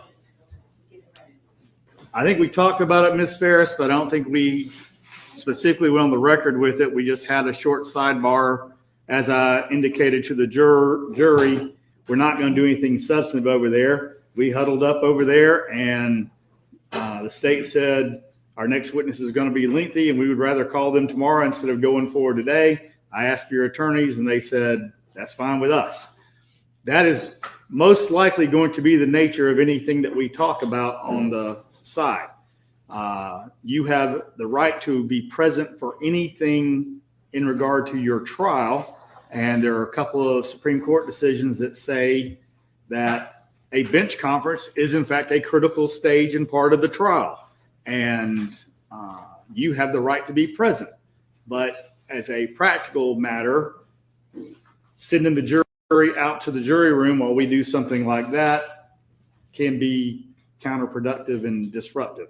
So do you agree to waive your presence for those type bench conferences? You need to say yes on the record. All right.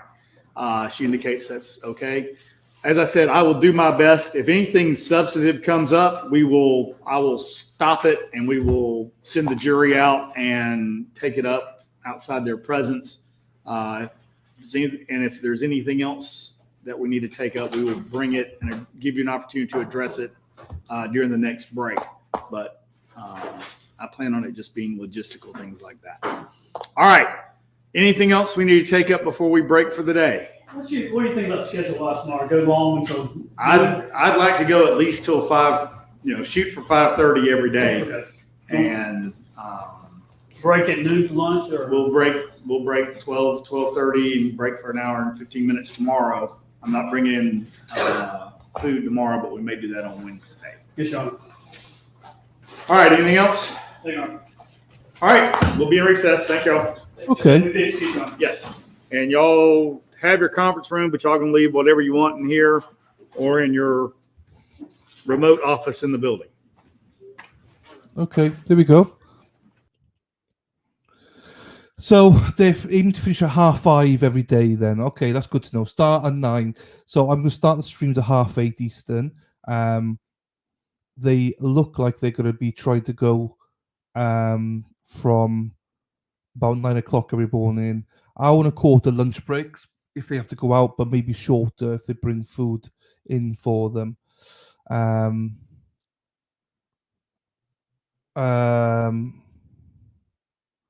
Yeah, that's a nice turn to it. All right, there may be trouble ahead. We got Mexi Texi. How goes it? It's good now because we're leaving. I just got done peopling. Well, we're just done. I think this is a good trial. If you want to catch up on it, just zoom, because it's only just started. The opening statements weren't that great. First couple of witnesses. The first witness I thought was good because we got a drone to see the whole area. We'll see where the fire pit was. Second witness was like, what the fuck is he doing there? There's no point. But anyway, done. I think now they're in the groove of stuff. I think they're going to get much better with witnesses. But I agree with them about. I don't like them starting a witness if it's going to be a long witness. So I think it's good to stop it. Let's start fresh tomorrow for this one if it's going to be that long, because there's nothing worse than if the state finished tonight and that's the last thing they hear. I like to, it happens, but I don't like it. So I like them to hear the defense first. As long as they don't say they're going to burn through the witnesses. I know. Fire.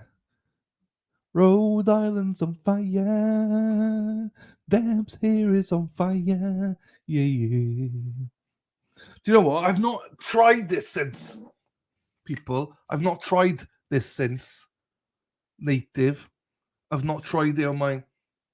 Oh, smells delicious. Smells delicious. Smells like coconut. But my hair, my hair can't do it. So my pit hairs can't do it. So I'm going to have to try that. Just remember, people, tomorrow and Wednesday. So for us in the UK, I don't show up about US. It is the Amazon Prime sale day. So if you're like me, I am going to buy my Manscaped. I'm buying my Manscaped, and I'm going to buy a shaver tomorrow.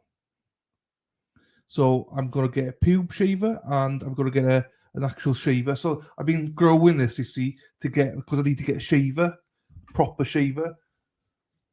So I've been growing it. So then when I get my shaver, I can, shave off. I probably will shave it off. Hello, Vic. How you doing, my darling? Nice to see you, my darling. I need to call you baby there. I don't know why. Hello to you. Shave them off. Shave them off. Shave them off. I probably will. So, hey, Vixie. Nice to see you, my darling. So I like this trial. So yeah, remember, if you need to get stuff, there might be discounts. I don't know if there's going to be discounts tomorrow or not. I'm also looking to buy a vlog camera for the United States, my Boston trip. It needs to come down in price a little bit before I purchase it, because we talk about hundreds upon hundreds of pounds.